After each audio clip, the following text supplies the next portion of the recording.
Epistle Dedicatory to Arthur Bingham Walkley. My dear Walkley, you once asked me why I did not write a Don Juan play. The levity with which you assumed this frightful responsibility has probably by this time enabled you to forget it. But the day of reckoning has arrived. Here is your play. I say your play because qui facet per alium facet per se. Its profits, like its labor, belong to me. Its morals, its manners, its philosophy, its influence on the young are for you to justify. You were of mature age when you made the suggestion, and you knew your man. It is hardly 15 years since, as twin pioneers of the new journalism of that time, we too, cradled in the same new sheets, made an epoch in the criticism of the theater and the opera house by making it a pretext for a propaganda of our own views of life. So you cannot plead ignorance of the character of the force you set in motion. You meant me to épater le bourgeois, and if he protests, I hereby refer him to you as the accountable party. I warn you that if you attempt to repudiate your responsibility, I shall suspect you of finding the play too decorous for your taste. The 15 years have made me older and graver. In you I can detect no such becoming change. Your levities and audacities are like the loves and comforts prayed for by Desdemona. They increase, even as your days do grow. No mere pioneering journal dares meddle with them now. The stately Times itself is alone sufficiently above suspicion to act as your chaperone. And even the Times must sometimes thank its stars that new plays are not produced every day, since after each such event its gravity is compromised, its platitude turned to epigram, its portentousness to wit, its propriety to elegance, and even its decorum into naughtiness by criticisms which the traditions of the paper do not allow you to sign at the end, but which you take care to sign with the most extravagant flourishes between the lines. I am not sure that this is not a portent of revolution. In 18th century France, the end was at hand when men bought the encyclopedia and found Diderot there. When I buy the Times and find you there, my prophetic ear catches a rattle of 20th century tumbrils. However, that is not my present anxiety. The question is, will you not be disappointed with a Don Juan play in which not one of that hero's mille-étrie adventures is brought upon the stage? To propitiate you, let me explain myself. You will retort that I never do anything else. It is your favorite jibe at me that what I call drama is nothing but explanation. But you must not expect me to adopt your inexplicable, fantastic, petulant, fastidious ways. You must take me as I am, a reasonable, patient, consistent, apologetic, laborious person, with the temperament of a schoolmaster and the pursuits of a vestryman. No doubt that literary knack of mine which happens to amuse the British public distracts attention from my character, but the character is there none the less, solid as bricks. I have a conscience, and conscience is always anxiously explanatory. You, on the contrary, feel that a man who discusses his conscience is much like a woman who discusses her modesty. The only moral force you condescend to parade is the force of your wit.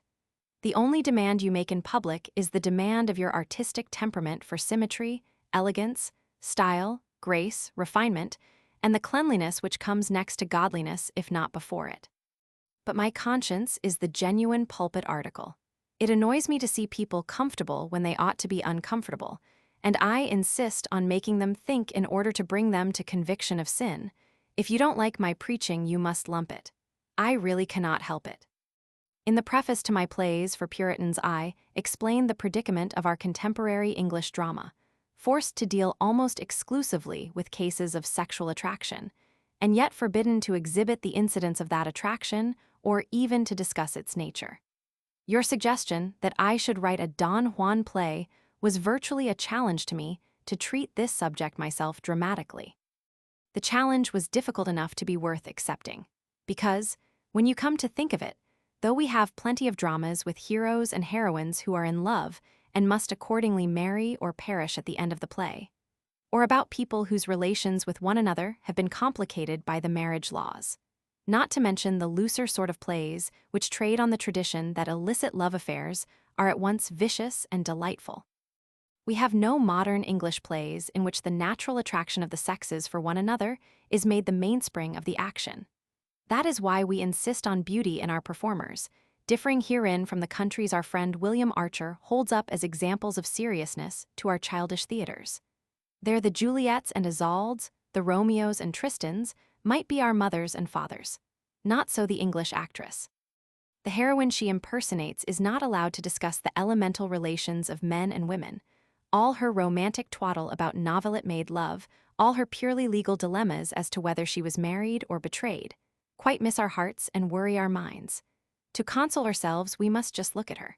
We do so, and her beauty feeds our starving emotions. Sometimes we grumble ungallantly at the lady because she does not act as well as she looks. But in a drama which, with all its preoccupation with sex, is really void of sexual interest, good looks are more desired than histrionic skill. Let me press this point on you, since you are too clever to raise the fool's cry of paradox whenever I take hold of a stick by the right instead of the wrong end. Why are our occasional attempts to deal with the sex problem on the stage so repulsive and dreary that even those who are most determined that sex questions shall be held open and their discussion kept free cannot pretend to relish these joyless attempts at social sanitation? Is it not because at bottom they are utterly sexless? What is the usual formula for such plays?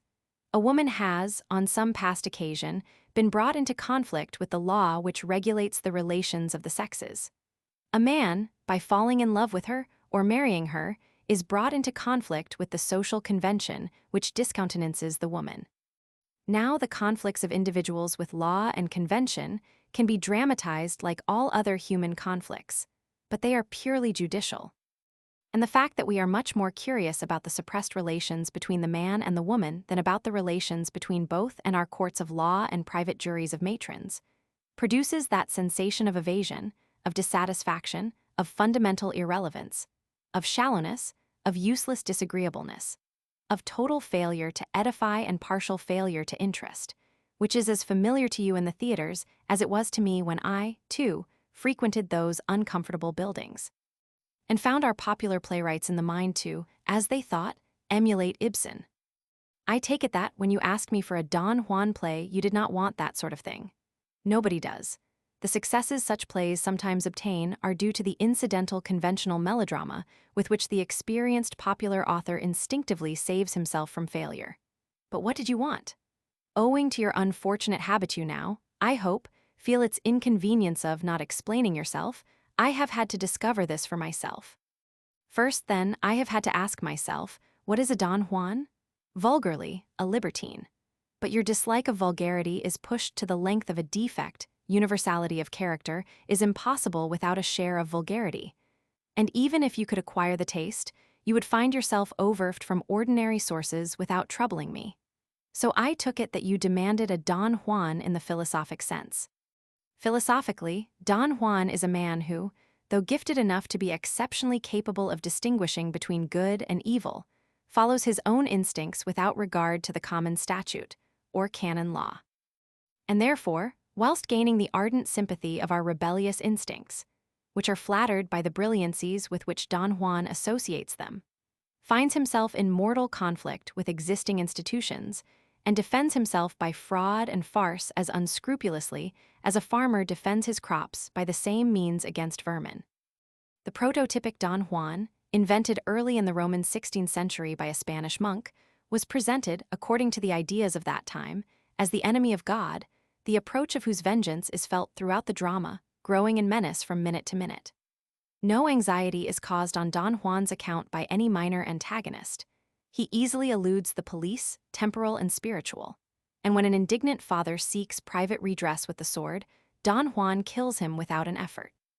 Not until the slain father returns from heaven as the agent of God in the form of his own statue does he prevail against his slayer and cast him into hell. The moral is a monkish one: repent and reform now, for tomorrow it may be too late. This is really the only point on which Don Juan is skeptical, for he is a devout believer in an ultimate hell, and risks damnation only because, as he is young, it seems so far off that repentance can be postponed until he has amused himself to his heart's content. But the lesson intended by an author is hardly ever the lesson the world chooses to learn from his book. What attracts and impresses us in El Burlador de Sevilla is not the immediate urgency of repentance, but the heroism of daring to be the enemy of God. From Prometheus to my own devil's disciple, such enemies have always been popular. Don Juan became such a pet that the world could not bear his damnation. It reconciled him sentimentally to God in a second version and clamored for his canonization for a whole century, thus treating him as English journalism has treated that comic foe of the gods, Punch. Molière's Don Juan casts back to the original in point of impenitence, but in piety he falls off greatly. True, he also proposes to repent, but in what terms? Oui ma foi, il faut essaymander. Encore vingt au trente ans de cette vici, et puis nous songerons à nous. After Molière comes the artist and chanter, the master of masters, Mozart, who reveals the hero's spirit in magical harmonies, elfin tones, and elate darting rhythms as of summer lightning made audible. Here you have freedom in love and in morality mocking exquisitely at slavery to them, and interesting you, attracting you, tempting you, inexplicably forcing you to range the hero with his enemy, the statue, on a transcendent plane, leaving the prudish daughter and her priggish lover on a crockery shelf below to live piously ever after. After these completed works, Byron's fragment does not count for much philosophically. Our vagabond libertines are no more interesting from that point of view than the sailor who has a wife in every port, and Byron's hero is, after all, only a vagabond libertine. And he is dumb. He does not discuss himself with a escanerel leporello or with the fathers or brothers of his mistresses. He does not even, like Casanova, tell his own story. In fact, he is not a true Don Juan at all, for he is no more an enemy of God than any romantic and adventurous young sower of wild oats. Had you and I been in his place at his age, who knows whether we might not have done as he did, unless indeed your fastidiousness had saved you from the Empress Catherine. Byron was as little of a philosopher as Peter the Great. Both were instances of that rare and useful but unedifying variation, an energetic genius born without the prejudices or superstitions of his contemporaries. The resultant unscrupulous freedom of thought made Byron a greater poet than Wordsworth, just as it made Peter a greater king than George Roman III. But as it was, after all, only a negative qualification, it did not prevent Peter from being an appalling blackguard and an arrant poltroon, nor did it enable Byron to become a religious force like Shelley. Let us, then, leave Byron's Don Juan out of account. Mozart's is the last of the true Don Juans, for by the time he was of age, his cousin Faust had, in the hands of Goethe, taken his place and carried both his warfare and his reconciliation with the gods far beyond mere love-making into politics. High art, schemes for reclaiming new continents from the ocean, and recognition of an eternal womanly principle in the universe. Goethe's Faust and Mozart's Don Juan were the last words of the Roman 18th century on the subject. And by the time the polite critics of the Roman 19th century, ignoring William Blake as superficially as the Roman 18 had ignored Hogarth or the Roman 17 Bunyan, had got past the Dickens Macaulay Dumas Gizot stage and the Stendhal Meredith Turgenev stage, and were confronted with philosophic fiction by such pens as Ibsen's and Tolstoy's, Don Juan had changed his sex and become Dona Juana, breaking out of the doll's house and asserting herself as an individual instead of a mere item in a moral pageant. Now it is all very well for you at the beginning of the Roman 20th century to ask me for a Don Juan play, but you will see from the foregoing survey that Don Juan is a full century out of date for you and for me. And if there are millions of less literate people who are still in the 18th century, have they not Molière and Mozart, upon whose art no human hand can improve? You would laugh at me if at this time of day I dealt in duels and ghosts and womanly women. As to mere libertinism, you would be the first to remind me that the Festin de Pierre of Molière is not a play for amorists, and that one bar of the voluptuous sentimentality of Gounod or Bizet would appear as a licentious stain on the score of Don Giovanni. Even the more abstract parts of the Don Juan play are dilapidated past use. For instance, Don Juan's supernatural antagonist hurled those who refused to repent into lakes of burning brimstone, there to be tormented by devils with horns and tails. Of that antagonist, and of that conception of repentance, how much is left that could be used in a play by me dedicated to you? On the other hand, those forces of middle-class public opinion which hardly existed for a Spanish nobleman in the days of the first Don Juan are now triumphant everywhere. Civilized society is one huge bourgeoisie. No nobleman dares now shock his greengrocer. The women, Marchesane, Principes, Cameriere, Citadine, and all, are become equally dangerous. The sex is aggressive, powerful. When women are wronged, they do not group themselves pathetically to sing, protca il giusto silo. They grasp formidable legal and social weapons and retaliate. Political parties are wrecked and public careers undone by a single indiscretion. A man had better have all the statues in London to supper with him, ugly as they are, than be brought to the bar of the nonconformist conscience by Donna Elvira. Excommunication has become almost as serious a business as it was in the X century. As a result, man is no longer, like Don Juan, victor in the duel of sex. Whether he has ever really been may be doubted. At all events, the enormous superiority of woman's natural position in this matter is telling with greater and greater force. As to pulling the nonconformist conscience by the beard, as Don Juan plucked the beard of the commandant's statue in the convent of San Francisco, that is out of the question nowadays. Prudence and good manners alike forbid it to a hero with any mind. Besides, it is Don Juan's own beard that is in danger of plucking. Far from relapsing into hypocrisy, as Escanarel feared, he has unexpectedly discovered a moral in his immorality. The growing recognition of his new point of view is heaping responsibility on him. His former jests he has had to take as seriously as I have had to take some of the jests of Mr. W. S. Gilbert. His skepticism, once his least tolerated quality, has now triumphed so completely that he can no longer assert himself by witty negations, and must, to save himself from cipherdom, find an affirmative position. His 1,003 affairs of gallantry, after becoming, at most, 2 immature intrigues leading to sordid and prolonged complications and humiliations, have been discarded altogether as unworthy of his philosophically dignity and compromising to his newly acknowledged position as the founder of a school. Instead of pretending to read Ovid, he does actually read Schopenhauer and Nietzsche, studies Westermarck, and is concerned for the future of the race instead of for the freedom of his own instincts.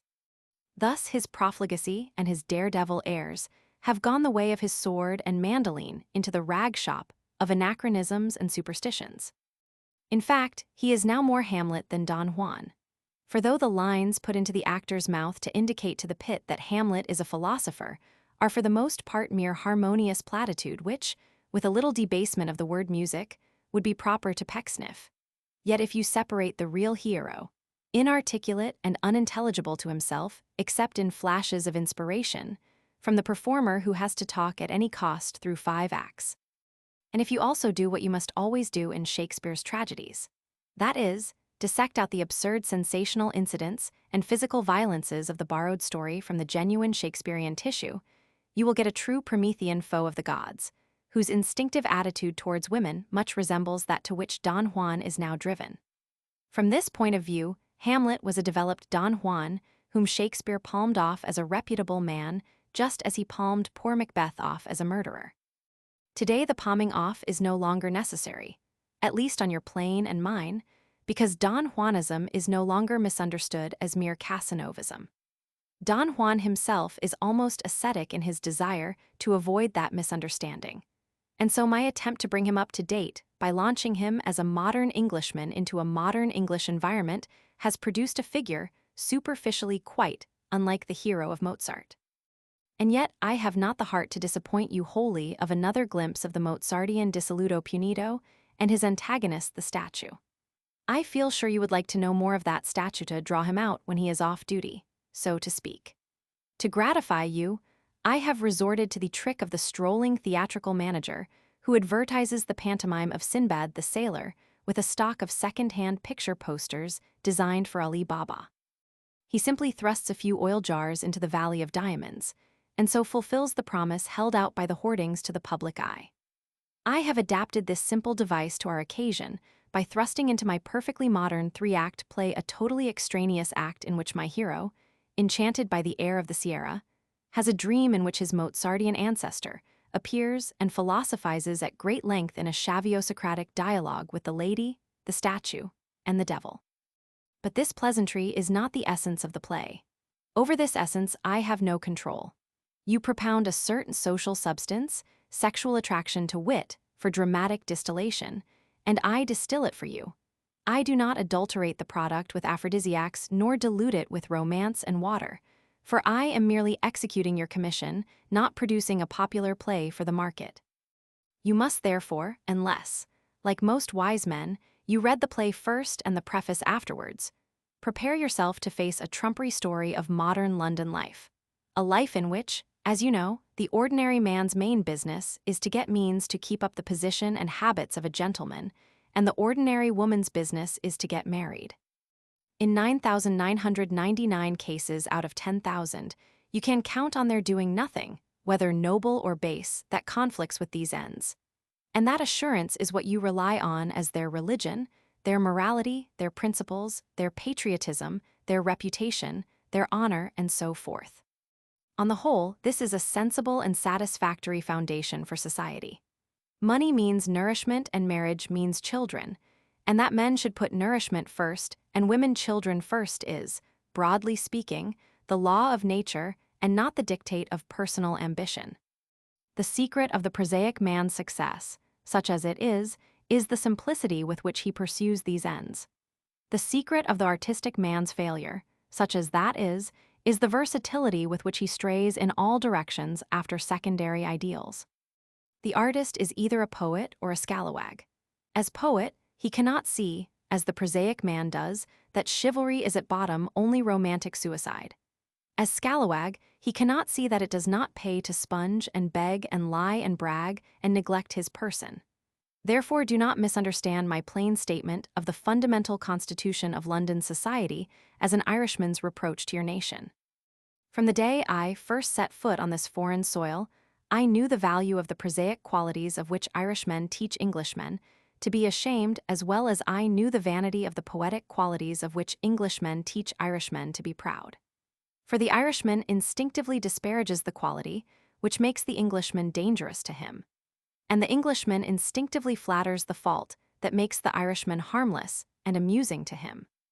What is wrong with the prosaic Englishman is what is wrong with the prosaic men of all countries: stupidity. The vitality which places nourishment and children first, heaven and hell a somewhat remote second, and the health of society as an organic whole nowhere, may muddle successfully through the comparatively tribal stages of gregariousness. But in 19th century nations and 20th century empires, the determination of every man to be rich at all costs, and of every woman to be married at all costs, must, without a highly scientific social organization, produce a ruinous development of poverty, celibacy, prostitution, infant mortality, adult degeneracy, and everything that wise men most dread. In short, there is no future for men, however brimming with crude vitality, who are neither intelligent nor politically educated enough to be socialists. So do not misunderstand me in the other direction either.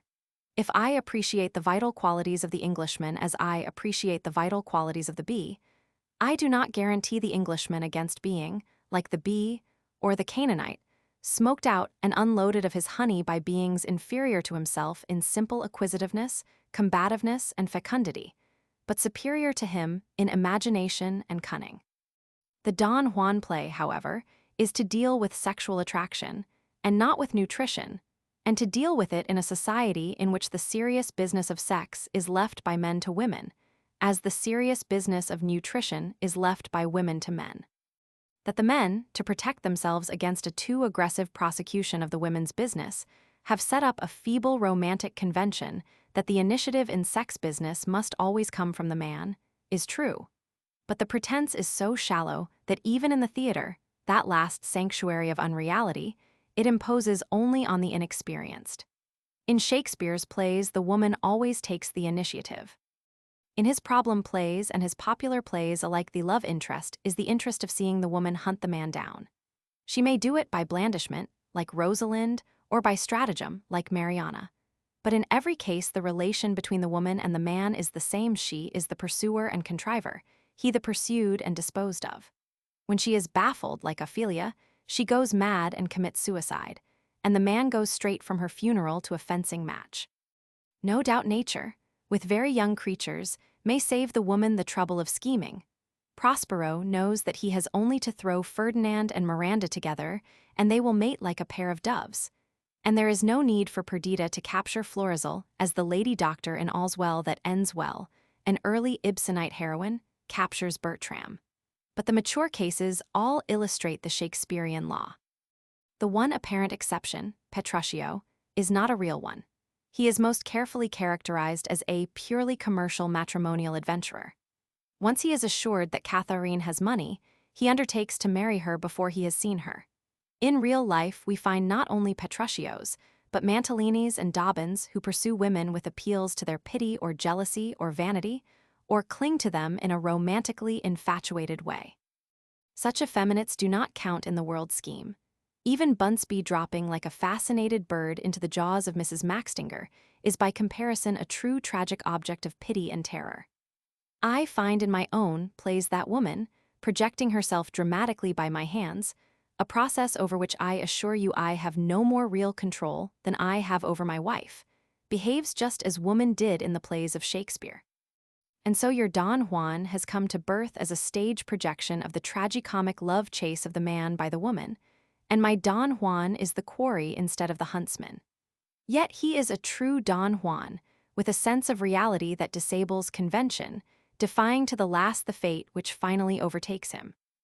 The woman's need of him, to enable her to carry on nature's most urgent work, does not prevail against him until his resistance gathers her energy to a climax at which she dares to throw away her customary exploitations of the conventional affectionate and dutiful poses, and claim him by natural right for a purpose that far transcends their mortal personal purposes.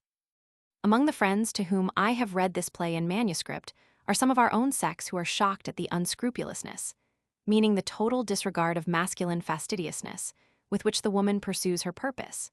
It does not occur to them that if women were as fastidious as men, morally or physically, there would be an end of the race. Is there anything meaner than to throw necessary work upon other people and then disparage it as unworthy and indelicate?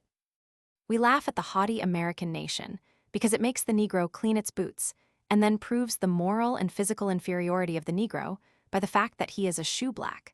But we ourselves throw the whole drudgery of creation on one sex and then imply that no female of any womanliness or delicacy would initiate any effort in that direction.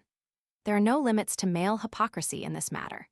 No doubt, there are moments when man's sexual immunities are made acutely humiliating to him.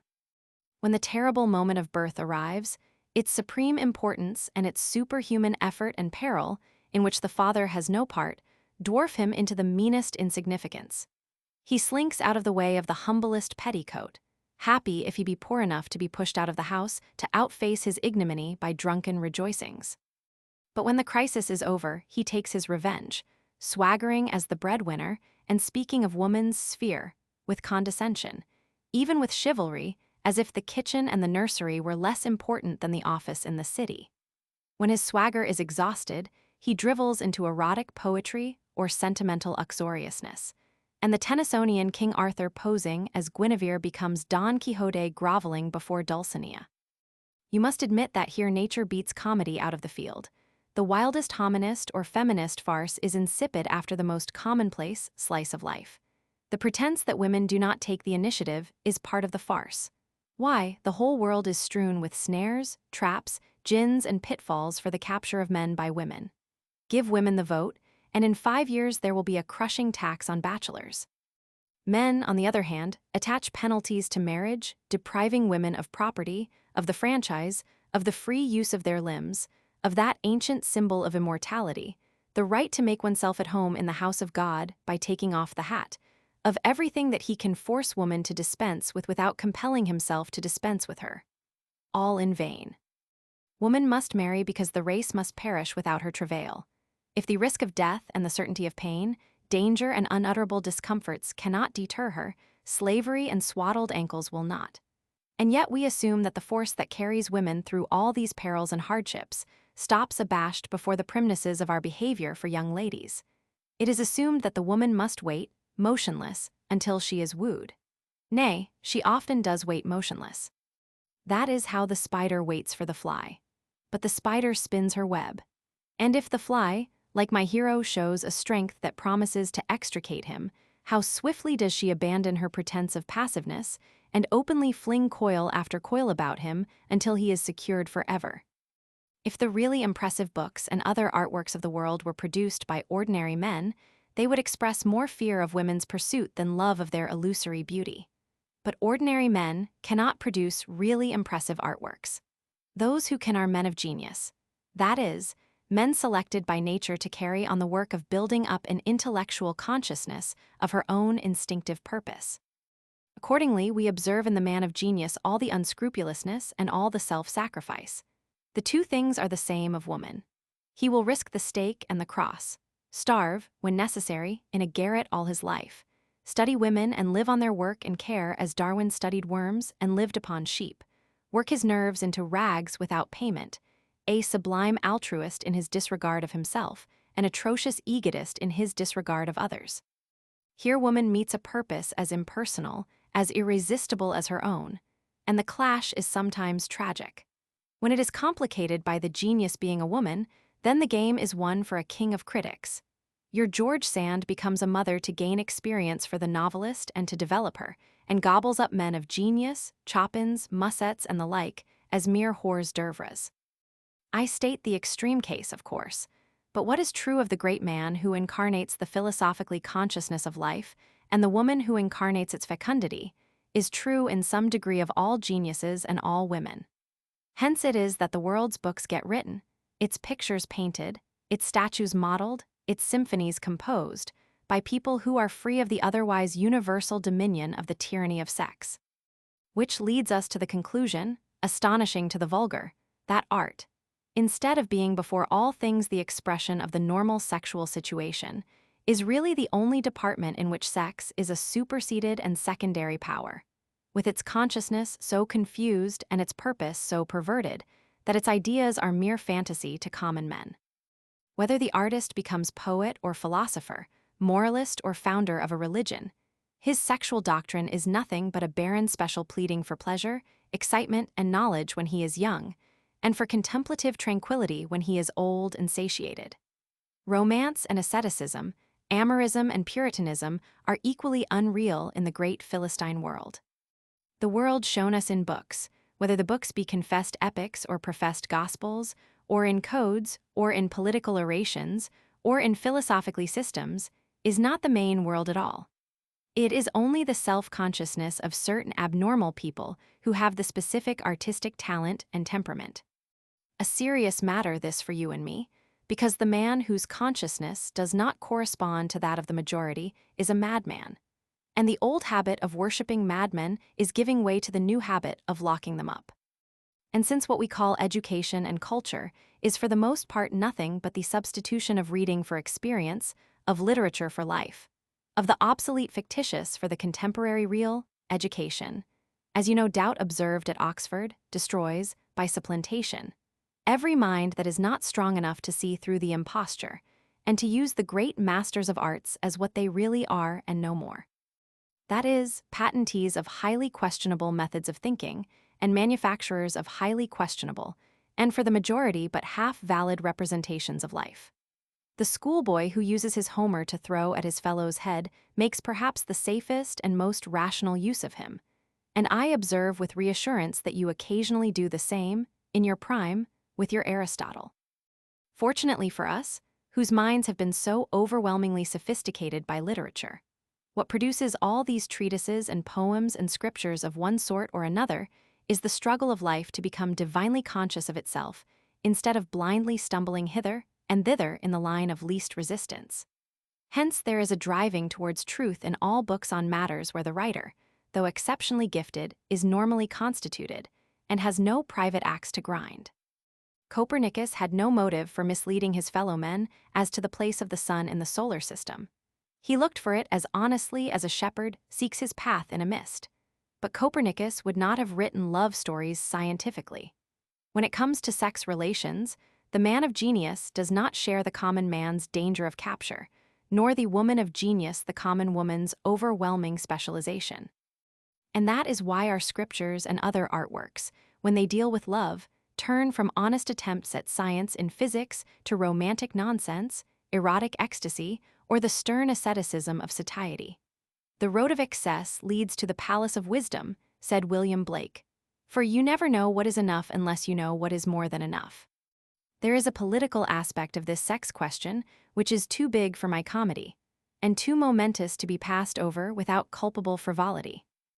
it is impossible to demonstrate that the initiative in sex transactions remains with woman, and has been confirmed to her, so far, more and more by the suppression of rapine and discouragement of importunity, without being driven to very serious reflections on the fact that this initiative is politically the most important of all the initiatives, because our political experiment of democracy, the last refuge of cheap misgovernment, will ruin us if our citizens are ill-bred.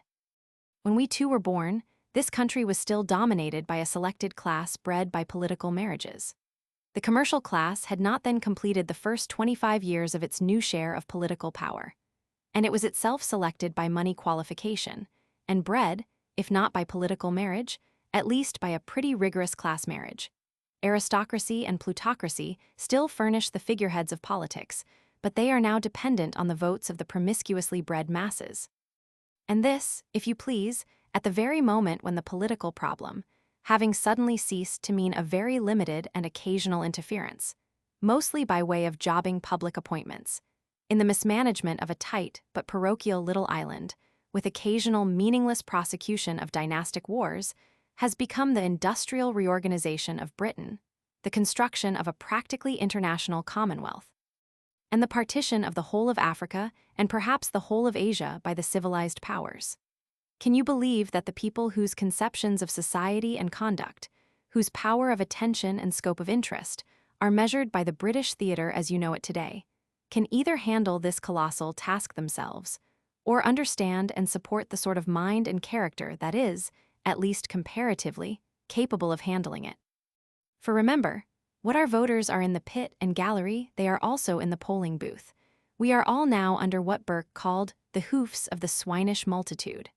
Burke's language gave great offense because the implied exceptions to its universal application made it a class insult, and it certainly was not for the pot to call the kettle black. The aristocracy he defended, in spite of the political marriages by which it tried to secure breeding for itself, had its mind undertrained by silly schoolmasters and governesses, its character corrupted by gratuitous luxury, its self-respect adulterated to complete spuriousness by flattery and flunkeyism. It is no better today and never will be any better. Our very peasants have something morally hardier in them that culminates occasionally in a Bunyan, a Burns, or a Carlyle. But observe, this aristocracy, which was overpowered from 1832 to 1885 by the middle class, has come back to power by the votes of the swinish multitude. Tom Paine has triumphed over Edmund Burke, and the swine are now courted electors. How many of their own class have these electors sent to Parliament? Hardly a dozen out of 670, and these only under the persuasion of conspicuous personal qualifications and popular eloquence. The multitude thus pronounces judgment on its own units. It admits itself unfit to govern, and will vote only for a man morphologically and generically transfigured by palatial residence and equipage, by transcendent tailoring, by the glamour of aristocratic kinship. Well, we too know these transfigured persons, these college passmen, these well-groomed monocular algies and bobbies, these cricketers to whom age brings golf instead of wisdom, these plutocratic products of the nail and sarspan business as he got his money by. Do you know whether to laugh or cry at the notion that they, poor devils, will drive a team of continents as they drive a foreign hand, turn a jostling anarchy of casual trade and speculation into an ordered productivity, and federate our colonies into a world power of the first magnitude? Give these people the most perfect political constitution and the soundest political program that benevolent omniscience can devise for them, and they will interpret it into mere fashionable folly or canting charity as infallibly as a savage converts the philosophical theology of a Scotch missionary into crude African idolatry. I do not know whether you have any illusions left on the subject of education, progress, and so forth. I have none.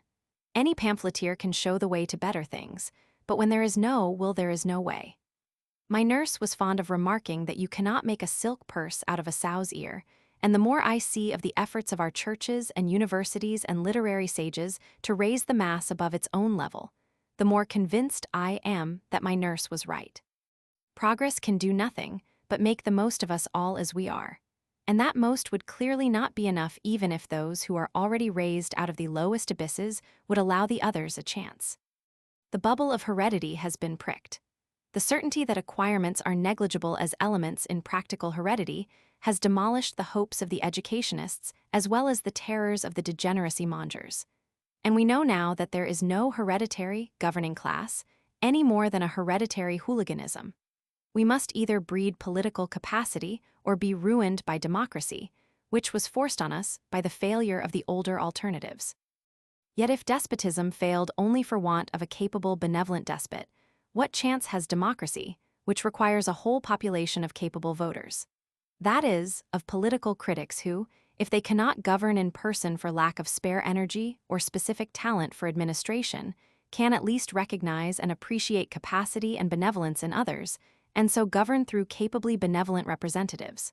Where are such voters to be found today? Nowhere. Promiscuous breeding has produced a weakness of character that is too timid to face the full stringency of a thoroughly competitive struggle for existence, and too lazy and petty to organize the Commonwealth cooperatively. Being cowards, we defeat natural selection under cover of philanthropy. Being sluggards, we neglect artificial selection under cover of delicacy and morality. Yet we must get an electorate of capable critics or collapse as Rome and Egypt collapsed. At this moment, the Roman decadent phase of panem et circenses is being inaugurated under our eyes. Our newspapers and melodramas are blustering about our imperial destiny, but our eyes and hearts turn eagerly to the American millionaire. As his hand goes down to his pocket, our fingers go up to the brims of our hats by instinct. Our ideal prosperity is not the prosperity of the industrial North, but the prosperity of the Isle of Wight, of Folkestone and Ramsgate, of Nice and Monte Carlo. That is the only prosperity you see on the stage, where the workers are all footmen, parlor maids, comic lodging letters, and fashionable professional men, whilst the heroes and heroines are miraculously provided with unlimited dividends and eat gratuitously, like the knights in Don Quixote's books of chivalry. The city papers prate of the competition of Bombay with Manchester and the like. The real competition is the competition of Regent Street with the Rue de Rivoli, of Brighton and the South Coast with the Riviera, for the spending money of the American trusts. What is all this growing love of pageantry, this effusive loyalty, this officious rising and uncovering at a wave from a flag or a blast from a brass band imperialism? Not a bit of it.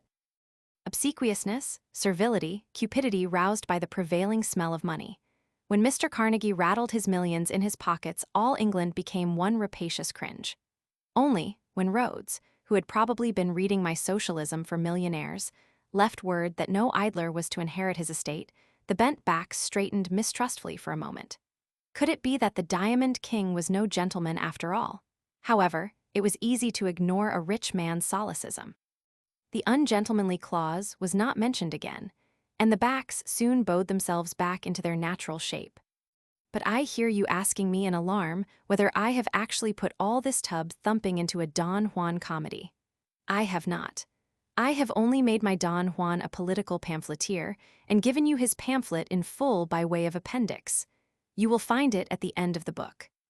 I am sorry to say that it is a common practice with romancers to announce their hero as a man of extraordinary genius, and to leave his works entirely to the reader's imagination, so that at the end of the book you whisper to yourself ruefully that but for the author's solemn preliminary assurance, you should hardly have given the gentleman credit for ordinary good sense. You cannot accuse me of this pitiable barrenness, this feeble evasion. I not only tell you that my hero wrote a revolutionist's handbook, I give you the handbook at full length for your edification if you care to read it. And in that handbook, you will find the politics of the sex question as I conceive Don Juan's descendant to understand them. Not that I disclaim the fullest responsibility for his opinions and for those of all my characters, pleasant and unpleasant. They are all right from their several points of view, and their points of view are, for the dramatic moment, mine also. This may puzzle the people who believe that there is such a thing as an absolutely right point of view, usually their own. It may seem to them that nobody who doubts this can be in a state of grace. However that may be, it is certainly true that nobody who agrees with them can possibly be a dramatist, or indeed anything else that turns upon a knowledge of mankind. Hence it has been pointed out that Shakespeare had no conscience, neither have I in that sense. You may, however, remind me that this digression of mine into politics was was preceded by a very convincing demonstration that the artist never catches the point of view of the common man on the question of sex, because he is not in the same predicament. I first prove that anything I write on the relation of the sexes is sure to be misleading, and then I proceed to write a Don Juan play. Well, if you insist on asking me why I behave in this absurd way, I can only reply that you asked me to, and that in any case my treatment of the subject may be valid for the artist, amusing to the amateur, and at least intelligible, and therefore possibly suggestive to the Philistine. Every man who records his illusions is providing data for the genuinely scientific psychology which the world still waits for. I plank down my view of the existing relations of men to women in the most highly civilized society for what it is worth. It is a view like any other view and no more, neither true nor false, but, I hope, a way of looking at the subject which throws into the familiar order of cause and effect a sufficient body of fact and experience to be interesting to you, if not to the play-going public of London. I have certainly shown little consideration for that public in this enterprise, but I know that it has the friendliest disposition towards you and me as far as it has any consciousness of our existence, and quite understands that what I write for you must pass at a considerable height over its simple romantic head. It will take my books as read and my genius for granted, trusting me to put forth work of such quality as shall bear out its verdict. So we may disport ourselves on our own plane to the top of our bent, and if any gentleman points out that neither this Epistle Dedicatory nor the dream of Don Juan in the third act of the ensuing comedy is suitable for immediate production at a popular theater, we need not contradict him. Napoleon provided Talma with a pit of kings, with what effect on Talma's acting is not recorded. As for me, what I have always wanted is a pit of philosophers, and this is a play for such a pit. I should make formal acknowledgment to the authors whom I have pillaged in the following pages, if I could recollect them all. The theft of the Brigand Poetaster from Sir Arthur Conan Doyle is deliberate, and the metamorphosis of Leporello into an Riestraker, motor engineer and new man, is an intentional dramatic sketch for the contemporary embryo of Mr. H.G. Wells's anticipation of the efficient engineering class which will, he hopes, finally sweep the jabberers out of the way of civilization. Mr. Barrio has also, whilst I am correcting my proofs, delighted London with a servant who knows more than his masters. The conception of Mendoza Limited I trace back to a certain West Indian colonial secretary, who, at a period when he and I and Mr. Sidney Webb were sowing our political wild oats as a sort of Fabian Three Musketeers, without any prevision of the surprising respectability of the crop that followed, recommended Webb, the encyclopedic and inexhaustible, to form himself into a company for the benefit of the shareholders. Octavius I take over unaltered from Mozart, and I hereby authorize any actor who impersonates him to sing Dalla sua pace, if he can, at any convenient moment during the representation. Anne was suggested to me by the 15th century Dutch morality called Everyman, which Mr. William Pole has lately resuscitated so triumphantly. I trust he will work that vein further and recognize that Elizabethan Renaissance fustian is no more bearable after medieval poesy than Scribe after Ibsen. As I sat watching Everyman at the Charterhouse, I said to myself, why not every woman? Anne was the result. Every woman is not Anne, but Anne is every woman. That the author of Everyman was no mere artist, but an artist-philosopher, and that the artist-philosophers are the only sort of artists I take quite seriously, will be no news to you. Even Plato and Boswell, as the dramatists who invented Socrates and Dr. Johnson, impress me more deeply than the romantic playwrights. Ever since, as a boy, I first breathed the air of the transcendental regions at a performance of Mozart's Zauberflöte, I have been proof against the garish splendors and alcoholic excitements of the ordinary stage combinations of Tappertition romance with the police intelligence. Bunyan, Blake, Hogarth, and Turner, these four apart and above all the English classics, Goethe, Shelley, Schopenhauer, Wagner, Ibsen, Morris Tolst, and Nietzsche are among the writers whose peculiar sense of the world I recognize as more or less akin to my own. Mark the word peculiar. I read Dickens and Shakespeare without shame or stint, but their pregnant observations and demonstrations of life are not coordinated into any philosophy or religion. On the contrary, Dickens's sentimental assumptions are violently contradicted by his observations, and Shakespeare's pessimism is only his wounded humanity. Both have the specific genius of the fictionist and the common sympathies of human feeling and thought in preeminent degree. They are often saner and shrewder than the philosophers, just as Sancho Panza was often saner and shrewder than Don Quixote. They clear away vast masses of oppressive gravity by their sense of the ridiculous, which is at bottom a combination of sound moral judgment with light-hearted good humor. But they are concerned with the diversities of the world instead of with its unities. They are so irreligious that they exploit popular religion for professional purposes without delicacy or scruple. For example, Sidney Carton and the ghost in Hamlet. They are anarchical and cannot balance their exposures of Angelo and Dogberry, Sir Leicester Dedlock and Mr. Tite Barnacle, with any portrait of a prophet or a worthy leader. They have no constructive ideas. They regard those who have them as dangerous fanatics. In all their fictions, there is no leading thought or inspiration for which any man could conceivably risk the spoiling of his hat in a shower, much less his life. Both are alike forced to borrow motives for the more strenuous actions of their personages from the common stockpot of melodramatic plots. So that Hamlet has to be stimulated by the prejudices of a policeman and Macbeth by the cupidities of a bushranger. Dickens, without the excuse of having to manufacture motives for Hamlets and Macbeths, superfluously punt his crew down the stream of his monthly parts by mechanical devices, which I leave you to describe.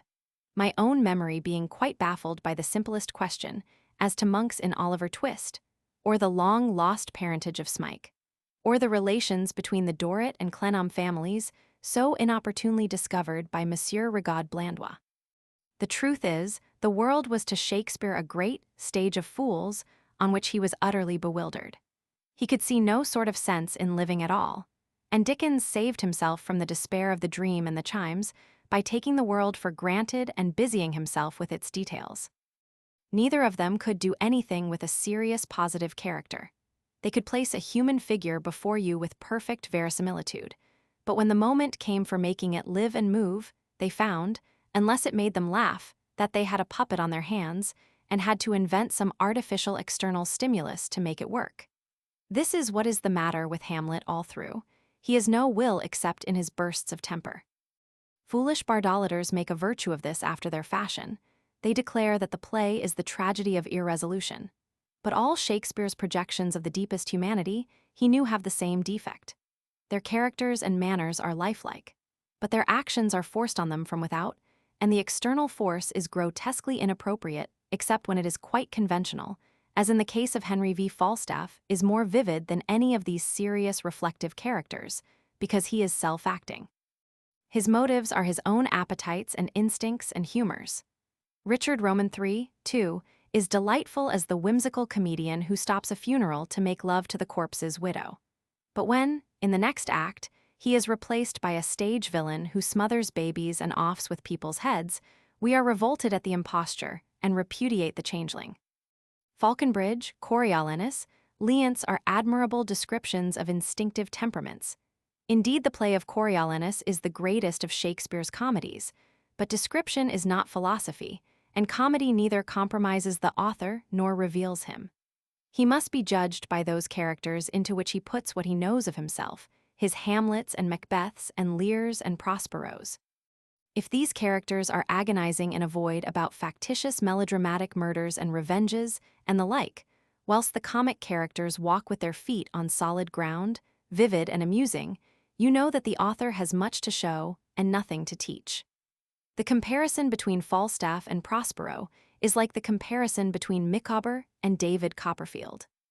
At the end of the book you know Micawber, whereas you only know what has happened to David, and are not interested enough in him to wonder what his politics or religion might be if anything so stupendous as a religious or political idea, or a general idea of any sort, were to occur to him. He is tolerable as a child, but he never becomes a man and might be left out of his own biography altogether, but for his usefulness as a stage confidant, a Horatio or Charles his friend, what they call on the stage a feeder. Now you cannot say this of the works of the artist philosophers. You cannot say it, for instance, of the Pilgrim's Progress. Put your Shakespearean hero and coward, Henry V and Pistol or Perils, beside Mr. Valiant and Mr. Fearing, and you have a sudden revelation of the abyss that lies between the fashionable author who could see nothing in the world but personal aims and the tragedy of their disappointment, or the comedy of their incongruity, and the field preacher who achieved virtue and courage by identifying himself with the purpose of the world as he understood it. The contrast is enormous. Bunyan's coward stirs your blood more than Shakespeare's hero, who actually leaves you cold and secretly hostile. You suddenly see that Shakespeare, with all his flashes and divinations, never understood virtue and courage, never conceived how any man who was not a fool could, like Bunyan's hero, look back from the brink of the river of death over the strife and labor of his pilgrimage, and say, "Yet do I not repent me." Or, with the panache of a millionaire, bequeath my sword to him that shall succeed me in my pilgrimage, and my courage and skill to him that can get it. This is the true joy in life, the being used for a purpose recognized by yourself as a mighty one, the being thoroughly worn out before you are thrown on the scrap heap, the being a force of nature, instead of a feverish, selfish little clod of ailments and grievances, complaining that the world will not devote itself to making you happy. And also the only real tragedy in life is the being used by personally minded men for purposes which you recognize to be base. All the rest is at worst mere misfortune or mortality. This alone is misery, slavery, hell on earth, and the revolt against it is the only force that offers a man's work to the poor artist, whom our personally minded rich people would so willingly employ as pandar, buffoon, beauty-monger, sentimentalizer, and the like. It may seem a long step from Bunyan to Nietzsche, but the difference between their conclusions is purely formal. Bunyan's perception that righteousness is filthy rags, his scorn for Mr. Legality in the village of morality, his defiance of the church as the supplanter of religion, his insistence on courage as the virtue of virtues, his estimate of the career of the conventionally respectable and sensible worldly Weissman as no better at bottom than the life and death of Mr. Badman. All this, expressed by Bunyan in the terms of a tinker's theology, is what Nietzsche has expressed in terms of post-Darwinian, post-Schopenhauerian philosophy, Wagner in terms of polytheistic mythology, and Ibsen in terms of mid-Roman 19th century Parisian dramaturgy. Nothing is new in these matters except their novelties. For instance, it is a novelty to call justification by faith, will, and justification by works, Vorstellung. The sole use of the novelty is that you and I buy and read Schopenhauer's treatise on will and representation when we should not dream of buying a set of sermons on faith versus works. At bottom, the controversy is the same, and the dramatic results are the same. Bunyan makes no attempt to present his pilgrims as more sensible or better conducted than Mr. Worldly Weissman. Mr. W.W.'s worst enemies, as Mr. Embezzler, Mr. Never Go to Church on Sunday, Mr. Bad Form, Mr. Murderer, Mr. Burglar, Mr. Correspondent, Mr. Blackmailer, Mr. Cad, Mr. Drunkard, Mr. Labor Agitator, and so forth, can read the Pilgrim's Progress without finding a word said against them, whereas the respectable people who snub them and put them in prison, such as Mr. W.W. himself and his young friend Civility. Formalist and hypocrisy, Wildhead, inconsiderate and pragmatic, who were clearly young university men of good family and high feeding. That brisk lad Ignorance, talkative, Bayens of fair speech and his mother-in-law Lady Feigning, and other reputable gentlemen and citizens, catch it very severely. Even little Faith, though he gets to heaven at last, is given to understand that it served him right to be mobbed by the brothers' faint heart, mistrust, and guilt, all three recognized members of respectable society and veritable pillars of the law.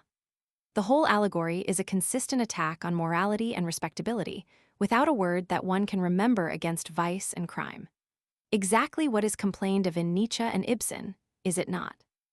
And also exactly what would be complained of in all the literature which is great enough and old enough to have attained canonical rank, officially or unofficially, were it not that books are admitted to the canon by a compact which confesses their greatness in consideration of abrogating their meaning, so that the Reverend Rector can agree with the prophet Micah as to his inspired style without being committed to any complicity in Micah's furiously radical opinions.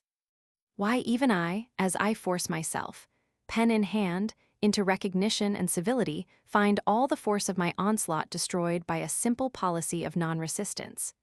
In vain do I redouble the violence of the language in which I proclaim my heterodoxies. I rail at the theistic credulity of Voltaire, the amoristic superstition of Shelley, the revival of tribal soothsaying and idolatrous rites, which Huxley called science and mistook for an advance on the Pentateuch, no less than at the welter of ecclesiastical and professional humbug, which saves the face of the stupid system of violence and robbery, which we call law and industry. Even atheists reproach me with infidelity and anarchists with nihilism, because I cannot endure their moral tirades. And yet, instead of exclaiming, "Send this inconceivable Satanist to the stake," the respectable newspapers pith me by announcing another book by this brilliant and thoughtful writer. And the ordinary citizen, knowing that an author who is well spoken of by a respectable newspaper must be all right, reads me, as he reads Micah, with undisturbed edification from his own point of view. It is narrated that in the 1870s an old lady, a very devout Methodist, moved from Colchester to a house in the neighborhood of the City Road, in London, where, mistaking the Hall of Science for a chapel, she sat at the feet of Charles Bradlaugh for many years, entranced by his eloquence, without questioning his orthodoxy or molting a feather of her faith. I fear I small be defrauded of my just martyrdom in the same way. However, I am digressing, as a man with a grievance always does. And after all, the main thing in determining the artistic quality of a book is not the opinions it propagates, but the fact that the writer has opinions. The old lady from Colchester was right to sun her simple soul in the energetic radiance of Bradlaugh's genuine beliefs and disbeliefs, rather than in the chill of such mere painting of light and heat as elocution and convention can achieve. My contempt for Bell's letters, and for amateurs who become the heroes of the fanciers of literary virtuosity, is not founded on any illusion of mind as to the permanence of those forms of thought, call them opinions, by which I strive to communicate my bent to my fellows. To younger men they are already outmoded, for though they have no more lost their logic than an 18th-century pastel has lost its drawing or its color, yet, like the pastel, they grow indefinably shabby and will grow shabbier until they cease to count at all, when my books will either perish, or, if the world is still poor enough to want them, will have to stand with Bunyan's by quite amorphous qualities of temper and energy. With this conviction, I cannot be a belletrist. No doubt I must recognize, as even the ancient mariner did, that I must tell my story entertainingly if I am to hold the wedding guest spellbound in spite of the siren sounds of the loud bassoon. But for art's sake, alone, I would not face the toil of writing a single sentence. I know that there are men who, having nothing to say and nothing to write, are nevertheless so in love with oratory, and with literature that they keep desperately repeating as much as they can understand of what others have said or written aforetime. I know that the leisurely tricks which their want of conviction leaves them free to play with the diluted and misapprehended message supply them with a pleasant parlor game which they call style. I can pity their dotage and even sympathize with their fancy. But a true original style is never achieved for its own sake. A man may pay from a shilling to a guinea, according to his means, to see, hear, or read another man's act of genius. But he will not pay with his whole life and soul to become a mere virtuoso in literature, exhibiting an accomplishment which will not even make money for him, like fiddle playing. Effectiveness of assertion is the alpha and omega of style. He who has nothing to assert has no style and can have none.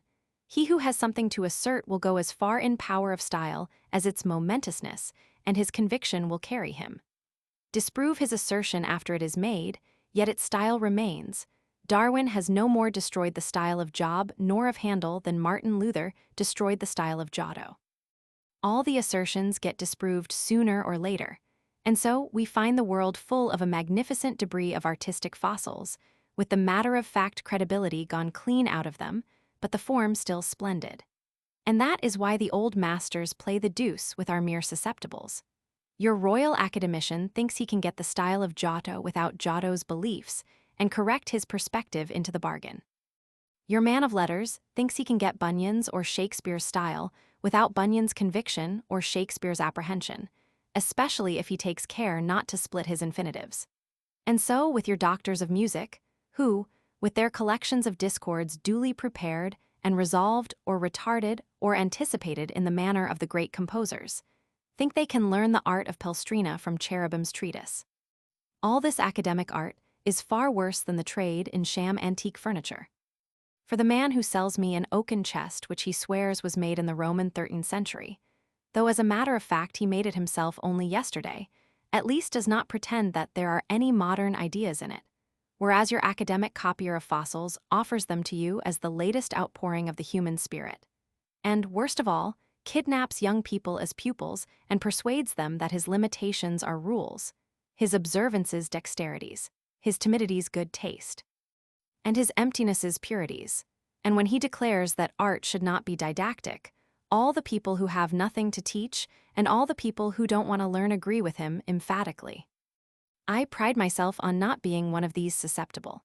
If you study the electric light with which I supply you in that Bumbledonian public capacity of mine, over which you make merry from time to time, you will find that your house contains a great quantity of highly susceptible copper wire, which gorges itself with electricity and gives you no light whatever. But here and there occurs a scrap of intensely insusceptible, intensely resistant material, and that stubborn scrap grapples with the current and will not let it through until it has made itself useful to you as those two vital qualities of literature, light and heat. Now, if I am to be no mere copper wire amateur but a luminous author, I must also be a most intensely refractory person, liable to go out and to go wrong at inconvenient moments, and with incendiary possibilities.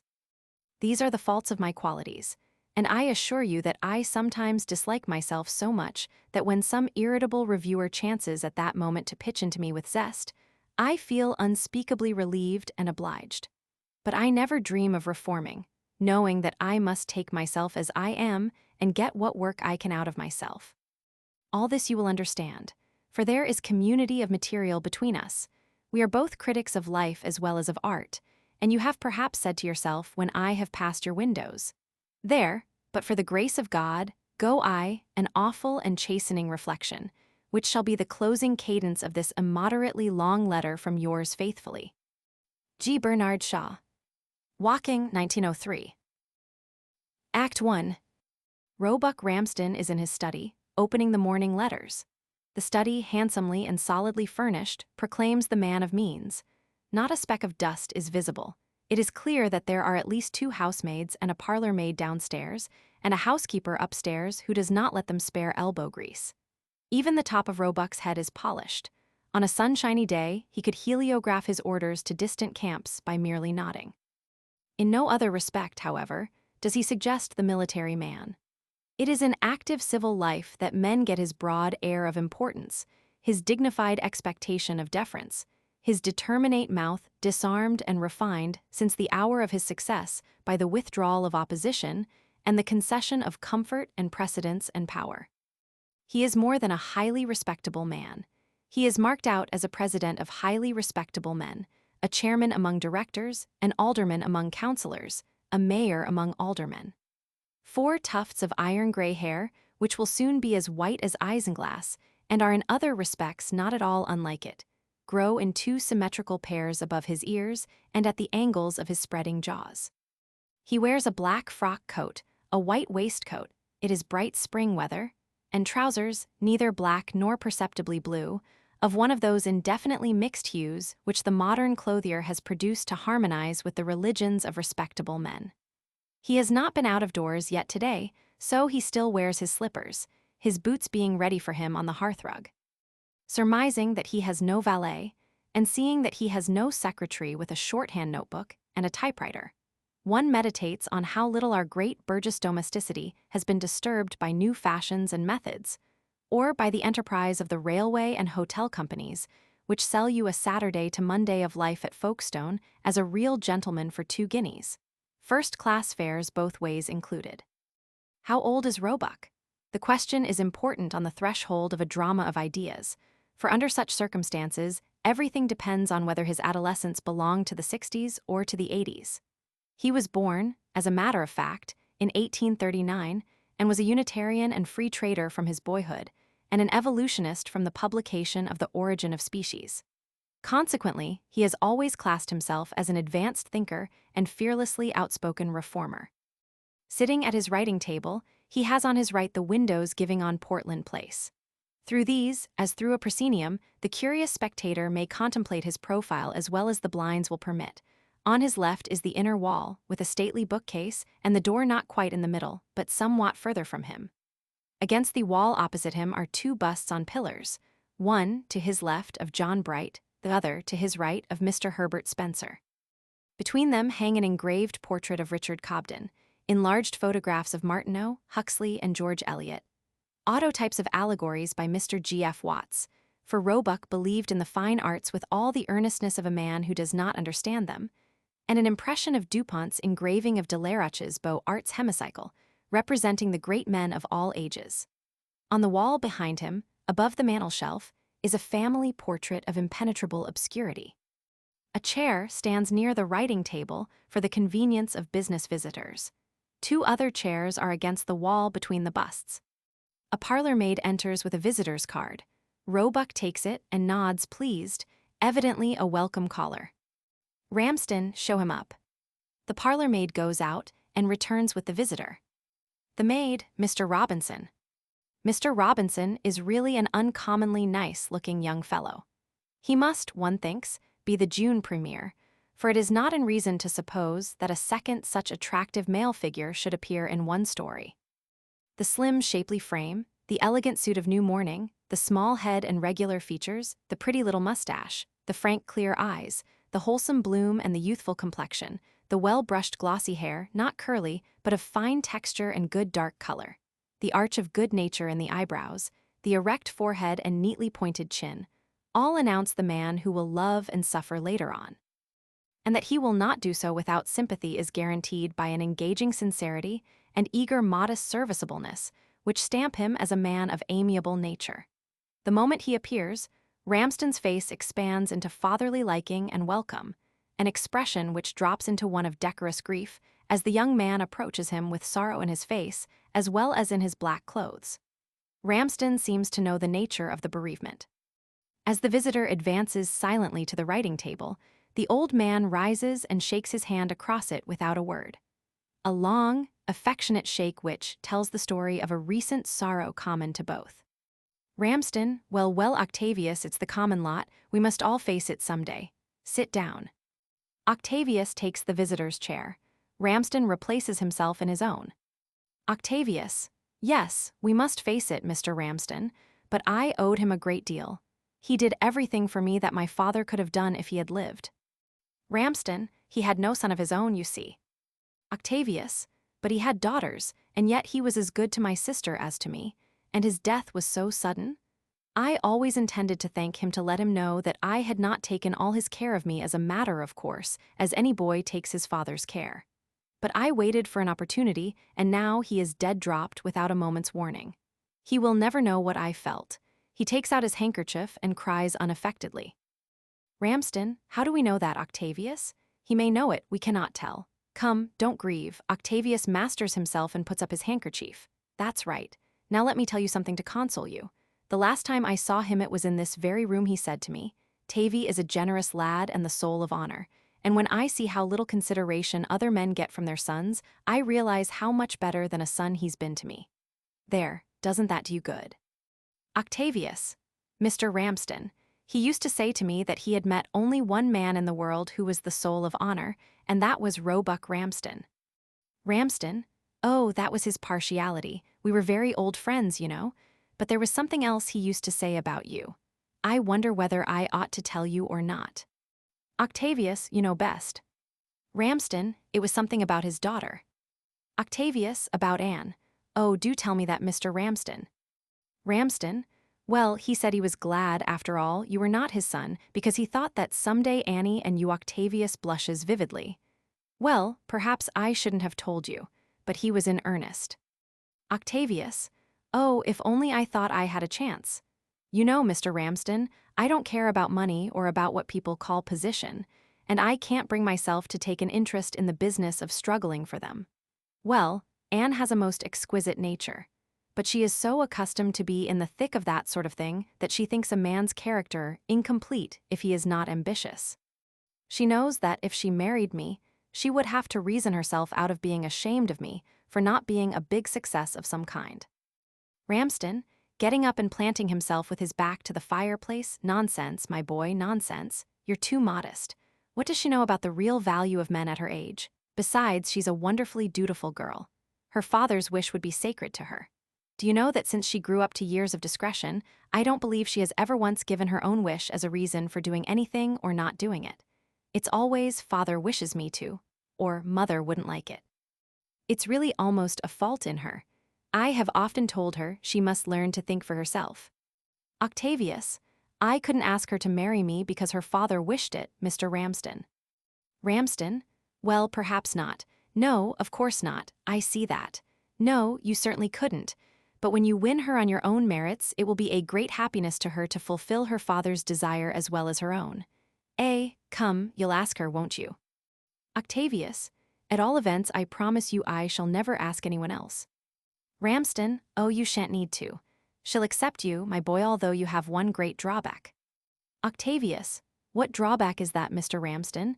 I should rather say which of my many drawbacks. Ramsden, I'll tell you, Octavius. He takes from the table a book bound in red cloth. I have in my hand a copy of the most infamous, the most scandalous, the most mischievous, the most blackguardly book that ever escaped burning at the hands of the common hangman. I have not read it. I would not soil my mind with such filth, but I have read what the papers say of it. The title is quite enough for me. The Revolutionist's Handbook and Pocket Companion by John Tanner, MIRC, member of the idle rich class. Octavius, but Jack. Ramsden, for goodness sake, don't call him Jack under my roof. He throws the book violently down on the table. Then, somewhat relieved, he comes past the table to Octavius and addresses him at close quarters with impressive gravity. Now, Octavius, I know that my dead friend was right when he said you were a generous lad. I know that this man was your schoolfellow, and that you feel bound to stand by him because there was a boyish friendship between you. But I ask you to consider the altered circumstances. You were treated as a son in my friend's house. You lived there, and your friends could not be turned from the door. This Tanner was in and out there on your account almost from his childhood. He addresses Annie by her Christian name as freely as you do. Well, while her father was alive, that was her father's business, not mine. This man, Tanner, was only a boy to him. His opinions were something to be laughed at, like a man's hat on a child's head. But now Tanner is a grown man and Annie a grown woman. And her father is gone. We don't as yet know the exact terms of his will, but he often talked it over with me, and I have no more doubt than I have that you're sitting there that the will appoints me Annie's trustee and guardian. Now I tell you, once for all, I can't and I won't have Annie placed in such a position that she must, out of regard for you, suffer the intimacy of this fellow Tanner. It's not fair, it's not right, it's not kind. What are you going to do about it? Octavius, but Anne herself has told Jack that whatever his opinions are, he will always be welcome because he knew her dear father. Ramsden, that girl's mad about her duty to her parents. He starts off like a goaded ox in the direction of John Bright, in whose expression there is no sympathy for him. As he speaks, he fumes down to Herbert Spencer, who receives him still more coldly. Excuse me, Octavius, but there are limits to social toleration. You know that I am not a bigoted or prejudiced man. You know that I am plain Roebuck Ramsden when other men who have done less have got handles to their names, because I have stood for equality and liberty of conscience while they were truckling to the church and to the aristocracy.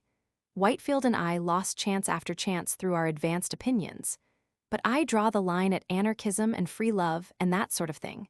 If I am to be Annie's guardian, she will have to learn that she has a duty to me. I won't have it. I will not have it. She must forbid John Tanner the house, and so must you. The parlor-maid returns. Octavius, but Ramsden, SSH, well. The maid, Mr. Tanner wishes to see you, sir. Ramsden, Mr. Tanner. Octavius, Jack. Ramsden, how dare Mr. Tanner call on me, say I cannot see him. Octavius, I am sorry you are turning my friend from your door like that. The maid, he's not at the door, sir. He's upstairs in the drawing-room with Miss Ramsden. He came with Mrs. Whitefield and Miss Ann and Miss Robinson, sir. Ramsden's feelings are beyond words. Octavius, that's very like Jack, Mr. Ramsden. You must see him, even if it's only to turn him out. Ramsden, go upstairs and ask Mr. Tanner to be good enough to step down here. The parlor-maid goes out, and Ramsden returns to the fireplace as to a fortified position. I must say that of all the confounded pieces of impertinence, well, if these are anarchist manners, I hope you like them. And Annie with him, Annie? Octavius. Yes, that's what surprises me. He's so desperately afraid of Anne, there must be something the matter. Mr. John Tanner suddenly opens the door and enters. He is too young to be described simply as a big man with a beard. But it is already plain that middle life will find him in that category. He has still some of the slimness of youth, but youthfulness is not the effect he aims at. His frock coat would befit a prime minister. And a certain high-chested carriage of the shoulders, a lofty pose of the head, and the Olympian majesty with which a mane, or rather a huge wisp, of hazel-colored hair is thrown back from an imposing brow, suggest Jupiter rather than Apollo. He is prodigiously fluent of speech, restless, excitable, mark the snorting nostril and the restless blue eye, just the 32nd of an inch too wide open, possibly a little mad.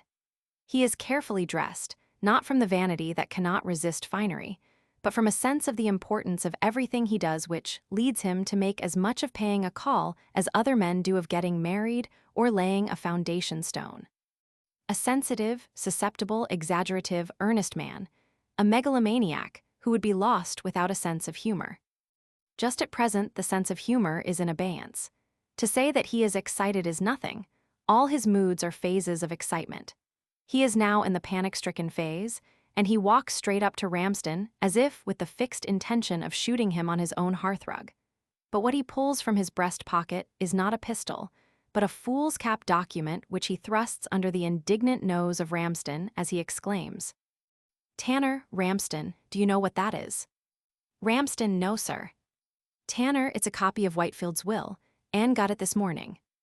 Ramsden, "When you say Anne, you mean, I presume, Miss Whitefield." Tanner, "I mean our Anne, your Anne, Tavy's Anne, and now, heaven help me, my Anne." Octavius, "What do you mean?" Tanner, "Mean. Do you know who is appointed Anne's guardian by this will?"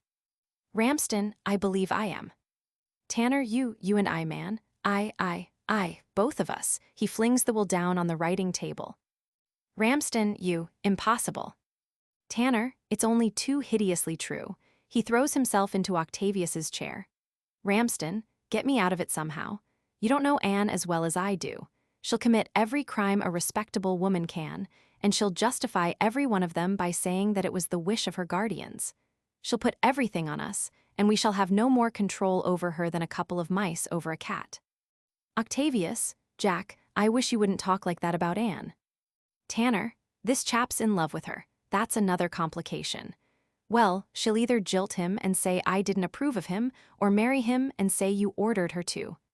I tell you, this is the most staggering blow that has ever fallen on a man of my age and temperament." Ramsden, "Let me see that will, sir." He goes to the writing table and picks it up. "I cannot believe that my old friend Whitefield would have shown such a want of confidence in me as to associate me with his countenance falls as he reads." Tanner, "It's all my own doing. That's the horrible irony of it. He told me one day that you were to be Anne's guardian, and like a fool I began arguing with him about the folly of leaving a young woman under the control of an old man with obsolete ideas." Ramsden, "My ideas obsolete." Tanner, "Totally. I had just finished an essay called Down with Government by the Gray-Haired, and I was full of arguments and illustrations. I said the proper thing was to combine the experience of an old hand with the vitality of a young one.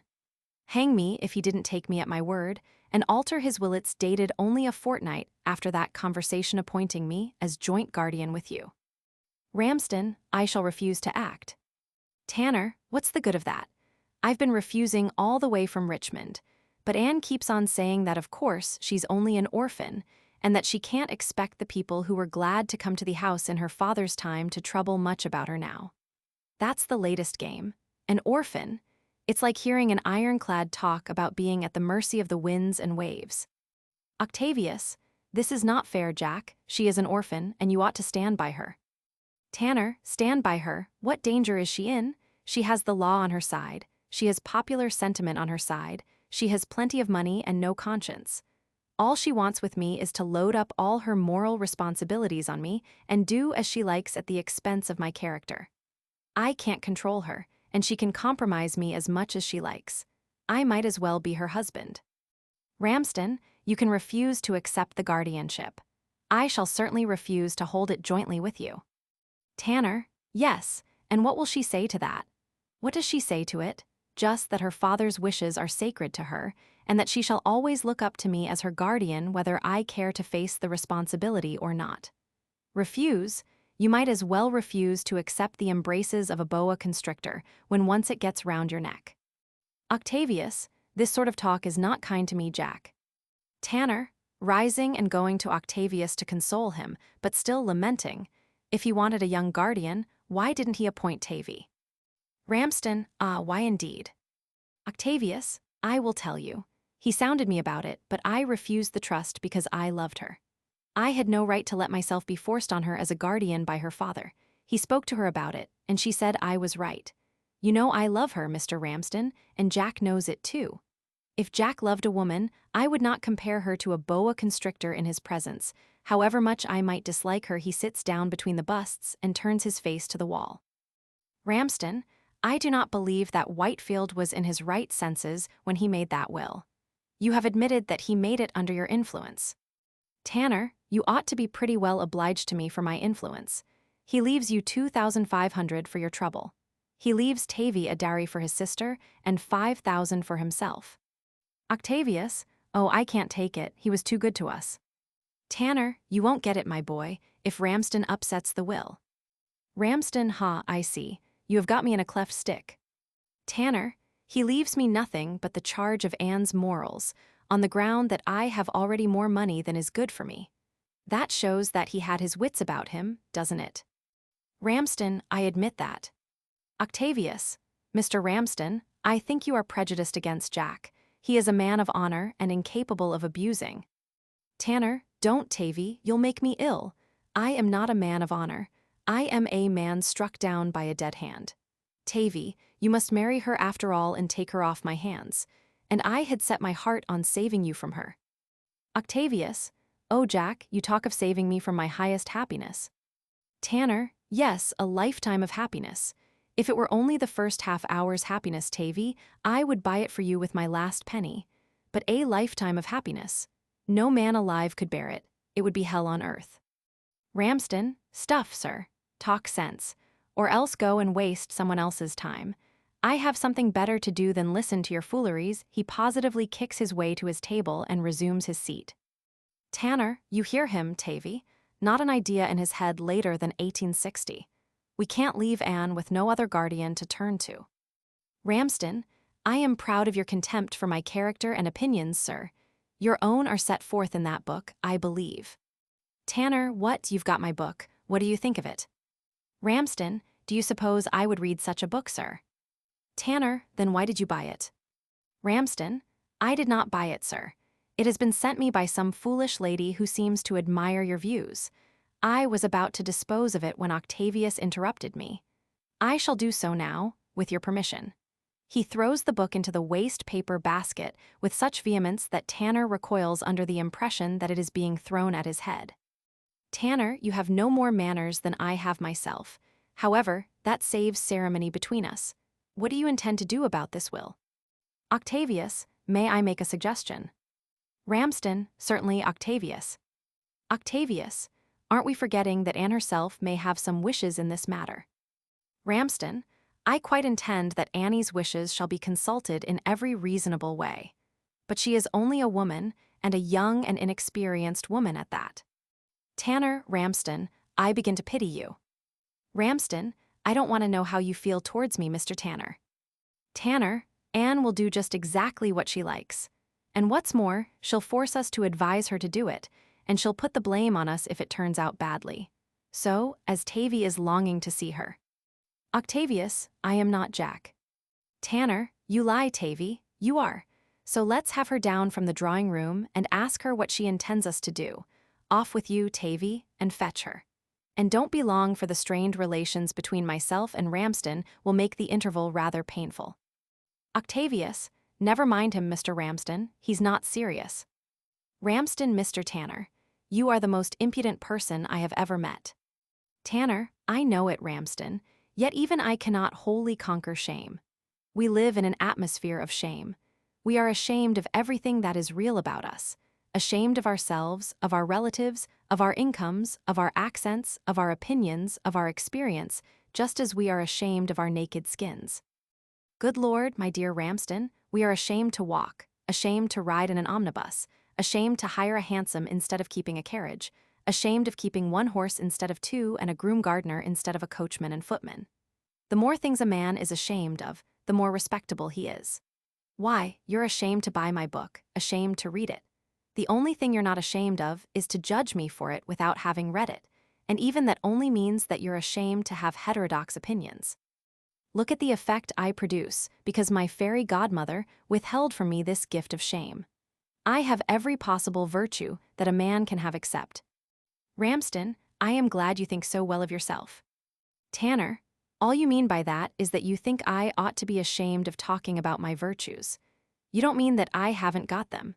You know perfectly well that I am as sober and honest a citizen as yourself, as truthful personally, and much more truthful politically and morally. Ramsden, I deny that. I will not allow you or any man to treat me as if I were a mere member of the British public. I detest its prejudices, I scorn its narrowness, I demand the right to think for myself. You pose as an advanced man. Let me tell you that I was an advanced man before you were born. Tanner, I knew it was a long time ago. Ramsden, I am as advanced as ever I was. I defy you to prove that I have ever hauled down the flag. I am more advanced than ever I was. I grow more advanced every day. Tanner, more advanced in years, Polonius. Ramsden, Polonius, so you're Hamlet, I suppose. Tanner, no, I am only the most impudent person you've ever met. That's your notion of a thoroughly bad character.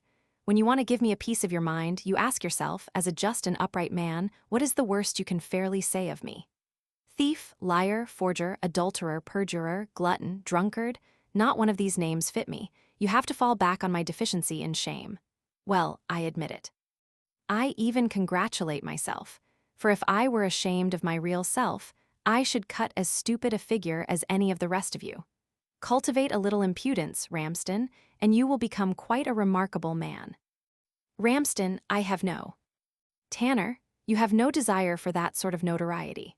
Bless you, I knew that answer would come as well as I know that a box of matches will come out of an automatic machine when I put a penny in the slot. You would be ashamed to say anything else. The crushing retort for which Ramsden has been visibly collecting his forces is lost forever. For at this point, Octavius returns with Miss Ann Whitefield and her mother, and Ramsden springs up and hurries to the door to receive them. Whether Anne is good-looking or not depends upon your taste, also and perhaps chiefly on your age and sex. To Octavius, she is an enchantingly beautiful woman, in whose presence the world becomes transfigured, and the puny limits of individual consciousness are suddenly made infinite by a mystic memory of the whole life of the race to its beginnings in the East, or even back to the paradise from which it fell. She is to him the reality of romance, the leaner good sense of nonsense, the unveiling of his eyes, the freeing of his soul, the abolition of time, place, and circumstance, the etherealization of his blood into rapturous rivers of the very water of life itself, the revelation of all the mysteries and the sanctification of all the dogmas. To her mother she is, to put it as moderately as possible, nothing whatever of the kind. Not that Octavius's admiration is in any way ridiculous or discreditable. Anne is a well-formed creature, as far as that goes, and she is perfectly ladylike, graceful, and comely, with ensnaring eyes and hair. Besides, instead of making herself an eyesore, like her mother, she has devised a mourning costume of black and violet silk, which does honor to her late father and reveals the family tradition of brave unconventionality by which Ramsden sets such store. But all this is beside the point as an explanation of Anne's charm. Turn up her nose, give a cast to her eye, replace her black and violet confection by the apron and feathers of a flower girl, strike all the H's out of her speech, and Anne would still make men dream. Vitality is as common as humanity, but like humanity, it sometimes rises to genius, and Anne is one of the vital geniuses. Not at all, if you please, an oversexed person. That is a vital defect, not a true excess. She is a perfectly respectable, perfectly self-controlled woman, and looks it, though her pose is fashionably frank and impulsive. She inspires confidence as a person who will do nothing she does not mean to do. Also some fear, perhaps, as a woman who will probably do everything she means to do without taking more account of other people than may be necessary and what she calls right. In short, what the weaker of her own sex sometimes call a cat. Nothing can be more decorous than her entry and her reception by Ramsden, whom she kisses. The late Mr. Whitefield would be gratified almost to impatience by the long faces of the men, except Tanner, who is fidgety, the silent hand grasps, the sympathetic placing of chairs, the sniffing of the widow, and the liquid eye of the daughter, whose heart, apparently, will not let her control her tongue to speech. Ramsden and Octavius take the 2 chairs from the wall and place them for the 2 ladies. But Anne comes to Tanner and takes his chair, which he offers with a brusque gesture, subsequently relieving his irritation by sitting down on the corner of the writing table with studied indecorum. Octavius gives Mrs. Whitefield a chair next Anne, and himself takes the vacant one which Ramsden has placed under the nose of the effigy of Mr. Herbert Spencer. Mrs. Whitefield, by the way, is a little woman, whose faded flaxen hair looks like straw on an egg. She has an expression of muddled shrewdness, a squeak of protest in her voice, and an odd air of continually elbowing away some larger person who is crushing her into a corner. One guesses her as one of those women who are conscious of being treated as silly and negligible, and who, without having strength enough to assert themselves effectually, at any rate never submit to their fate. There is a touch of chivalry in Octavius's scrupulous attention to her, even whilst his whole soul is absorbed by Anne. Ramsden goes solemnly back to his magisterial seat at the writing table, ignoring Tanner, and opens the proceedings. Ramsden, I am sorry, Annie, to force business on you at a sad time like the present, but your poor dear father's will has raised a very serious question. You have read it, I believe. Anne assents with a nod and a catch of her breath, too much affected to speak. I must say I am surprised to find Mr. Tanner named as joint guardian and trustee with myself of you and Rhoda. A pause. They all look portentous, but they have nothing to say. Ramsden, a little ruffled by the lack of any response, continues I don't know that I can consent to act under such conditions. Mr. Tanner has, I understand, some objection also, but I do not profess to understand its nature. He will no doubt speak for himself. But we are agreed that we can decide nothing until we know your views. I am afraid I shall have to ask you to choose between my sole guardianship and that of Mr. Tanner, for I fear it is impossible for us to undertake a joint arrangement. Anne, mamma. Mrs. Whitefield, now Anne, I do beg you not to put it on me. I have no opinion on the subject, and if I had, it would probably not be attended to. I am quite with whatever you 3 think best. Tanner turns his head and looks fixedly at Ramsden, who angrily refuses to receive this mute communication. Anne, resuming in the same gentle voice, ignoring her mother's bad taste, Mama knows that she is not strong enough to bear the whole responsibility for me and Rhoda without some help and advice. Rhoda must have a guardian, and though I am older, I do not think any young unmarried woman should be left quite to her own guidance. I hope you agree with me, Granny. Tanner, Granny, do you intend to call your guardians Granny? Anne, don't be foolish, Jack. Mr. Ramsden has always been Grandpapa Roebuck to me. I am Granny's Annie, and he is Annie's Granny. I christened him so when I first learned to speak. Ramsden, I hope you're satisfied, Mr. Tanner. Go on, Annie, I quite agree with you. Anne, well, if I am to have a guardian, can I set aside anybody whom my dear father appointed for me? Ramsden, you approve of your father's choice then. Anne, it is not for me to approve or disapprove. I accept it. My father loved me and knew best what was good for me. Ramsden, of course I understand your feeling, Annie. It is what I should have expected of you, and it does you credit. But it does not settle the question so completely as you think. Let me put a case to you.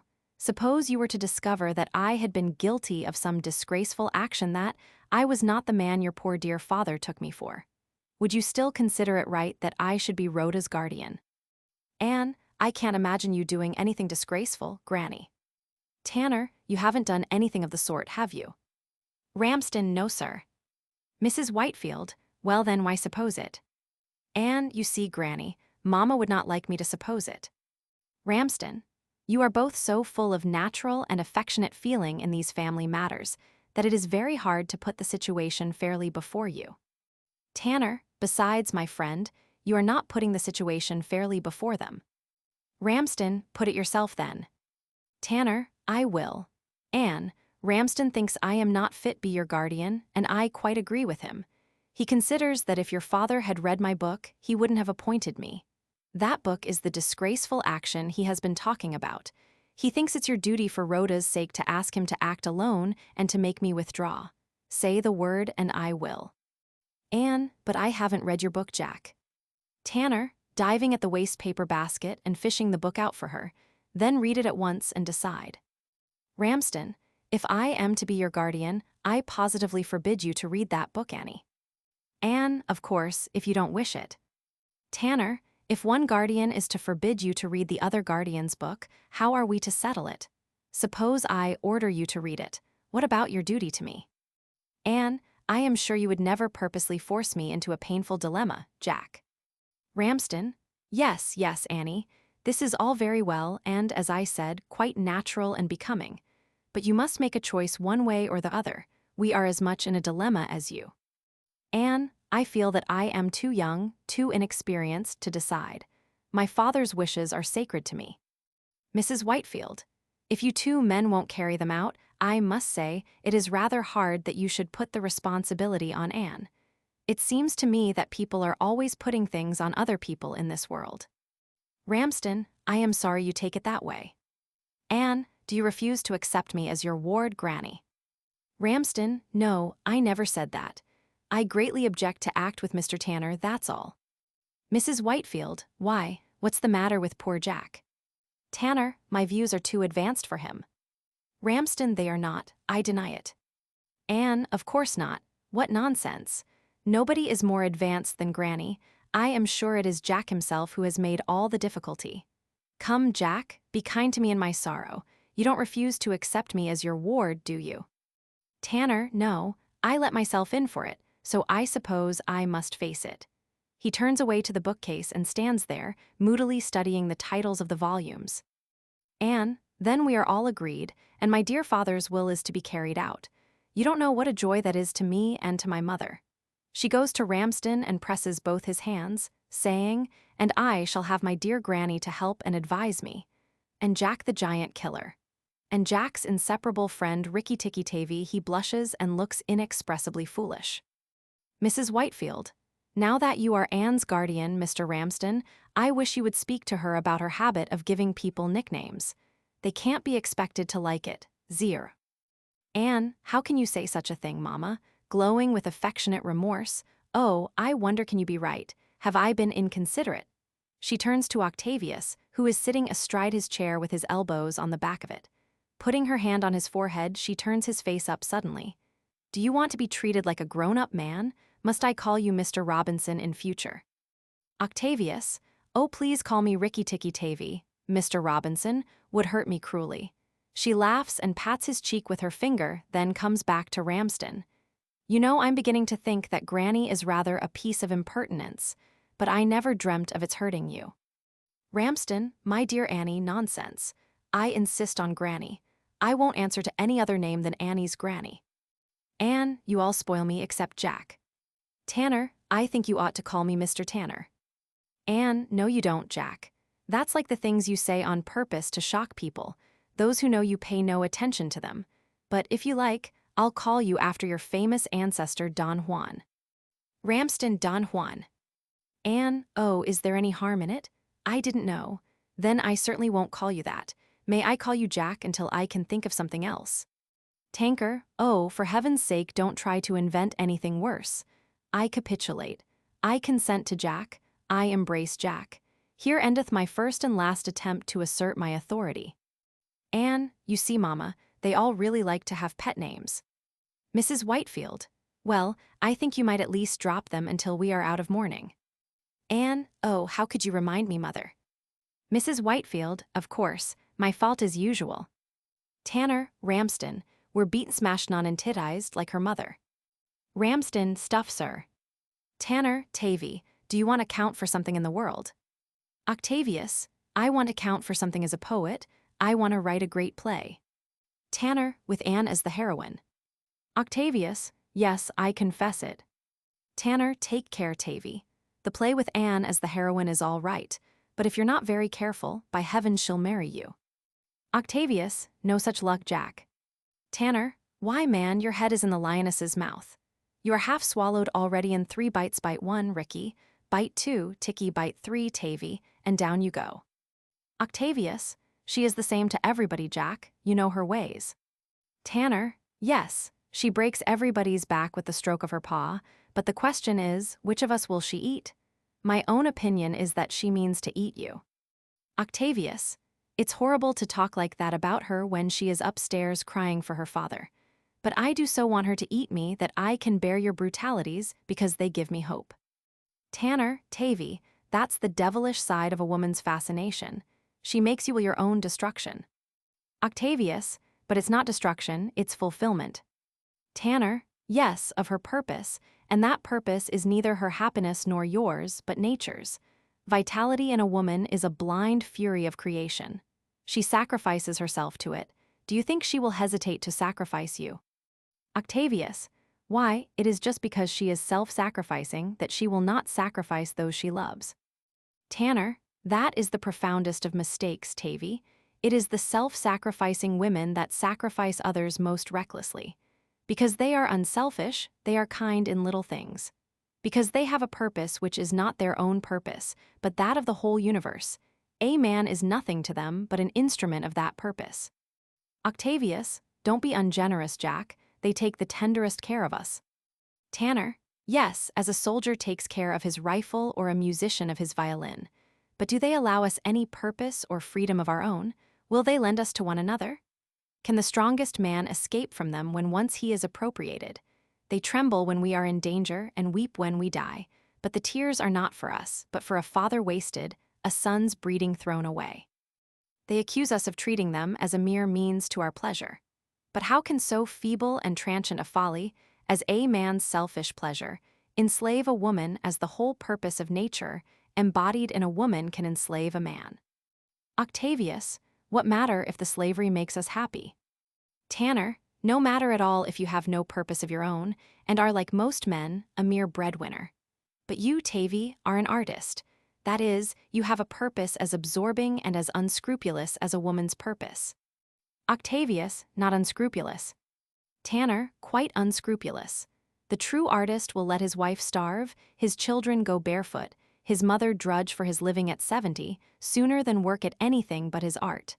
To women, he is half vivisector, half vampire. He gets into intimate relations with them to study them, to strip the mask of convention from them, to surprise their inmost secrets, knowing that they have the power to rouse his deepest creative energies, to rescue him from his cold reason, to make him see visions and dream dreams, to inspire him, as he calls it. He persuades women that they may do this for their own purpose, whilst he really means them to do it for his. He steals the mother's milk and blackens it to make printer's ink to scoff at her and glorify ideal women with. He pretends to spare her the pangs of childbearing so that he may have for himself the tenderness and fostering that belong of right to her children. Since marriage began, the great artist has been known as a bad husband. But he is worse. He is a child robber, a bloodsucker, a hypocrite, and a cheat. Perish the race and wither 1,000 women if only the sacrifice of them enable him to act Hamlet better, to paint a finer picture, to write a deeper poem, a greater play, a profounder philosophy. For mark you, Tavy, the artist's work is to show us ourselves as we really are. Our minds are nothing but this knowledge of ourselves, and he who adds a jot to such knowledge creates new mind as surely as any woman creates new men. In the rage of that creation, he is as ruthless as the woman, as dangerous to her as she to him, and as horribly fascinating. Of all human struggles, there is none so treacherous and remorseless as the struggle between the artist man and the mother woman. Which shall use up the other? That is the issue between them, and it is all the deadlier because, in your romanticist cant, they love one another. Octavius, even if it were so, and I don't admit it for a moment, it is out of the deadliest struggles that we get the noblest characters. Tanner, remember that the next time you meet a grizzly bear or a Bengal tiger, Tavy. Octavius, I meant where there is love, Jack. Tanner, oh, the tiger will love you. There is no love sincerer than the love of food. I think Anne loves you that way. She patted your cheek as if it were a nicely underdone chop. Octavius, you know, Jack, I should have to run away from you if I did not make it a fixed rule not to mind anything you say. You come out with perfectly revolting things sometimes. Ramsden returns, followed by Anne. They come in quickly, with their former leisurely air of decorous grief changed to one of genuine concern and, on Ramsden's part, of worry. He comes between the two men, intending to address Octavius, but pulls himself up abruptly as he sees Tanner. Ramsden, I hardly expected to find you still here, Mr. Tanner. Tanner, am I in the way? Good morning, fellow guardian. He goes towards the door. Anne, stop, Jack, Granny, he must know sooner or later. Ramsden, Octavius, I have a very serious piece of news for you. It is of the most private and delicate nature, of the most painful nature too, I am sorry to say. Do you wish Mr. Tanner to be present whilst I explain? Octavius, I have no secrets from Jack. Ramsden, before you decide that finally, let me say that the news concerns your sister, and that it is terrible news. Octavius, Violet, what has happened? Is she dead? Ramsden, I am not sure that it is not even worse than that. Octavius, is she badly hurt? Has there been an accident? Ramsden, no, nothing of that sort. Tanner, Anne, will you have the common humanity to tell us what the matter is? Anne, I can't. Violet has done something dreadful. We shall have to get her away somewhere. She flutters to the writing table and sits in Ramsden's chair, leaving the three men to fight it out between them. Octavius, is that what you meant, Mr. Ramsden? Ramsden, yes. I am afraid there is no doubt that Violet did not really go to Eastbourne 3 weeks ago when we thought she was with the Perry Whitefields. And she called on a strange doctor yesterday with a wedding ring on her finger. Mrs. Perry Whitefield met her there by chance, and so the whole thing came out. Octavius, who is the scoundrel? Anne, she won't tell us. Octavius, what a frightful thing. Tanner, dreadful, appalling, worse than death, as Ramsden says. What would you not give, Tavy, to turn it into a railway accident, with all her bones broken, or something equally respectable and deserving of sympathy? Octavius, don't be brutal, Jack. Tanner, brutal. Good heavens, man, what are you crying for? Here is a woman whom we all suppose to be making bad watercolor sketches, practicing Grieg and Brahms, gadding about to concerts and parties, wasting her life and her money. We suddenly learn that she has turned from these sillinesses to the fulfillment of her highest purpose and greatest function, to increase, multiply, and replenish the earth. And instead of admiring her courage and rejoicing in her instinct, instead of crowning the completed womanhood and raising the triumphal strain of "Unto us a child is born, unto us a son is given," here you are, you who have been as merry as brigs in your mourning for the dead, all pulling long faces and looking as ashamed and disgraced as if the girl had committed the vilest of crimes. Ramsden, I will not have these abominations uttered in my house. Tanner, look here, if you insult me again, I'll take you at your word and leave your house. Anne, where is Violet now? Anne, why, are you going to her? Tanner, of course I am going to her. She wants help, she wants money, she wants respect and congratulation. She wants every chance for her child. She does not seem likely to get it from you. She shall from me. Where is she? Anne, don't be so headstrong, Jack. She's upstairs. Tanner, what? Under Ramsden's sacred roof. Go and do your miserable duty, Ramsden. Hunt her out into the street. Cleanse your threshold from her contamination. Vindicate the purity of your English home. I'll go for a cab. Anne, oh, Granny, you mustn't do that. Octavius, I'll take her away, Mr. Ramsden. She had no right to come to your house. Ramsden, but I am only too anxious to help her. Turning on Tanner, how dare you, sir, impute such monstrous intentions to me? I protest against it. I am ready to put down my last penny to save her from being driven to run to you for protection. Tanner, it's all right then. He's not going to act up to his principles. It's agreed that we all stand by Violet. Octavius, but who is the man? He can make reparation by marrying her, and he shall, or he shall answer for it to me.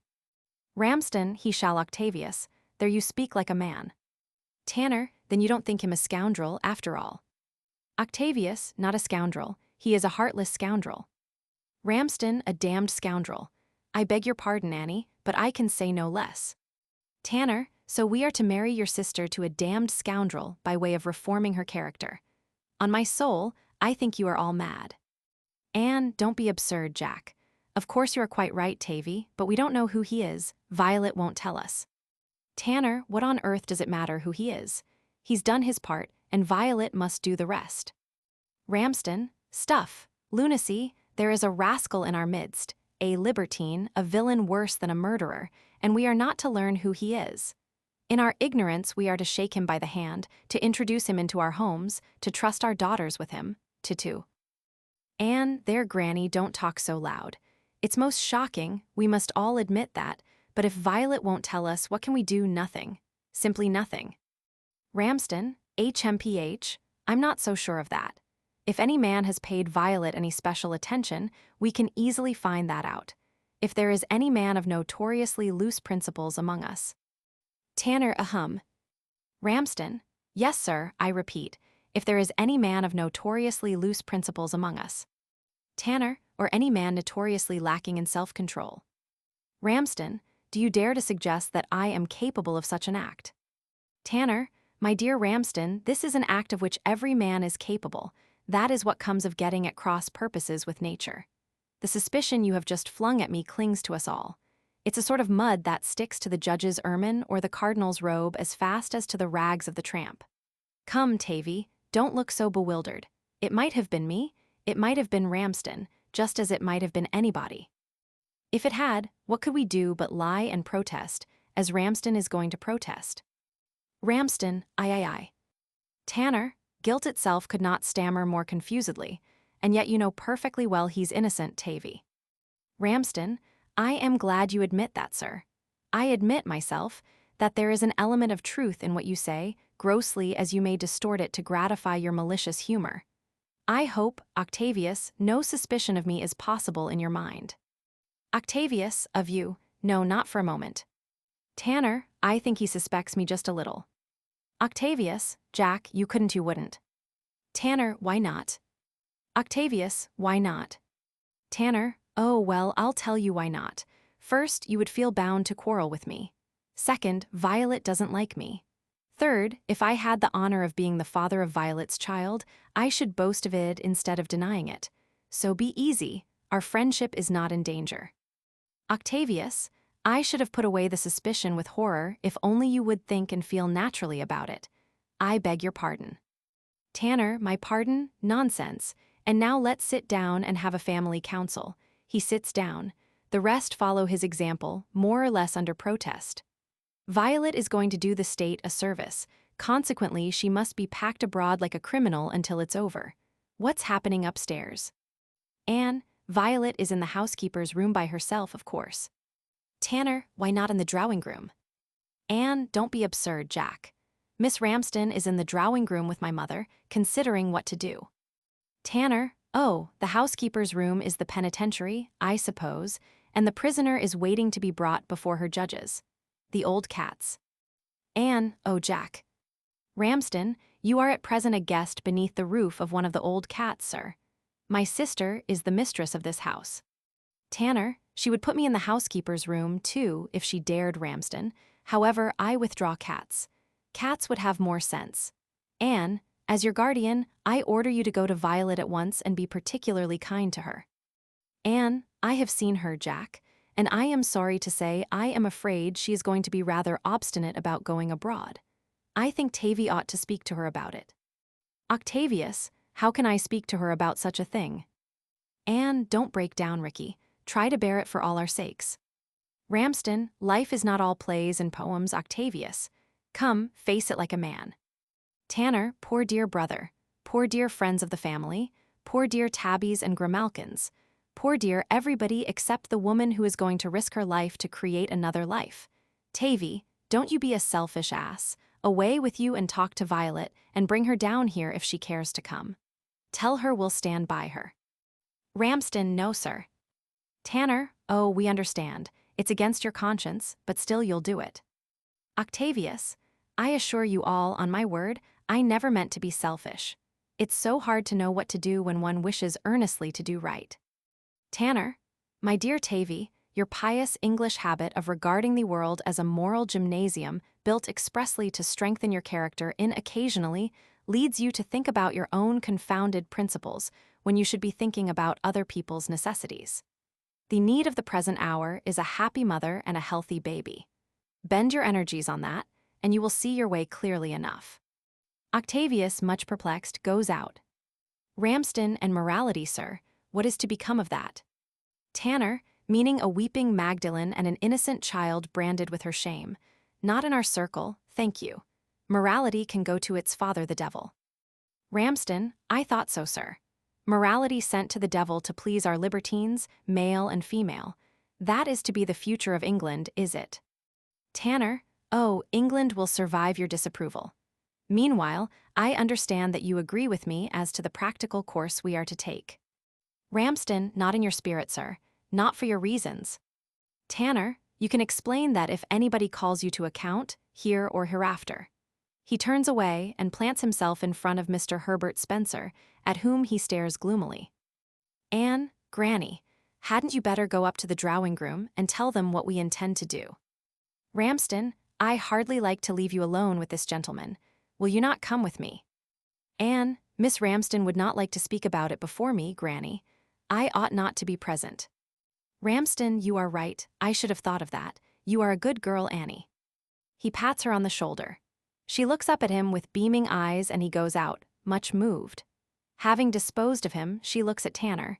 His back being turned to her, she gives a moment's attention to her personal appearance, then softly goes to him and speaks almost into his ear. Anne, Jack, are you glad that you are my guardian? You don't mind being made responsible for me, I hope. Tanner, the latest addition to your collection of scapegoats, eh? Anne, oh, that stupid old joke of yours about me. Do please drop it. Why do you say things that you know must pain me? I do my best to please you, Jack. I suppose I may tell you so now that you are my guardian. You will make me so unhappy if you refuse to be friends with me. Tanner, you need not go begging for my regard. How unreal our moral judgments are.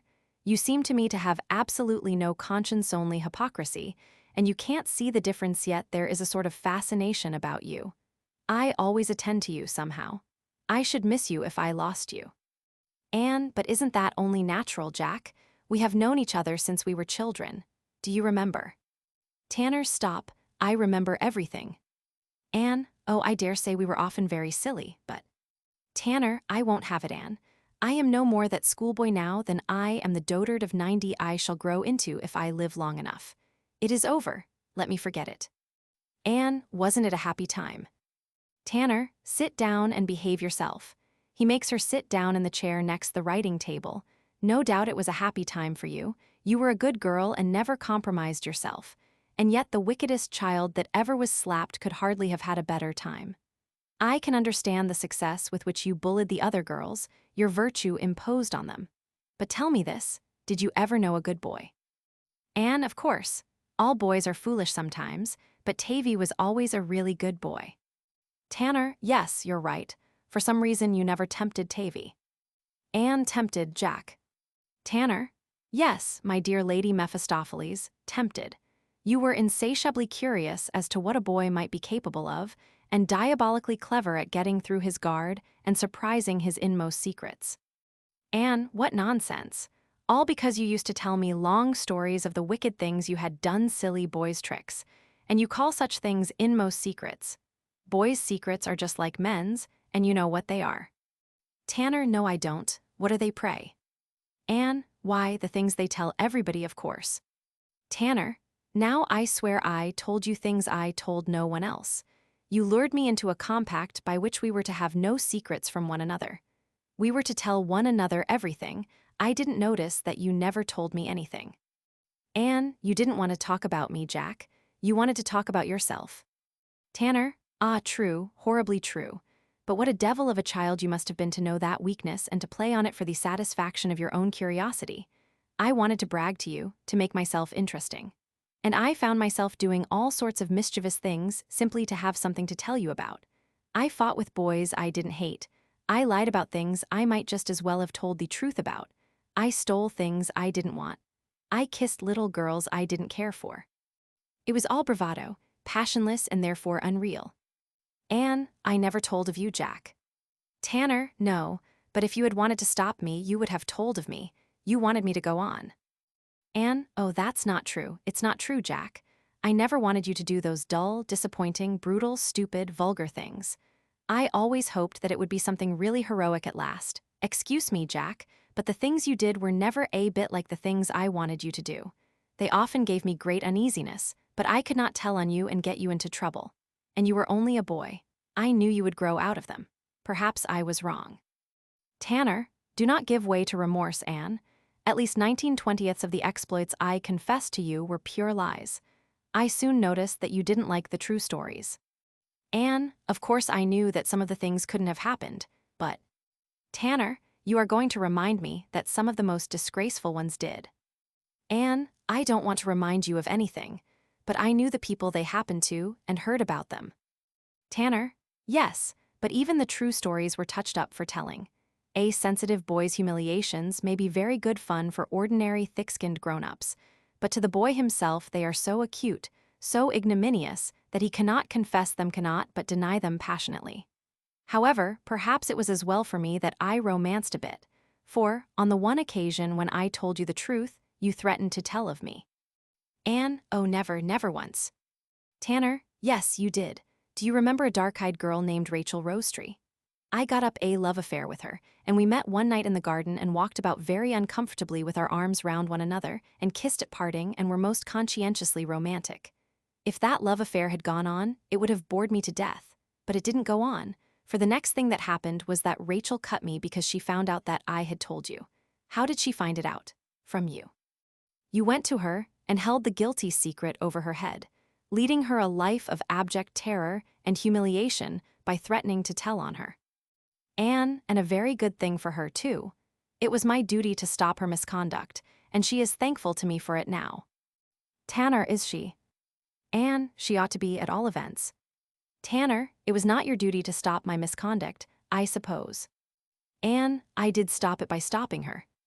Tanner, are you sure of that? You stopped my telling you about my adventures, but how do you know that you stopped the adventures? Anne, do you mean to say that you went on in the same way with other girls? Tanner, no. I had enough of that sort of romantic tomfoolery with Rachel. Anne, then why did you break off our confidences and become quite strange to me? Tanner, it happened just then that I got something that I wanted to keep all to myself instead of sharing it with you. Anne, I am sure I shouldn't have asked for any of it if you had grudged it. Tanner, it wasn't a box of sweets, Anne. It was something you'd never have let me call my own. Anne, what? Tanner, my soul. Anne, oh, do be sensible, Jack. You know you're talking nonsense. Tanner, the most solemn earnest, Anne. You didn't notice at that time that you were getting a soul too. But you were. It was not for nothing that you suddenly found you had a moral duty to chastise and reform Rachel. Up to that time you had traded pretty extensively in being a good child, but you had never set up a sense of duty to others. Well, I set one up too. Up to that time, I had played the boy buccaneer with no more conscience than a fox in a poultry farm. But now I began to have scruples, to feel obligations, to find that veracity and honor were no longer goody-goody expressions in the mouths of grown-up people, but compelling principles in myself. Anne, yes, I suppose you're right. You were beginning to be a man and I to be a woman. Tanner, are you sure it was not that we were beginning to be something more? What does the beginning of manhood and womanhood mean in most people's mouths? You know, it means the beginning of love, but love began long before that for me. Love played its part in the earliest dreams and follies and romances I can remember. May I say the earliest follies and romances we can remember, though we did not understand it at the time. No, the change that came to me was the birth in me of moral passion. And I declare that according to my experience, moral passion is the only real passion. Anne, all passions ought to be moral, Jack. Tanner, ought. Do you think that anything is strong enough to impose oughts on a passion except a stronger passion still? Anne, our moral sense controls passion, Jack. Don't be stupid. Tanner, our moral sense. And is that not a passion? Is the devil to have all the passions as well as all the good times? If it were not a passion, if it were not the mightiest of the passions, all the other passions would sweep it away like a leaf before a hurricane. It is the birth of that passion that turns a child into a man. Anne, there are other passions, Jack, very strong ones. Tanner, all the other passions were in me before, but they were idle and aimless mere childish greedinesses and cruelties, curiosities and fancies, habits and superstitions, grotesque and ridiculous to the mature intelligence. When they suddenly began to shine like newly lit flames, it was by no light of their own, but by the radiance of the dawning moral passion. That passion dignified them, gave them conscience and meaning, found them a mob of appetites, and organized them into an army of purposes and principles. My soul was born of that passion. Anne, I noticed that you got more sense. You were a dreadfully destructive boy before that. Tanner, destructive, stuff, I was only mischievous. Anne, oh Jack, you were very destructive. You ruined all the young fir trees by chopping off their leaders with a wooden sword. You broke all the cucumber frames with your catapult. You set fire to the common.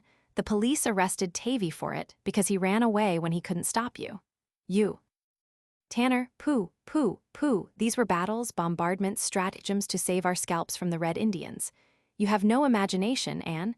I am 10 times more destructive now than I was then. The moral passion has taken my destructiveness in hand and directed it to moral ends. I have become a reformer, and like all reformers, an iconoclast. I no longer break cucumber frames and burn gorse bushes. I shatter creeds and demolish idols. Anne, I am afraid I am too feminine to see any sense in destruction. Destruction can only destroy. Tanner, yes, that is why it is so useful. Construction cumbers the ground with institutions made by busybodies. Destruction clears it and gives us breathing space and liberty. Anne, it's no use, Jack. No woman will agree with you there. Tanner, that's because you confuse construction and destruction with creation and murder. They're quite different. I adore creation and abhor murder. Yes, I adore it in tree and flower, in bird and beast, even in you. A flush of interest and delight suddenly clears the growing perplexity and boredom from her face. It was the creative instinct that led you to attach me to you by bonds that have left their mark on me to this day. Yes, Anne, the old childish compact between us was an unconscious love compact. Anne, Jack. Tanner, oh, don't be alarmed. Anne, I am not alarmed. Tanner, then you ought to be. Where are your principles? Anne, Jack, are you serious or are you not? Tanner, do you mean about the moral passion? Anne, no, the other one. Oh, you are so silly, one never knows how to take you. Tanner, you must take me quite seriously. I am your guardian, and it is my duty to improve your mind. Anne, the love compact is over then, is it? I suppose you grew tired of me. Tanner, no, but the moral passion made our childish relations impossible. A jealous sense of my new individuality arose in me. Anne, you hated to be treated as a boy any longer. Poor Jack. Tanner, yes, because to be treated as a boy was to be taken on the old footing. I had become a new person, and those who knew the old person laughed at me. The only man who behaved sensibly was my tailor. He took my measure anew every time he saw me, whilst all the rest went on with their old measurements and expected them to fit me. Anne, you became frightfully self-conscious. Tanner, when you go to heaven, Anne, you will be frightfully conscious of your wings for the first year or so. When you meet your relatives there, and they persist in treating you as if you were still a mortal, you will not be able to bear them. You will try to get into a circle which has never known you except as an angel. Anne, so it was only your vanity that made you run away from us after all. Tanner, yes, only my vanity, as you call it. Anne, you need not have kept away from me on that account. Tanner, from you above all others. You fought harder than anybody against my emancipation. Anne, oh, how wrong you are. I would have done anything for you. Tanner, anything except let me get loose from you. Even then you had acquired by instinct that damnable woman's trick of heaping obligations on a man, of placing yourself so entirely and helplessly at his mercy that at last he dare not take a step without running to you for leave. I know a poor wretch whose one desire in life is to run away from his wife. She prevents him by threatening to throw herself in front of the engine of the train he leaves her in. That is what all women do. If we try to go where you do not want us to go, there is no law to prevent us, but when we take the first step your breasts are under our foot as it descends. Your bodies are under our wheels as we start. No woman shall ever enslave me in that way. Anne, but Jack, you cannot get through life without considering other people a little. Tanner, aye, but what other people? It is this consideration of other people, or rather this cowardly fear of them, which we call consideration, that makes us the sentimental slaves we are. To consider you, as you call it, is to substitute your will for my own. How if it be a baser will than mine? Are women taught better than men, or worse? Are mobs of voters taught better than statesmen, or worse? Worse, of course, in both cases. And then what sort of world are you going to get, with its public men considering its voting mobs and its private men considering their wives? What does church and state mean nowadays? The woman and the ratepayer. Anne, I am so glad you understand politics, Jack. It will be most useful to you if you go into Parliament. He collapses like a pricked bladder. But I am sorry you thought my influence a bad one. Tanner, I don't say it was a bad one, but bad or good, I didn't choose to be cut to your measure, and I won't be cut to it. Anne, nobody wants you to, Jack. I assure you, really, on my word, I don't mind your queer opinions one little bit. You know we have all been brought up to have advanced opinions. Why do you persist in thinking me so narrow-minded? Tanner, that's the danger of it. I know you don't mind, because you've found out that it doesn't matter. The boa constrictor doesn't mind the opinions of a stag one little bit when once she has got her coils round it. Anne, oh, now I understand why you warned Tavy that I am a boa constrictor. Granny told me. She laughs and throws her boa around her neck. Doesn't it feel nice and soft, Jack? Tanner, you scandalous woman, will you throw away even your hypocrisy? Anne, I am never hypocritical with you, Jack. Are you angry? She withdraws the boa and throws it on a chair. Perhaps I shouldn't have done that. Tanner, pooh, prudery. Why should you not if it amuses you? Anne, well, because I suppose what you really meant by the boa constrictor was this. Tanner, magnificent audacity. She laughs and pats his cheeks. Now just to think that if I mentioned this episode, not a soul would believe me, except the people who would cut me for telling, whilst if you accused me of it, nobody would believe my denial. Anne, you are incorrigible, Jack, but you should not jest about our affection for one another. Nobody could possibly misunderstand it. You do not misunderstand it, I hope. Tanner, my blood interprets for me, Anne. Poor Ricky Tikey Tavy.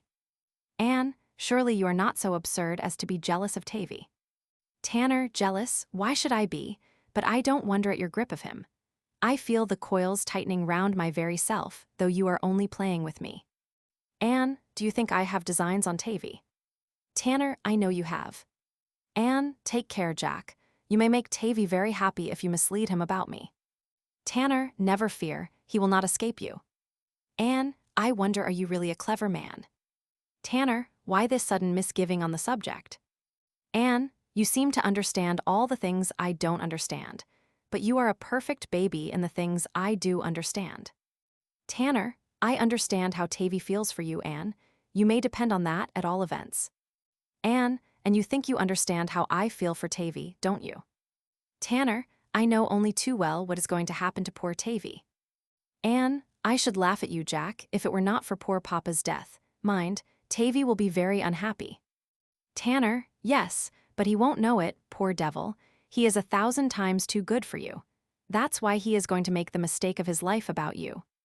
Anne, I think men make more mistakes by being too clever than by being too good. She sits down, with a trace of contempt for the whole male sex in the elegant carriage of her shoulders. Tanner, oh, I know you don't care very much about Tavy, but there is always one who kisses and one who only allows the kiss. Tavy will kiss, and you will only turn the cheek, and you will throw him over if anybody better turns up. Anne, you have no right to say such things, Jack. They are not true and not delicate. If you and Tavy choose to be stupid about me, that is not my fault. Tanner, forgive my brutalities, Anne. They are leveled at this wicked world, not at you. She looks up at him, pleased and forgiving. He becomes cautious at once. All the same, I wish Ramsden would come back. I never feel safe with you. There is a devilish charm, or no, not a charm, a subtle interest. Just so, you know it, and you triumph in it. Openly and shamelessly triumph in it. Anne, what a shocking flirt you are, Jack. Tanner, a flirt, aye. Anne, yes, a flirt. You are always abusing and offending people, but you never really mean to let go your hold of them. Tanner, I will ring the bell.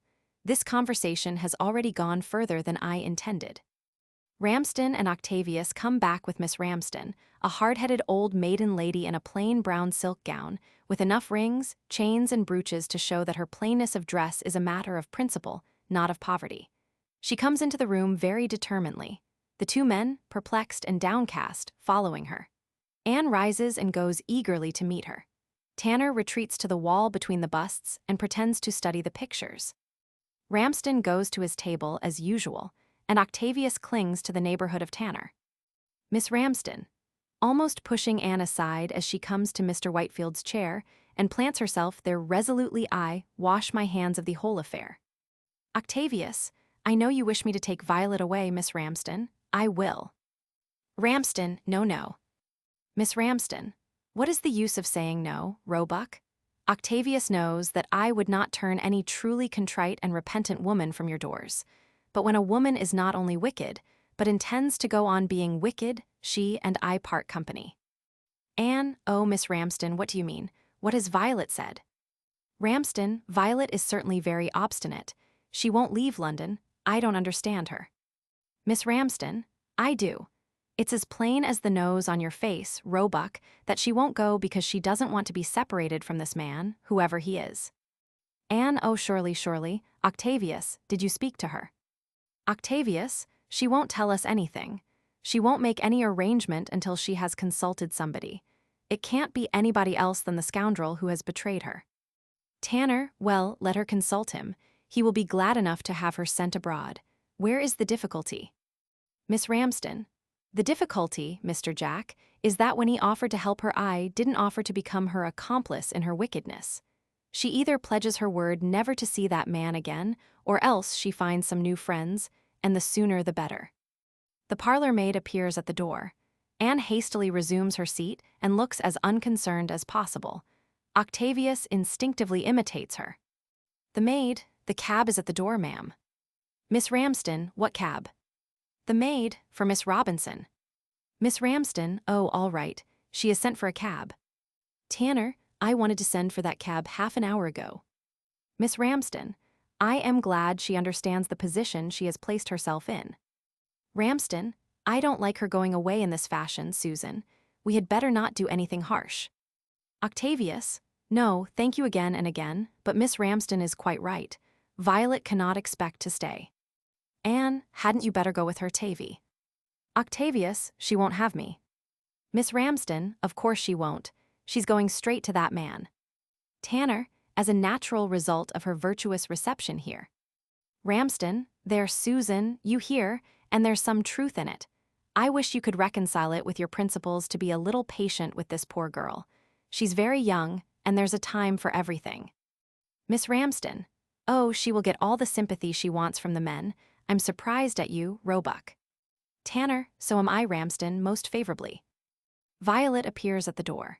She is as impenitent and self-assured a young lady as one would desire to see among the best behaved of her sex.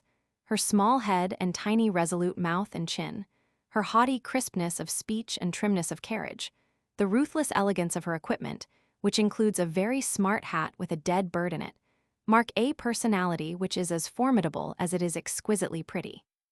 She is not a siren like Anne. Admiration comes to her without any compulsion or even interest on her part. Besides, there is some fun in Anne, but in this woman none, perhaps no mercy either. If anything restrains her, it is intelligence and pride, not compassion. Her voice might be the voice of a schoolmistress addressing a class of girls who had disgraced themselves, as she proceeds with complete composure and some disgust to say what she has come to say. Violet, I have only looked in to tell Miss Ramsden that she will find her birthday present to me, the filigree bracelet, in the housekeeper's room. Tanner, do come in, Violet, and talk to us sensibly. Violet, thank you, I have had quite enough of the family conversation this morning. So has your mother, Anne. She has gone home crying. But at all events, I have found out what some of my pretended friends are worth. Goodbye. Tanner, no, one moment. I have something to say which I beg you to hear. She looks at him without the slightest curiosity, but waits, apparently as much to finish getting her glove on as to hear what he has to say. I am altogether on your side in this matter. I congratulate you, with the sincerest respect, on having the courage to do what you have done. You are entirely in the right, and the family is entirely in the wrong. Sensation. Anne and Miss Ramsden rise and turn toward the two. Violet, more surprised than any of the others, forgets her glove and comes forward into the middle of the room, both puzzled and displeased. Octavius alone does not move or raise his head. He is overwhelmed with shame. Anne, Jack. Miss Ramsden, well, I must say. Violet, who told you? Tanner, why, Ramsden and Tavy, of course. Why should they not? Violet, but they don't know. Tanner, don't know what? Violet, they don't know that I am in the right, I mean. Tanner, oh, they know it in their hearts, though they think themselves bound to blame you by their silly superstitions about morality and propriety, and so forth. But I know, and the whole world really knows, though it dare not say so, that you were right to follow your instinct. That vitality and bravery are the greatest qualities a woman can have, and motherhood her solemn initiation into womanhood. And that the fact of your not being legally married matters not one scrap either to your own worth or to our real regard for you. Violet, oh, you think me a wicked woman like the rest. You think I have not only been vile, but that I share your abominable opinions. Miss Ramsden, I have borne your hard words because I knew you would be sorry for them when you found out the truth, but I won't bear such a horrible insult as to be complimented by Jack on being one of the wretches of whom he approves. I have kept my marriage a secret for my husband's sake, but now I claim my right as a married woman not to be insulted. Octavius, you are married. Violet, yes, and I think you might have guessed it. What business had you all to take it for granted that I had no right to wear my wedding ring? Not one of you even asked me. I cannot forget that. Tanner, I am utterly crushed. I meant well, I apologize, abjectly apologize. Violet, I hope you will be more careful in future about the things you say. Of course, one does not take them seriously, but they are very disagreeable and rather in bad taste. Tanner, I have no defense. I shall know better in future than to take any woman's part. We have all disgraced ourselves in your eyes. I am afraid, except Anne, she befriended you. For Anne's sake, forgive us. Violet, yes, Anne has been very kind, but then Anne knew. Tanner, oh. Miss Ramsden, and who, pray, is the gentleman who does not acknowledge his wife? Violet, that is my business, Miss Ramsden, and not yours. I have my reasons for keeping my marriage a secret for the present. Ramsden, all I can say is that we are extremely sorry, Violet. I am shocked to think of how we have treated you. Octavius, I beg your pardon, Violet, I can say no more. Miss Ramsden, of course what you say puts a very different complexion on the matter. All the same, I owe it to myself. Violet, you owe me an apology, Miss Ramsden. That's what you owe both to yourself and to me. If you were a married woman, you would not like sitting in the housekeeper's room and being treated like a naughty child by young girls and old ladies without any serious duties and responsibilities. Tanner, don't hit us when we're down, Violet. We seem to have made fools of ourselves, but really it was you who made fools of us. Violet, it was no business of yours, Jack, in any case. Tanner, no business of mine. Why, Ramsden as good as accused me of being the unknown gentleman. Ramsden makes a frantic demonstration, but Violet's cool, keen anger extinguishes it. Violet, you, oh, how infamous, how abominable, how disgracefully you have all been talking about me. If my husband knew it, he would never let me speak to any of you again. I think you might have spared me at least. Ramsden, but I assure you I never at least, it is a monstrous perversion of something I said that. Miss Ramsden, you needn't apologize, Roebuck. She brought it all on herself. It is for her to apologize for having deceived us.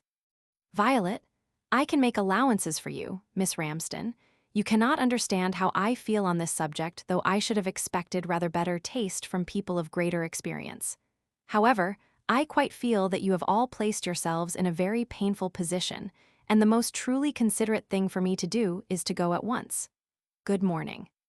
She goes, leaving them staring. Miss Ramsden, well, I must say. Ramsden, I don't think she is quite fair to us. Tanner, you must cower before the wedding ring like the rest of us, Ramsden. The cup of our ignominy is full. Act 2.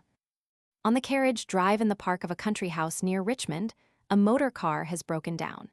It stands in front of a clump of trees round which the drive sweeps to the house, which is partly visible through them. Indeed, Tanner, standing in the drive with the car on his right hand, could get an unobstructed view of the west corner of the house on his left, were he not far too much interested in a pair of supine legs in blue serge trousers which protrude from beneath the machine. He is watching them intently with bent back and hands supported on his knees. His leathern overcoat and peaked cap proclaim him one of the dismounted passengers. The legs, I got him. Tanner, all right now. The legs, all right now. Tanner stoops and takes the legs by the ankles, drawing their owner forth like a wheelbarrow, walking on his hands, with a hammer in his mouth. He is a young man in a neat suit of blue serge, clean-shaven, dark-eyed, square-fingered, with short, well-brushed black hair and rather irregular, skeptically turned eyebrows. When he is manipulating the car, his movements are swift and sudden, yet attentive and deliberate. With Tanner and Tanner's friends, his manner is not in the least deferential, but cool and reticent, keeping them quite effectually at a distance whilst giving them no excuse for complaining of him.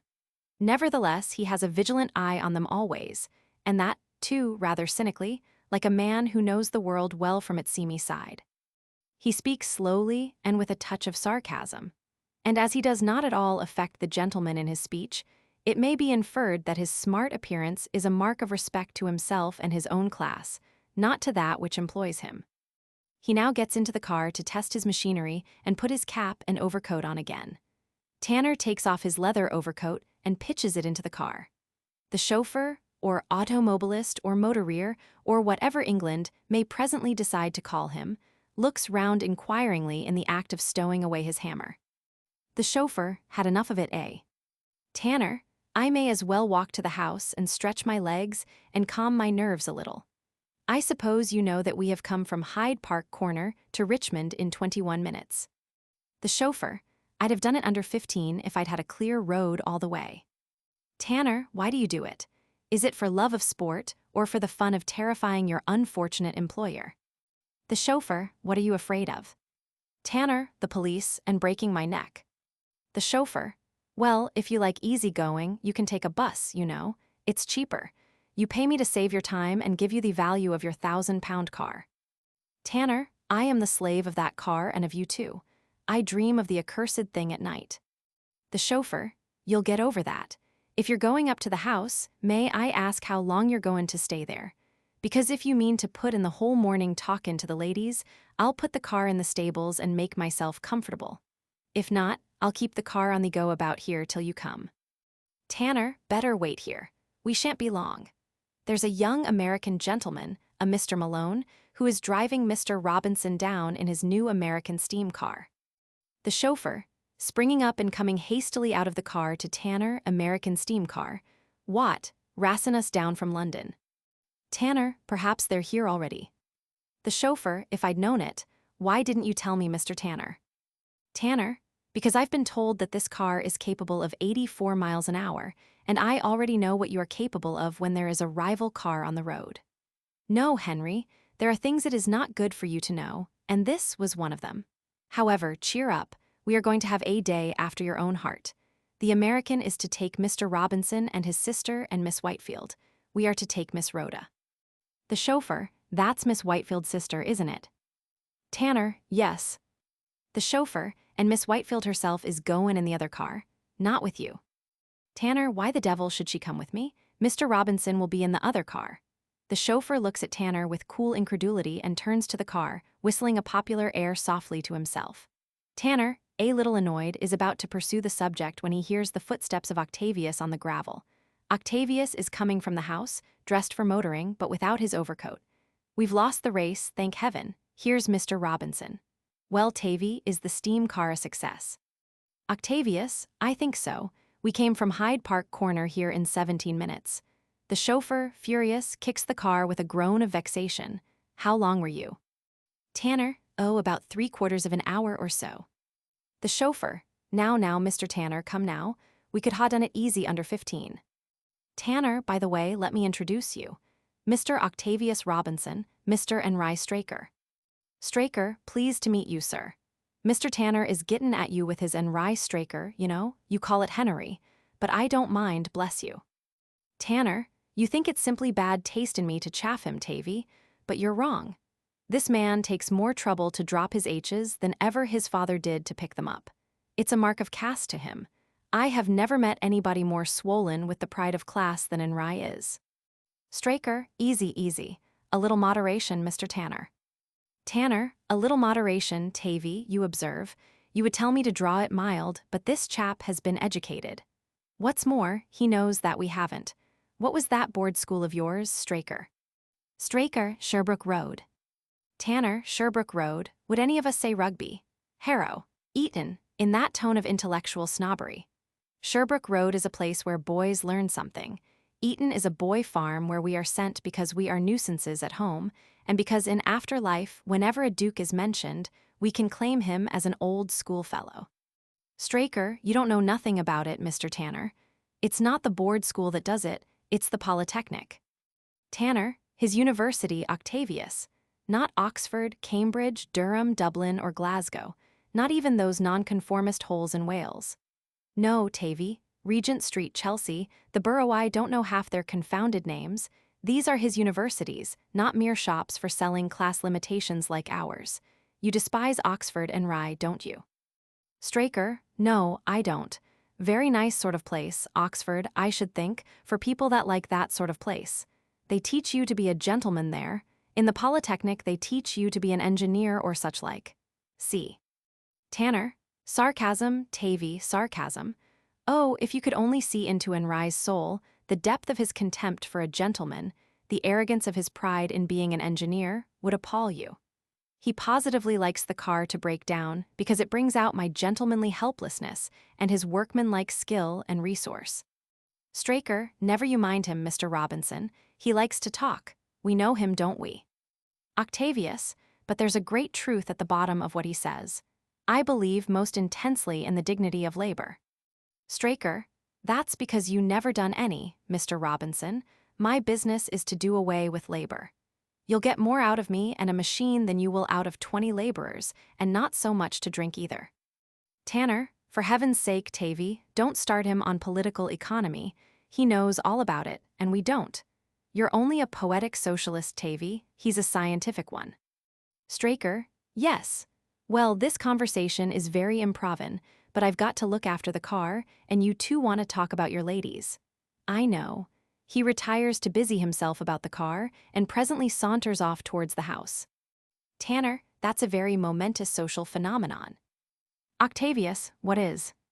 Tanner, Straker is.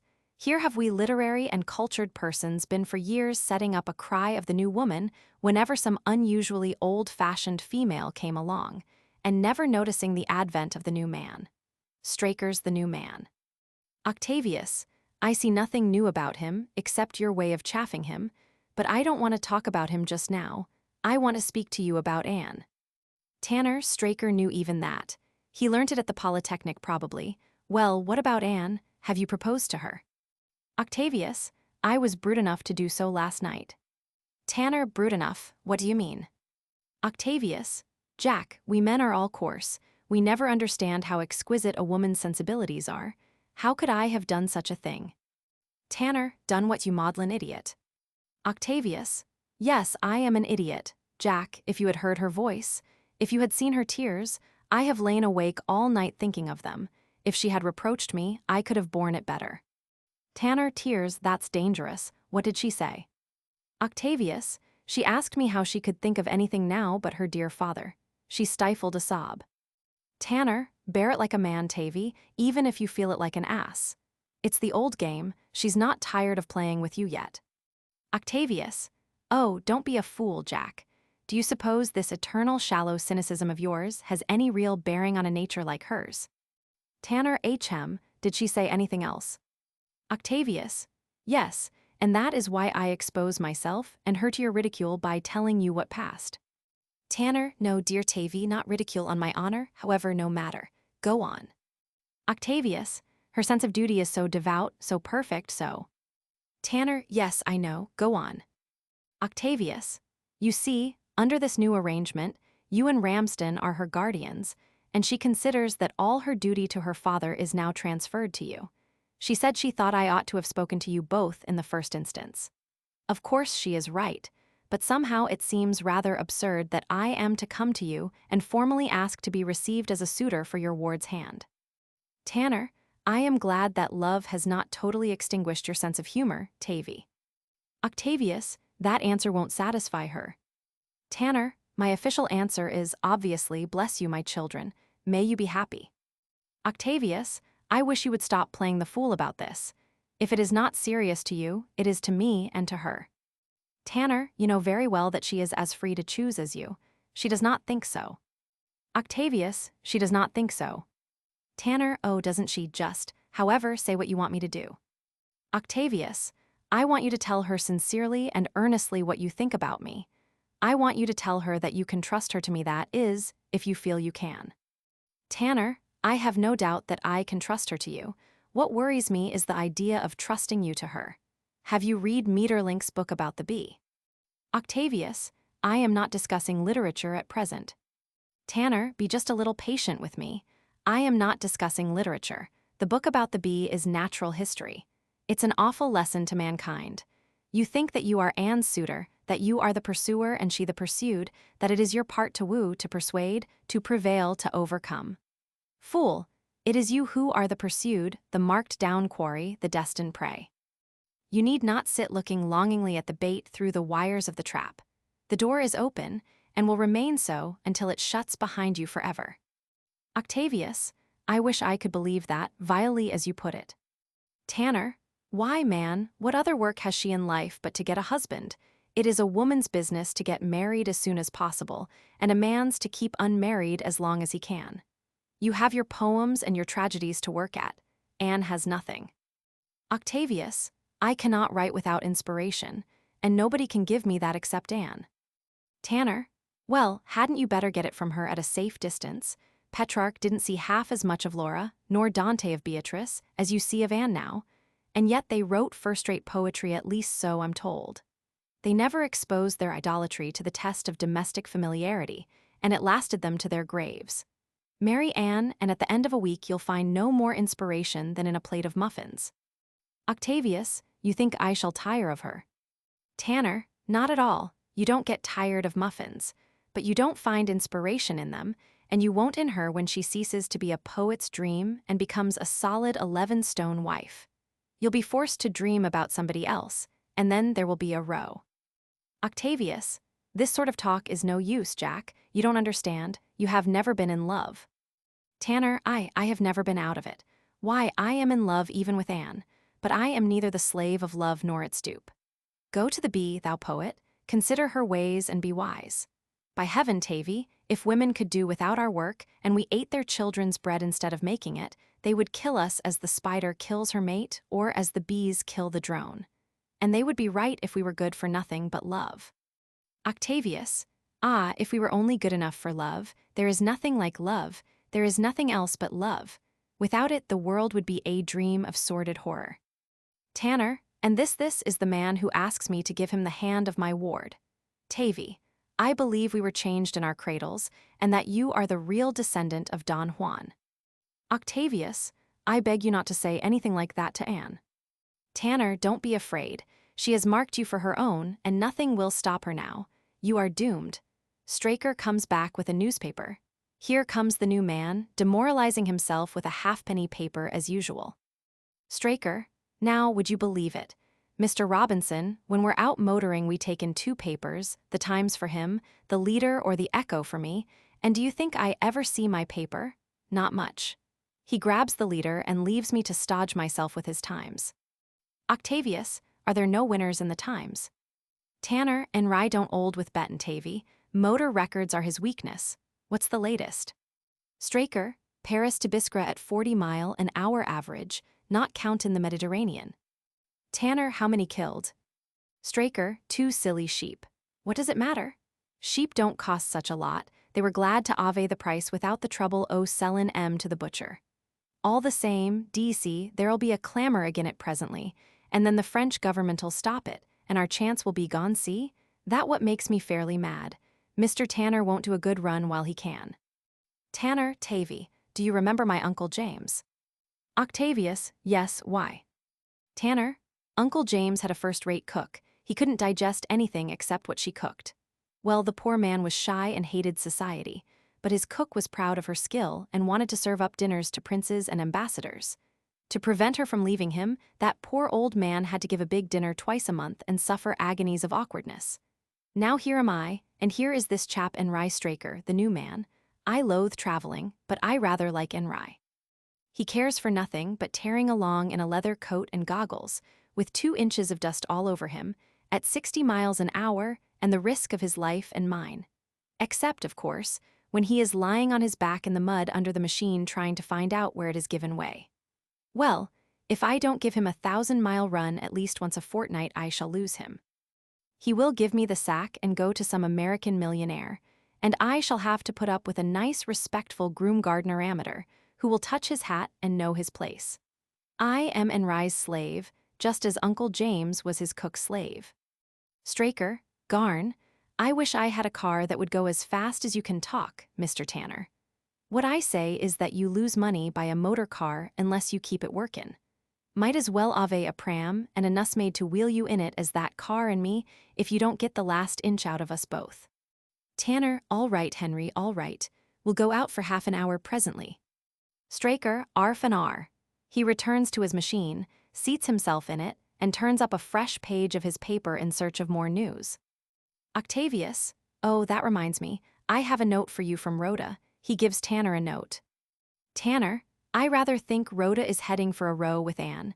As a rule, there is only one person an English girl hates more than she hates her mother, and that's her eldest sister. But Rhoda positively prefers her mother to Anne. I say. Octavius, what's the matter? Tanner, Rhoda was to have come with me for a ride in the motor car. She says Anne has forbidden her to go out with me. Straker suddenly begins whistling his favorite air with remarkable deliberation. Surprised by this burst of lark-like melody and jarred by a sardonic note in its cheerfulness, they turn and look inquiringly at him. But he is busy with his paper, and nothing comes of their movement. Octavius, does she give any reason? Tanner, reason? An insult is not a reason. Anne forbids her to be alone with me on any occasion. Says I am not a fit person for a young girl to be with. What do you think of your paragon now? Octavius, you must remember that she has a very heavy responsibility now that her father is dead. Mrs. Whitefield is too weak to control Rhoda. Tanner, in short, you agree with Anne. Octavius, no, but I think I understand her. You must admit that your views are hardly suited for the formation of a young girl's mind and character. Tanner, I admit nothing of the sort. I admit that the formation of a young lady's mind and character usually consists in telling her lies, but I object to the particular lie that I am in the habit of abusing the confidence of girls. Octavius, Anne doesn't say that, Jack. Tanner, what else does she mean? Straker, Miss Whitefield, gentlemen. He dismounts and strolls away down the avenue with the air of a man who knows he is no longer wanted. Anne, good morning, Jack. I have come to tell you that poor Rhoda has got one of her headaches and cannot go out with you today in the car. It is a cruel disappointment to her, poor child. Tanner, what do you say now, Tavy? Octavius, surely you cannot misunderstand, Jack. Anne is showing you the kindest consideration, even at the cost of deceiving you. Anne, what do you mean? Tanner, would you like to cure Rhoda's headache, Anne? Anne, of course. Tanner, then tell her what you said just now, and add that you arrived about 2 minutes after I had received her letter and read it. Anne, Rhoda has written to you. Tanner, with full particulars. Octavius, never mind him, Anne. You were right, quite right. Anne was only doing her duty, Jack, and you know it, doing it in the kindest way, too. Anne, how kind you are, Tavy. How helpful, how well you understand. Octavius beams. Tanner, I tighten the coils. You love her, Tavy, don't you? Octavius, she knows I do. Anne, hush, for shame, Tavy. Tanner, oh, I give you leave. I am your guardian, and I commit you to Tavy's care for the next hour. Anne, no, Jack, I must speak to you about Rhoda.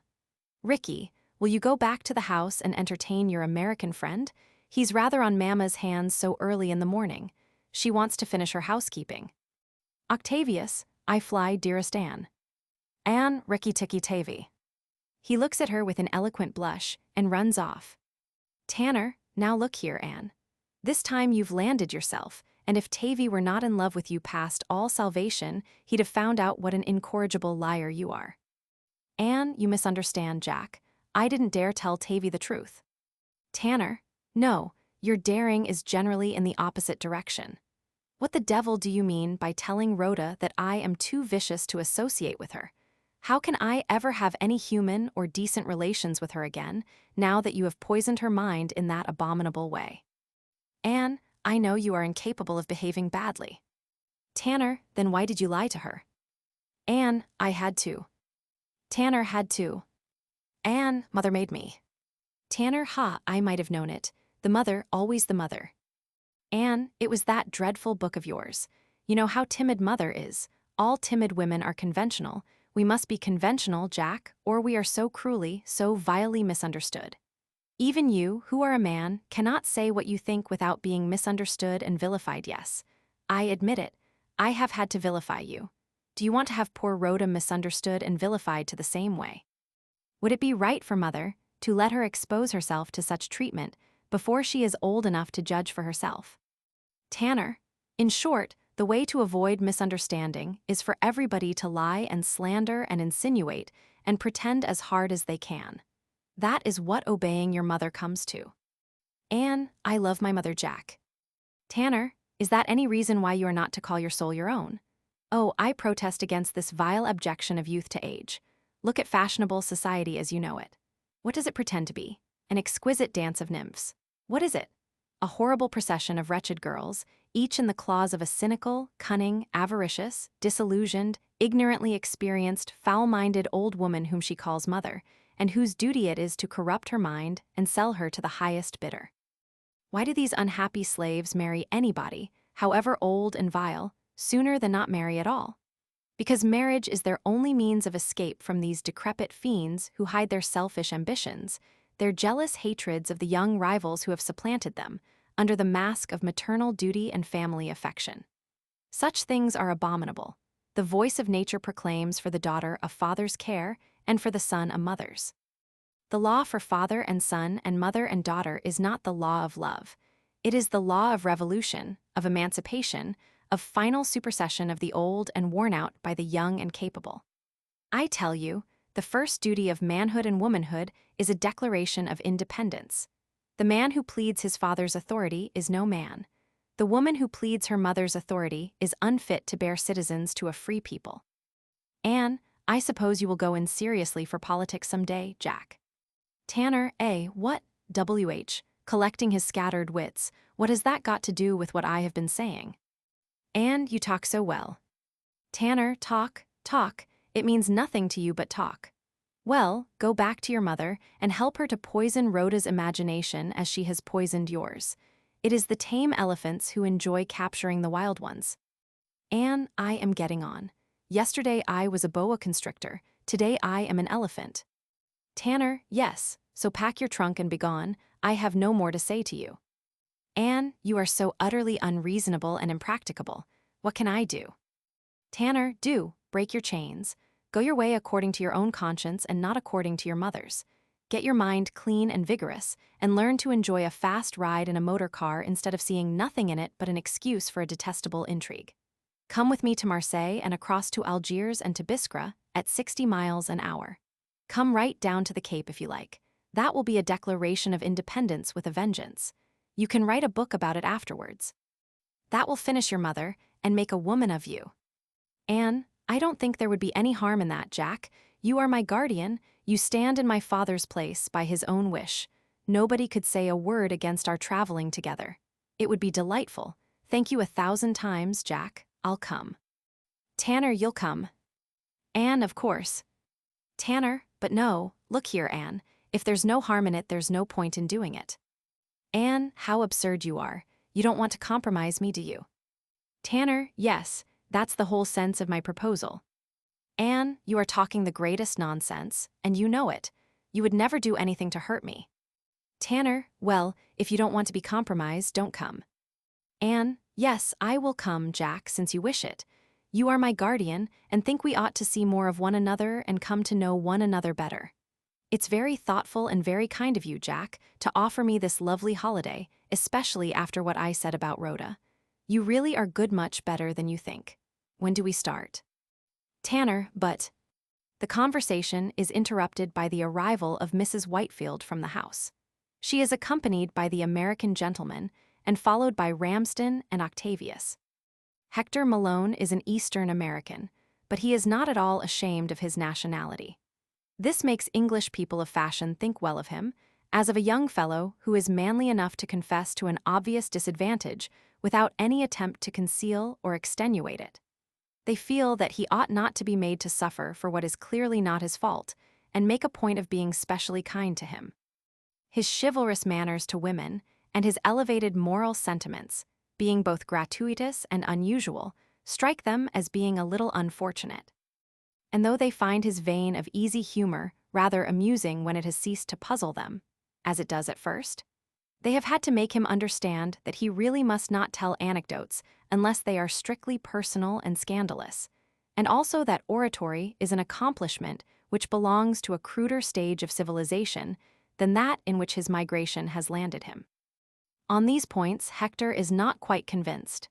He still thinks that the British are apt to make merits of their stupidities and to represent their various incapacities as points of good breeding. English life seems to him to suffer from a lack of edifying rhetoric, which he calls moral tone, English behavior to show a want of respect for womanhood, English pronunciation to fail very vulgarly in tackling such words as world, girl, bird, etc. English society to be plain-spoken to an extent which stretches occasionally to intolerable coarseness, and English intercourse to need enlivening by games and stories and other pastimes. So he does not feel called upon to acquire these defects after taking great paths to cultivate himself in a first-rate manner before venturing across the Atlantic. To this culture, he finds English people either totally indifferent, as they very commonly are to all culture, or else politely evasive, the truth being that Hector's culture is nothing but a state of saturation with our literary exports of 30 years ago, re-imported by him to be unpacked at a moment's notice and hurled at the head of English literature, science, and art at every conversational opportunity. The dismay set up by these sallies encourages him in his belief that he is helping to educate England. When he finds people chattering harmlessly about Anatole France and Nietzsche, he devastates them with Matthew Arnold, the autocrat of the breakfast table, and even Macaulay. And as he is devoutly religious at bottom, he first leads the unwary, by humorous irreverences, to waive popular theology out of account in discussing moral questions with him, and then scatters them in confusion by demanding whether the carrying out of his ideals of conduct was not the manifest object of God Almighty in creating honest men and pure women. The engaging freshness of his personality and the dumbfounding staleness of his culture make it extremely difficult to decide whether he is worth knowing. For whilst his company is undeniably pleasant and enlivening, there is intellectually nothing new to be got out of him, especially as he despises politics, and is careful not to talk commercial shop, in which department he is probably much in advance of his English capitalist friends. He gets on best with romantic Christians of the amoristic sect, hence the friendship which has sprung up between him and Octavius.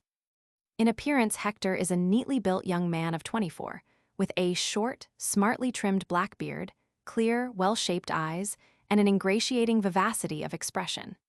He is, from the fashionable point of view, faultlessly dressed. As he comes along the drive from the house with Mrs. Whitefield, he is sedulously making himself agreeable and entertaining, and thereby placing on her slender wit a burden it is unable to bear. An Englishman would let her alone, accepting boredom and indifference of their common lot, and the poor lady wants to be either let alone or let prattle about the things that interest her. Ramsden strolls over to inspect the motor car. Octavius joins Hector. Anne, oh, Mama, what do you think? Jack is going to take me to Nice in his motor car. Isn't it lovely? I am the happiest person in London. Tanner, Mrs. Whitefield objects. I am sure she objects, doesn't she, Ramsden? Ramsden, I should think it very likely indeed. Anne, you don't object, do you, Mother? Mrs. Whitefield, I object. Why should I? I think it will do you good, Anne. I meant to ask you to take Rhoda out for a run occasionally. She is too much in the house, but it will do when you come back. Tanner, abyss beneath abyss of perfidy. Anne, oh, I forgot, you have not met Mr. Malone. Mr. Tanner, my guardian, Mr. Hector Malone. Hector, pleased to meet you, Mr. Tanner. I should like to suggest an extension of the traveling party to Nice, if I may.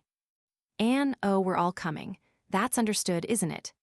Hector, I also am the modest possessor of a motor car.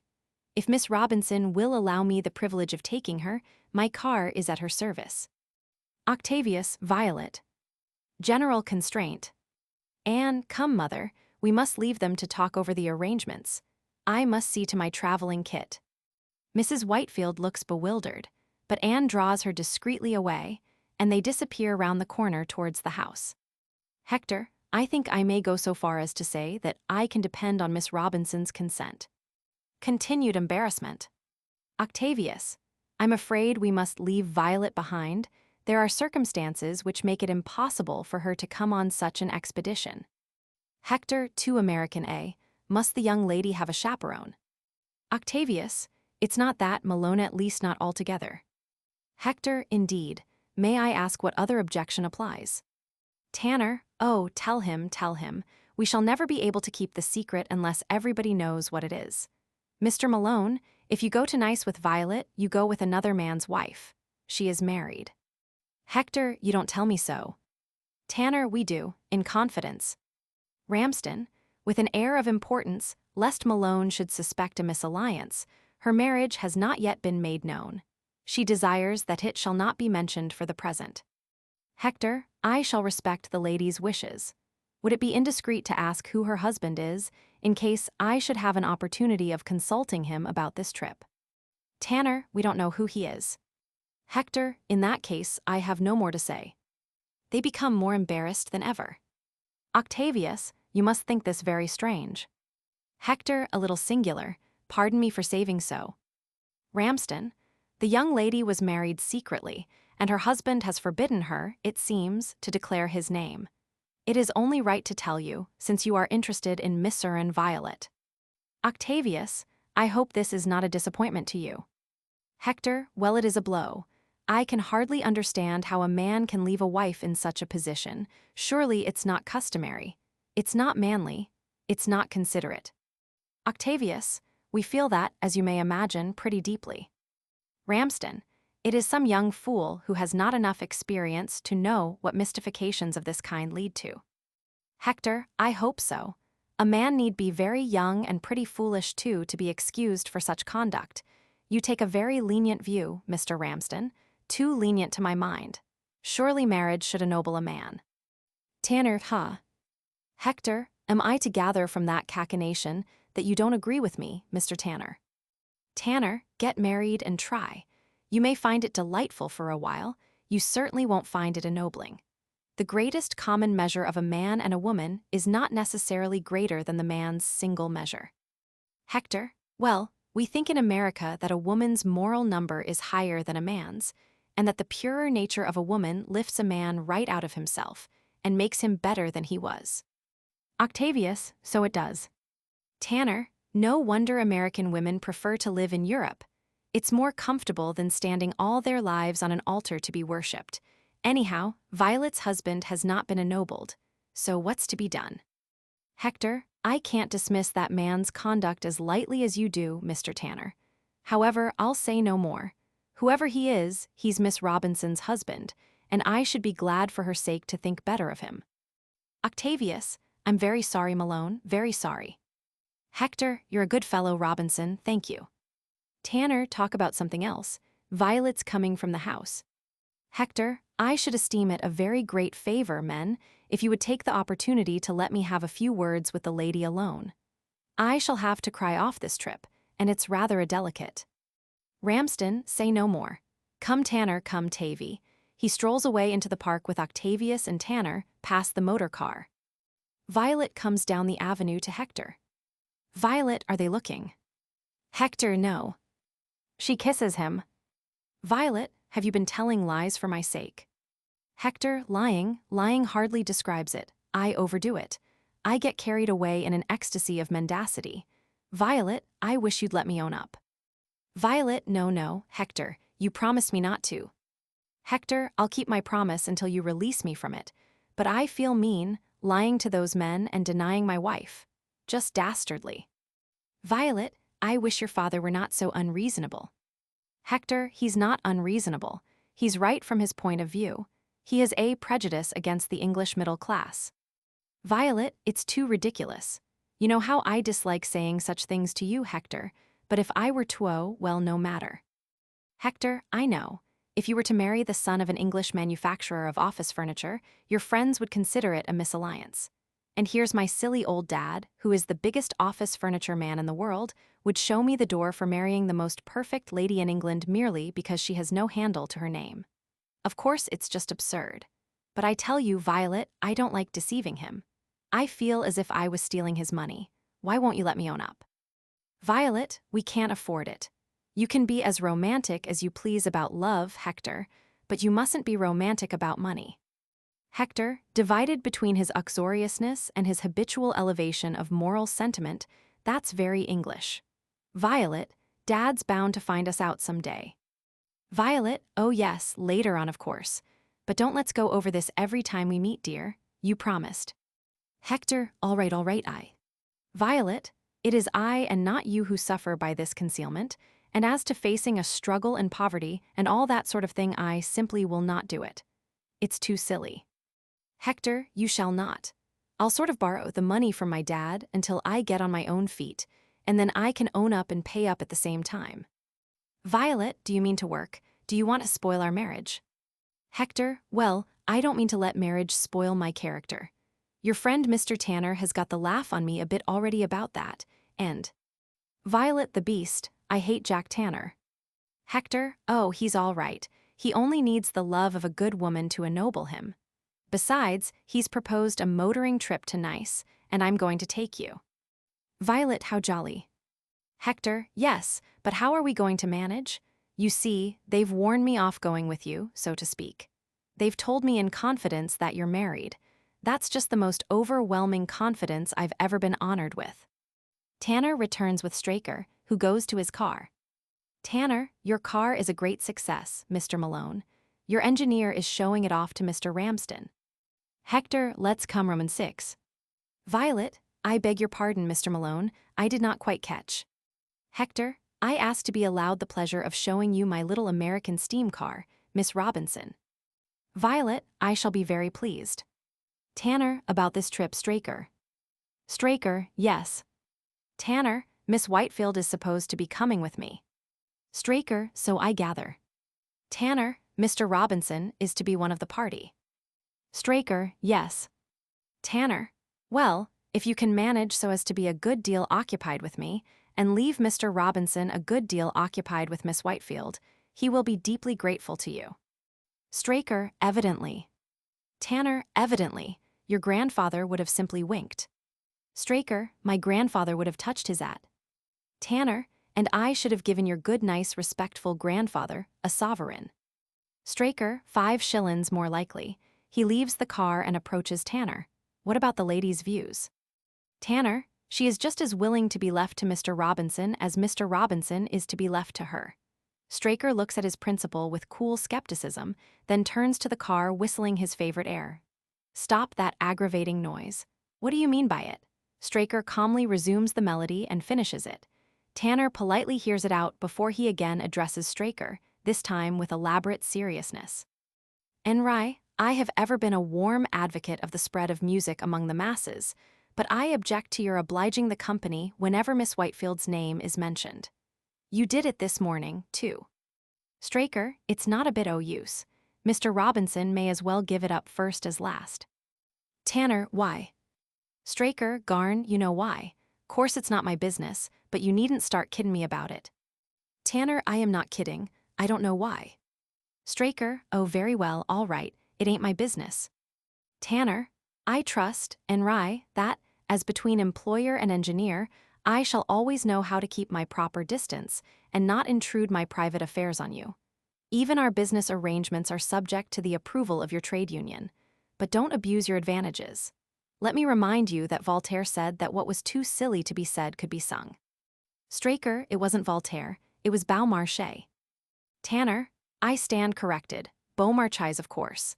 Now you seem to think that what is too delicate to be said can be whistled. Unfortunately, your whistling, though melodious, is unintelligible. Come, there's nobody listening, neither my genteel relatives nor the secretary of your confounded union. As man to man, Enri, why do you think that my friend has no chance with Miss Whitefield? Straker, cause she's arter someone else. Tanner, bosh, who else? Straker, you. Tanner, me. Straker, mean to tell me you didn't know? Oh, come, Mr. Tanner. Tanner, are you playing the fool, or do you mean it? Straker, I'm not playin' no fool. Why, it's as plain as the nose on your face. If you ain't spotted that you don't know much about these sort of things. Excuse me, you know, Mr. Tanner, but you asked me as man to man, and I told you as man to man. Tanner, then I am the bee, the spider, the marked-down victim, the destined prey. Straker, I dunno about the bee and the spider. But the marked-down victim, that's what you are and no mistake, and a jolly good job for you too, I should say. Tanner, Henry Straker, the moment of your life has arrived. Straker, what do you mean? Tanner, that record to Biskra.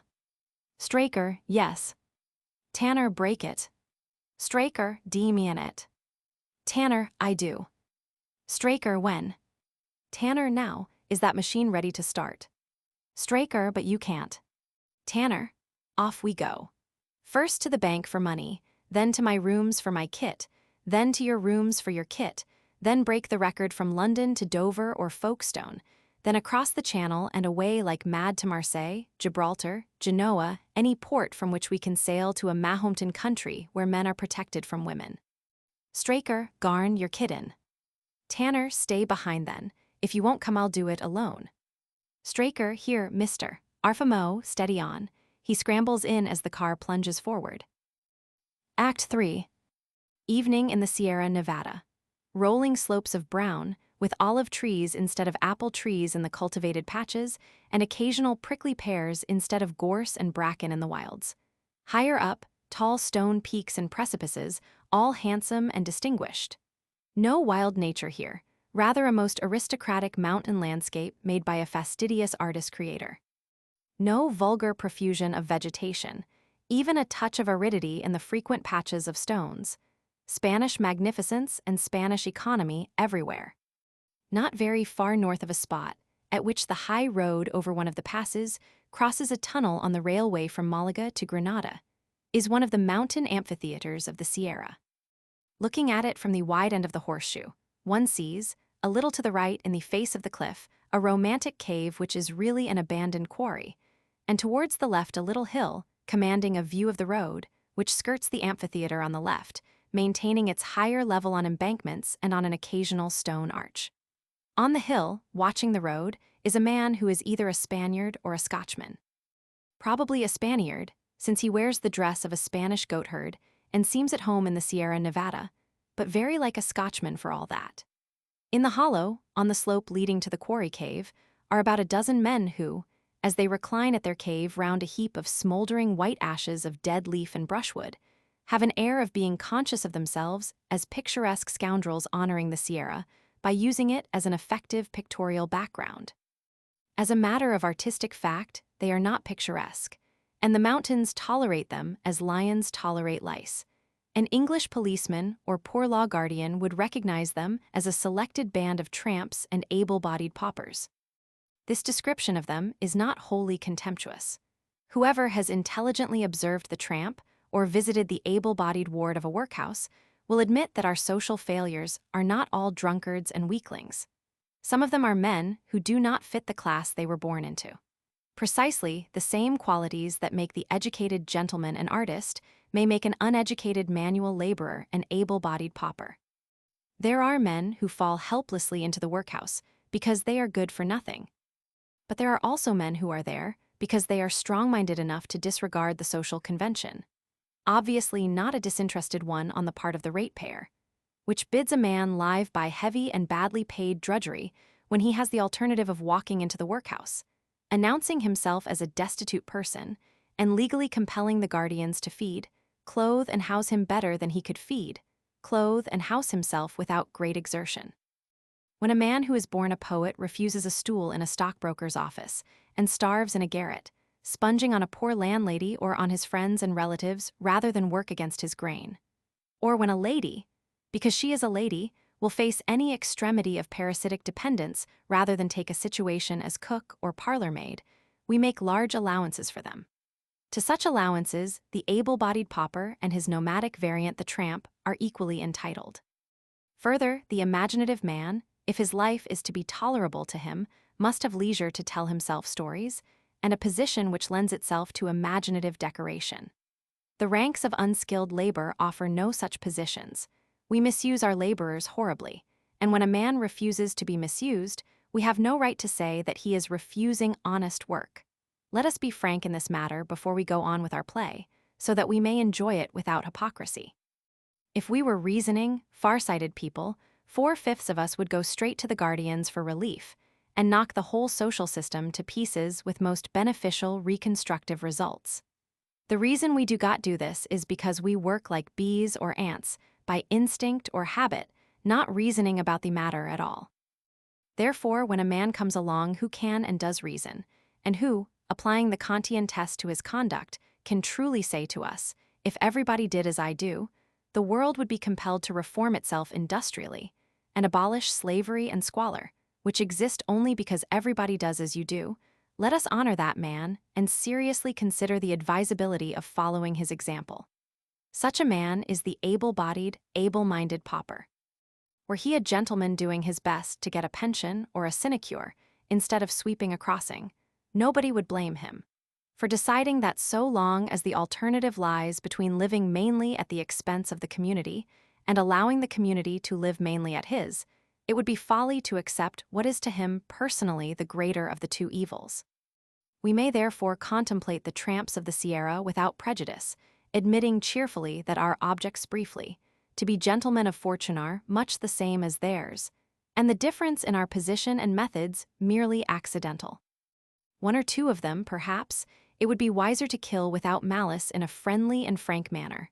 For there are bipeds, just as there are quadrupeds, who are too dangerous to be left unchained and unmuzzled, and these cannot fairly expect to have other men's lives wasted in the work of watching them. But as society has not the courage to kill them, and, when it catches them, simply wreaks on them some superstitious expiatory rites of torture and degradation, and then lets them loose with heightened qualifications for mischief, it is just as well that they are at large in the Sierra, and in the hands of a chief who looks as if he might possibly, on provocation, order them to be shot. This chief, seated in the center of the group on a squared block of stone from the quarry, is a tall, strong man, with a striking cockatoo nose, glossy black hair, pointed beard, upturned mustache, and a Mephistophelian affectation which is fairly imposing, perhaps because the scenery admits of a larger swagger than Piccadilly, perhaps because of a certain sentimentality in the man which gives him that touch of grace which alone can excuse deliberate picturesqueness. His eyes and mouth are by no means rascally, he has a fine voice and a ready wit, and whether he is really the strongest man in the party or not, he looks it. He is certainly the best fed, the best dressed, and the best trained. The fact that he speaks English is not unexpected in spite of the Spanish landscape. For with the exception of one man who might be guessed as a bullfighter ruined by drink and one unmistakable Frenchman, they are all Cockney or American. Therefore, in a land of cloaks and sombreros, they mostly wear seedy overcoats, woolen mufflers, hard hemispherical hats, and dirty brown gloves. Only a very few dress after their leader, whose broad sombrero with a cock's feather in the band and voluminous cloak descending to his high boots are as un-English as possible. None of them are armed, and the ungloved ones keep their hands in their pockets because it is their national belief that it must be dangerously cold in the open air with the night coming on. It is as warm an evening as any reasonable man could desire. Except the bullfighting inebriate, there is only one person in the company who looks more than, say, 33. He is a small man with reddish whiskers, weak eyes, and the anxious look of a small tradesman in difficulties. He wears the only tall hat visible. It shines in the sunset with the sticky glow of some sixpenny patent hat reviver, often applied and constantly tending to produce a worse state of the original surface than the ruin it was applied to remedy. He has a collar and cuff of celluloid, and his brown Chesterfield overcoat with velvet collar is still presentable. He is preeminently the respectable man of the party, and is certainly over 40, possibly over 50. He is the corner man on the leader's right, opposite 3 men in scarlet ties on his left. One of these 3 is the Frenchman. Of the remaining 2, who are both English, one is argumentative, solemn, and obstinate, the other rowdy and mischievous. The chief, with a magnificent fling of the end of his cloak across his left shoulder, rises to address them. The applause which greets him shows that he is a favorite orator. The chief, friends and fellow brigands, I have a proposal to make to this meeting. We have now spent 3 evenings in discussing the question, have anarchists or social democrats the most personal courage? We have gone into the principles of anarchism and social democracy at great length. The cause of anarchy has been ably represented by our one anarchist, who doesn't know what anarchism means. The anarchist, a point of order, Mendoza. Mendoza, no, by thunder, your last point of order took half an hour. Besides, anarchists don't believe in order. The anarchist, mild, polite, but persistent, he is, in fact, the respectable-looking elderly man in the celluloid collar and cuffs that is of vulgar error. I can prove. Mendoza, order, order. The others, order, order, sit down, chair, shut up. The anarchist is suppressed. Mendoza, on the other hand, we have 3 social democrats among us. They are not on speaking terms, and they have put before us 3 distinct and incompatible views of social democracy. The majority, here, so we are right. The rowdy social democrat, you ain't no Christian, you're a sheeny, you are. Mendoza, my friend, I am an exception to all rules. It is true that I have the honor to be a Jew, and when the Zionists need a leader to reassemble our race on its historic soil of Palestine, Mendoza will not be the last to volunteer sympathetic applause here, etc. But I am not a slave to any superstition. I have swallowed all the formulas, even that of socialism, though in a sense once a socialist, always a socialist. The social democrats, here. Mendoza, but I am well aware that the ordinary man, even the ordinary brigand, who can scarcely be called an ordinary man, is not a philosopher. Common sense is good enough for him, and in our business affairs common sense is good enough for me. Well, what is our business here in the Sierra Nevada, chosen by the Moors as the fairest spot in Spain? Is it to discuss abstruse questions of political economy? No, it is to hold up motor cars and secure a more equitable distribution of wealth. The sulky social democrat, all made by labor, mind you. Mendoza, undoubtedly, all made by labor, and on its way to be squandered by wealthy vagabonds in the dens of vice that disfigure the sunny shores of the Mediterranean. We intercept that wealth. We restore it to circulation among the class that produced it and that chiefly needs it, the working class. We do this at the risk of our lives and liberties by the exercise of the virtues of courage, endurance, foresight, and abstinence, especially abstinence.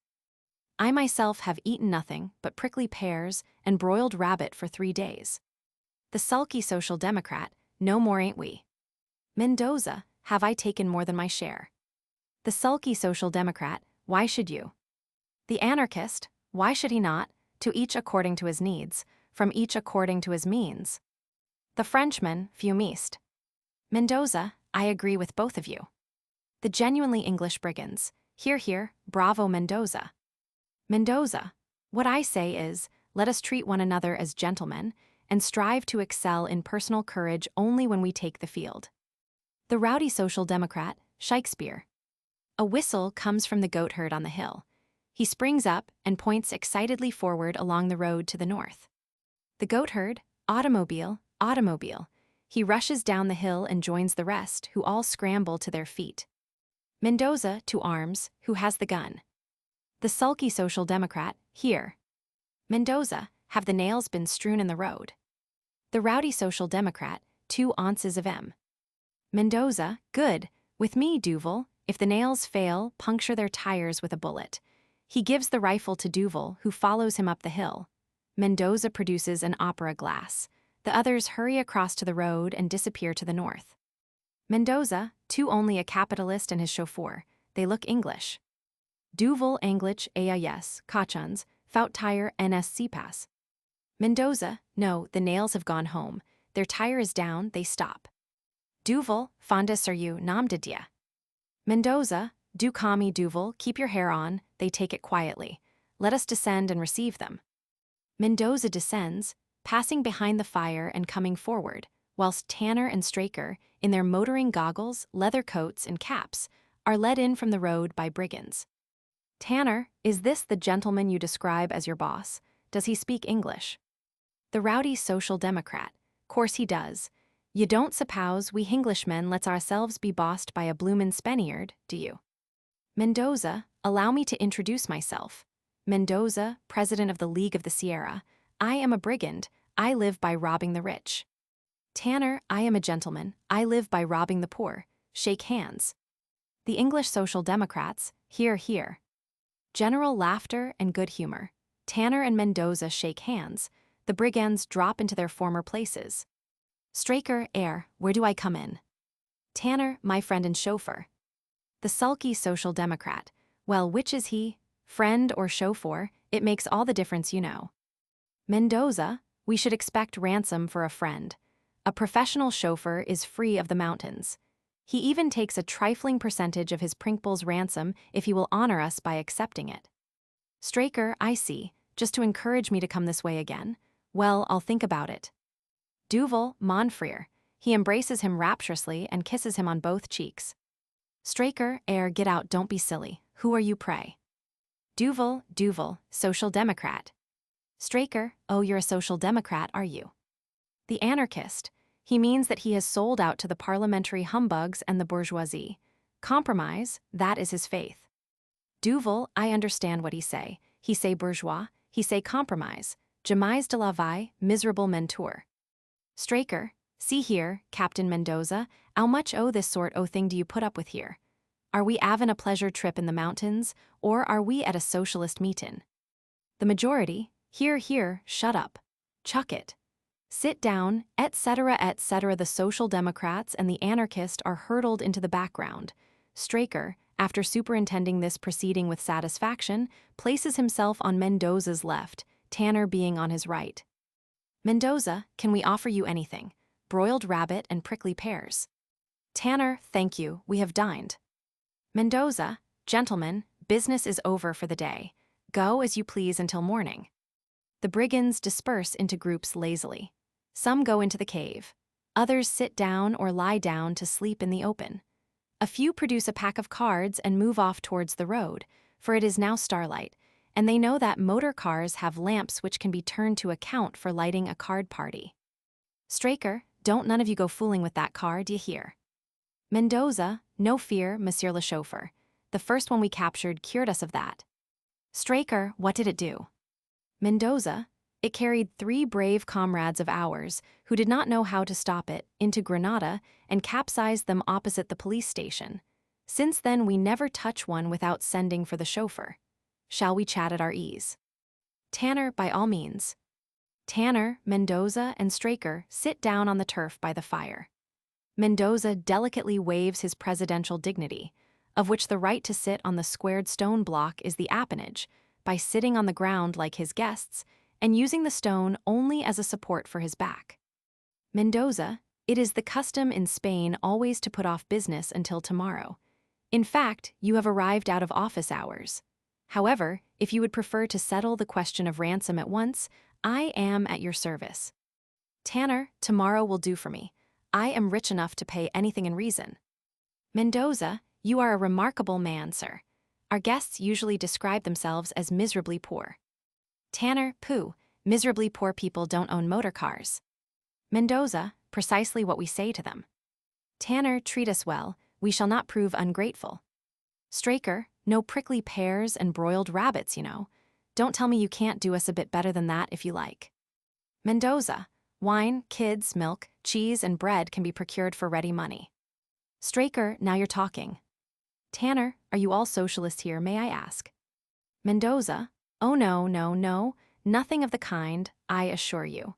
We naturally have modern views as to the justice of the existing distribution of wealth, otherwise we should lose our self-respect. But nothing that you could take exception to except 2 or 3 faddists. Tanner, I had no intention of suggesting anything discreditable. In fact, I am a bit of a socialist myself. Straker, most rich men are, I notice.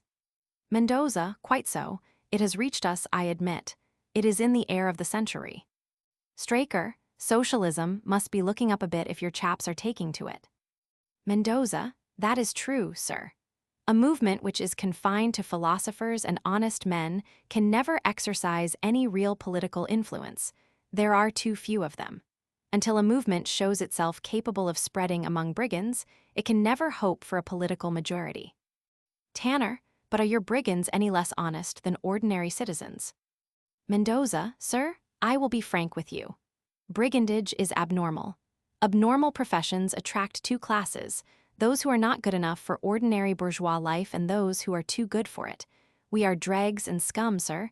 The dregs very filthy, the scum very superior. Straker, take care, some o' the dregs'll hear you. Mendoza, it does not matter. Each brigand thinks himself scum and likes to hear the others called dregs. Tanner, come, you are a wit. May one ask you a blunt question?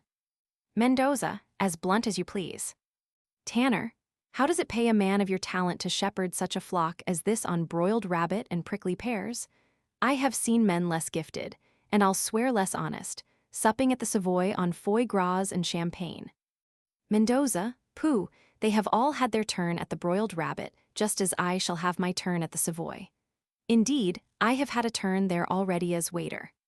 Tanner, a waiter, you astonish me. Mendoza, yes, I, Mendoza of the Sierra, was a waiter, hence, perhaps, my cosmopolitanism. Shall I tell you the story of my life? Straker, if it ain't too long, old chap. Tanner, TSHSH, you are a Philistine, Henry, you have no romance in you. You interest me extremely, President. Never mind Henry, he can go to sleep. Mendoza, the woman I loved. Straker, oh, this is a love story, is it? Right you are. Go on, I was only afraid you were going to talk about yourself. Mendoza, myself. I have thrown myself away for her sake. That is why I am here. No matter, I count the world well lost for her. She had, I pledge you my word, the most magnificent head of hair I ever saw. She had humor, she had intellect, she could cook to perfection, and her highly strung temperament made her uncertain, incalculable, variable, capricious, cruel, in a word, enchanting. Straker, a 6-shillin' novel sort o' woman, all but the cookin'. Her name was Lady Gladys Plantagenet, wasn't it? Mendoza, no sir, she was not an earl's daughter. Photography reproduced by the half-tone process has made me familiar with the appearance of the daughters of the English peerage, and I can honestly say that I would have sold the lot, faces, dowries, clothes, titles, and all for a smile from this woman. Yet she was a woman of the people, a worker. Otherwise, let me reciprocate your bluntness, I should have scorned her. Tanner, very properly, and did she respond to your love? Mendoza, should I be here if she did? She objected to marry a Jew. Tanner, on religious grounds. Mendoza, no, she was a freethinker. She said that every Jew considers in his heart that English people are dirty in their habits. Tanner, dirty. Mendoza, it showed her extraordinary knowledge of the world, for it is undoubtedly true. Our elaborate sanitary code makes us unduly contemptuous of the Gentile. Tanner, did you ever hear that, Henry? Straker, I've heard my sister say so. She was cook in a Jewish family once. Mendoza, I could not deny it, neither could I eradicate the impression it made on her mind. I could have got round any other objection, but no woman can stand a suspicion of indelicacy as to her person. My entreaties were in vain. She always retorted that she wasn't good enough for me and recommended me to marry an accursed barmaid named Rebecca Lazarus, whom I loathed. I talked of suicide. She offered me a packet of beetle poison to do it with. I hinted at murder. She went into hysterics, and as I am a living man, I went to America so that she might sleep without dreaming that I was stealing upstairs to cut her throat. In America, I went out west and fell in with a man who was wanted by the police for holding up trains. It was he who had the idea of holding up motors cars in the south of Europe. A welcome idea to a desperate and disappointed man. He gave me some valuable introductions to capitalists of the right sort. I formed a syndicate, and the present enterprise is the result. I became leader, as the Jew always becomes leader, by his brains and imagination. but with all my pride of race, I would give everything I possess to be an Englishman. I am like a boy. I cut her name on the trees and her initials on the sod. When I am alone, I lie down and tear my wretched hair and cry Louisa. Straker, Louisa. Mendoza, it is her name, Louisa Straker. Tanner Straker. Straker, look here, Louisa Straker is my sister, see? What do you mean by gassin' about her like this? What she got to do with you? Mendoza, a dramatic coincidence. You are Enri, her favorite brother. Straker, are you callin' Enri? What call have you to take a liberty with my name or with hers? For 2 pins I'd punch your fat Ed, so I would. Mendoza, if I let you do it, will you promise to brag of it afterwards to her? She will be reminded of her Mendoza. That is all I desire. Tanner, this is genuine devotion, Henry. You should respect it. Straker, funk more likely. Mendoza, funk, young man. I come of a famous family of fighters, and as your sister well knows, you would have as much chance against me as a perambulator against your motor car. Straker, secretly daunted but rising from his knees with an air of reckless pugnacity, I ain't afraid of you.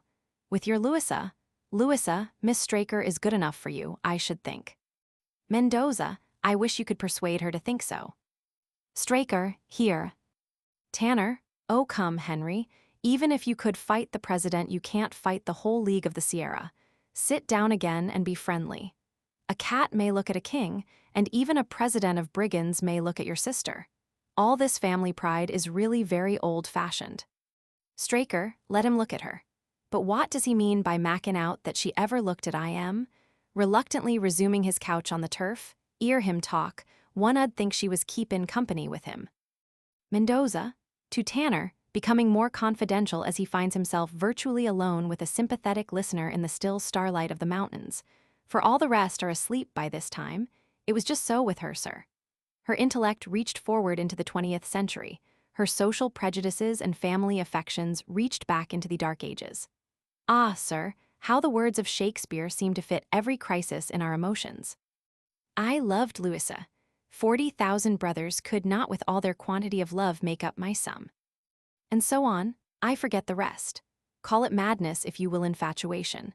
I am an able man, a strong man. In 10 years I should have owned a first-class hotel. I met her, and you see, I am a brigand, an outcast. Even Shakespeare cannot do justice to what I feel for Louisa. Let me read you some lines that I have written about her myself.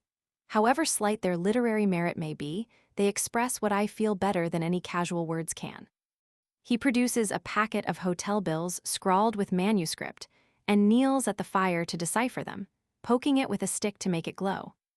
Tanner, put them in the fire, President. Mendoza, A. Tanner, you are sacrificing your career to a monomania. Mendoza, I know it. Tanner, no you don't. No man would commit such a crime against himself if he really knew what he was doing.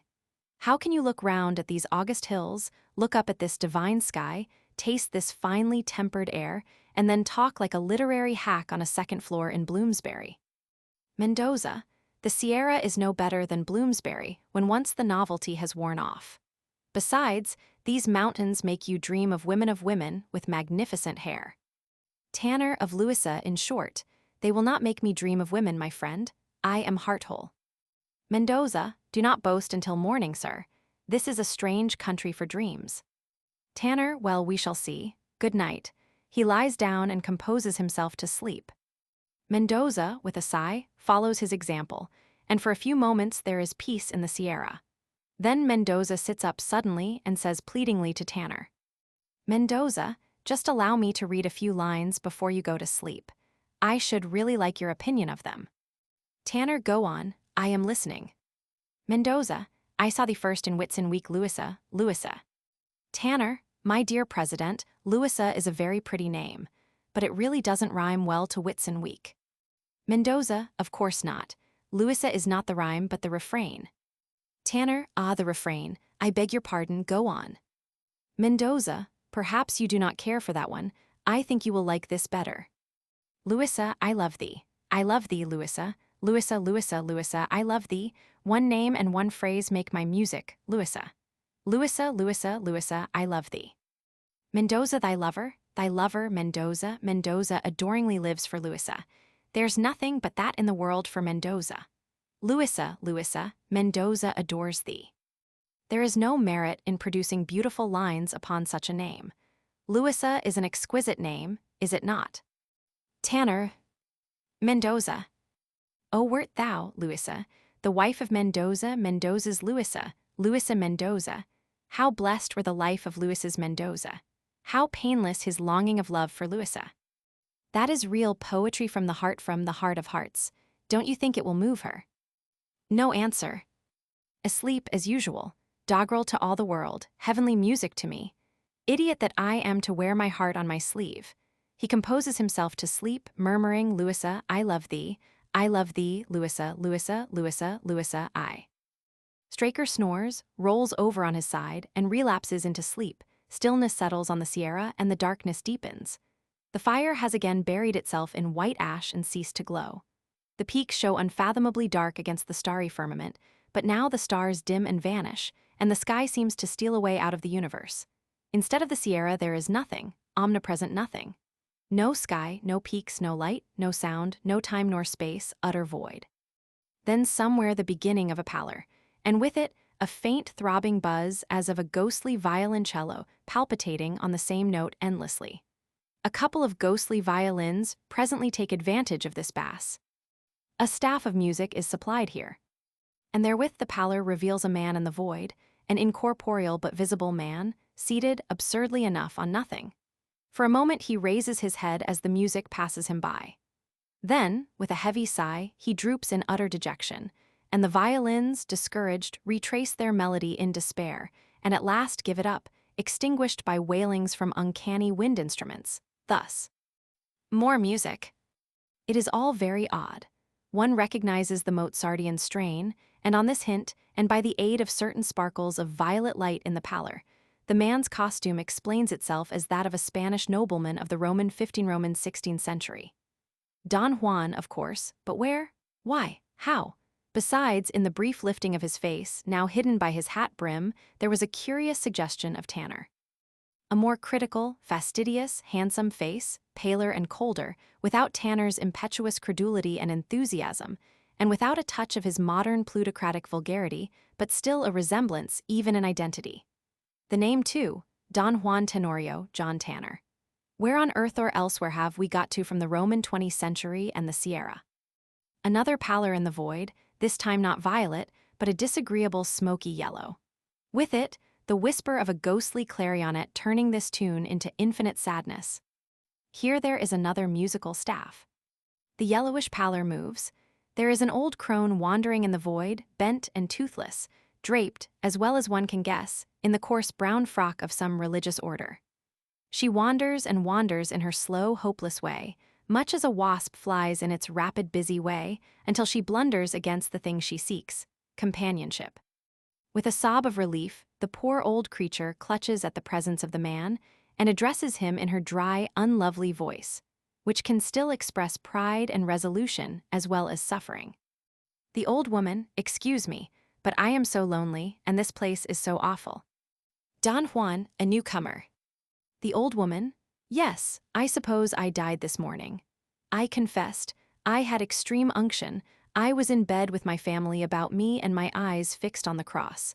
Then it grew dark, and when the light came back, it was this light by which I walk seeing nothing. I have wandered for hours in horrible loneliness. Don Juan, ah, you have not yet lost the sense of time. One soon does in eternity. The old woman, where are we? Don Juan, in hell. The old woman, hell, I in hell, how dare you? Don Juan, why not Senora? The old woman, you do not know to whom you are speaking. I am a lady and a faithful daughter of the church. Don Juan, I do not doubt it. The old woman, but how then can I be in hell? Purgatory, perhaps, I have not been perfect, who has? But hell, oh, you are lying. Don Juan, hell, Senora, I assure you. Hell at its best, that is, its most solitary, though perhaps you would prefer company. The old woman, but I have sincerely repented, I have confessed. Don Juan, how much? The old woman, more sins than I really committed. I loved confession. Don Juan, Ah, that is perhaps as bad as confessing too little. At all events, Senora, whether by oversight or intention, you are certainly damned like myself, and there is nothing for it now but to make the best of it. The old woman, oh, and I might have been so much wickeder, all my good deeds wasted. It is unjust. Don Juan, no, you were fully and clearly warned. For your bad deeds, vicarious atonement, mercy without justice. For your good deeds, justice without mercy. We have many good people here. The old woman, were you a good man? Don Juan, I was a murderer. The old woman, a murderer? Oh, how dare they send me to herd with murderers? I was not as bad as that. I was a good woman. There is some mistake. Where can I have it set right? Don Juan, I do not know whether mistakes can be corrected here. Probably they will not admit a mistake even if they have made one. The old woman, but whom can I ask? Don Juan, I should ask the devil, Senora. He understands the ways of this place, which is more than I ever could.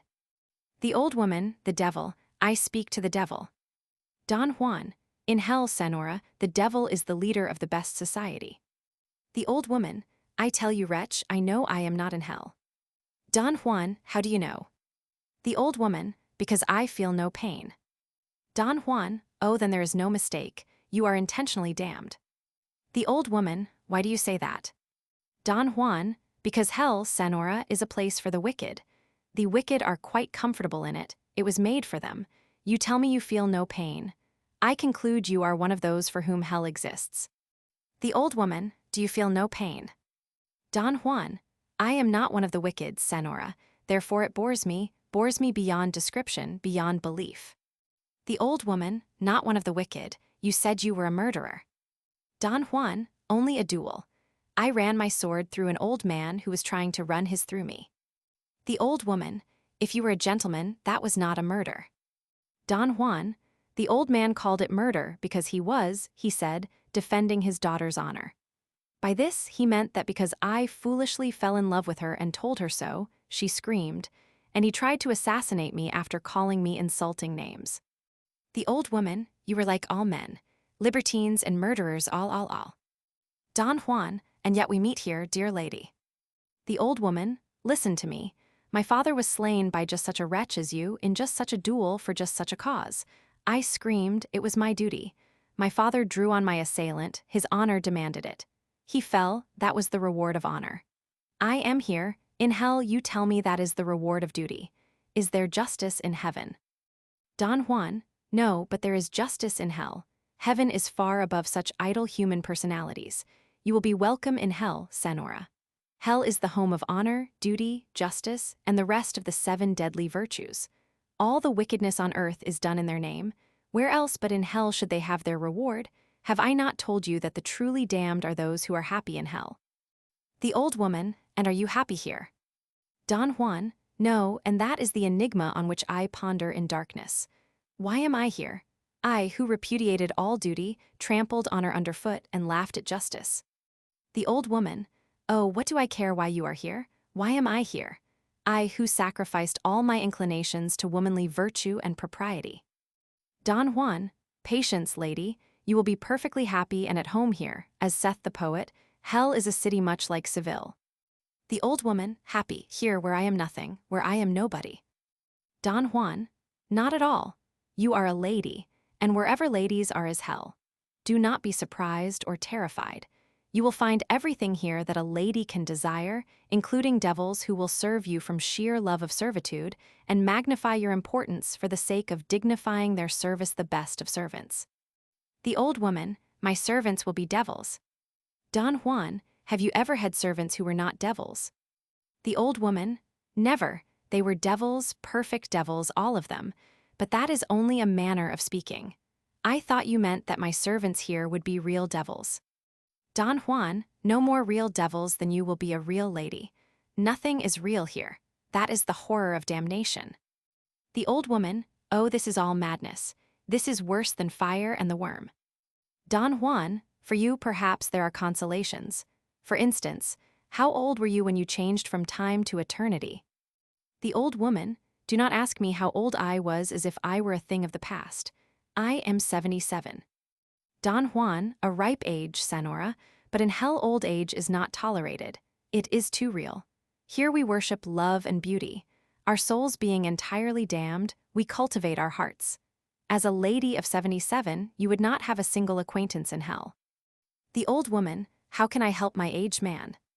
Don Juan, you forget that you have left your age behind you in the realm of time. You are no more 77 than you are 7 or 17 or 27. The old woman, nonsense. Don Juan, consider, Senora, was not this true even when you lived on earth? When you were 70, were you really older underneath your wrinkles and your gray hairs than when you were 30? The old woman, no, younger. At 30 I was a fool. But of what use is it to feel younger and look older? Don Juan, you see, Senora, the look was only an illusion. Your wrinkles lied, just as the plump, smooth skin of many a stupid girl of 17, with heavy spirits and decrepit ideas, lies about her age. Well, here we have no bodies. We see each other as bodies only because we learnt to think about one another under that aspect when we were alive, and we still think in that way, knowing no other. But we can appear to one another at what age we choose.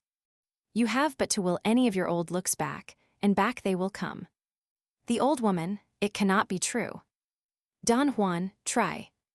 The old woman, 17. Don Juan, stop. Before you decide, I had better tell you that these things are a matter of fashion.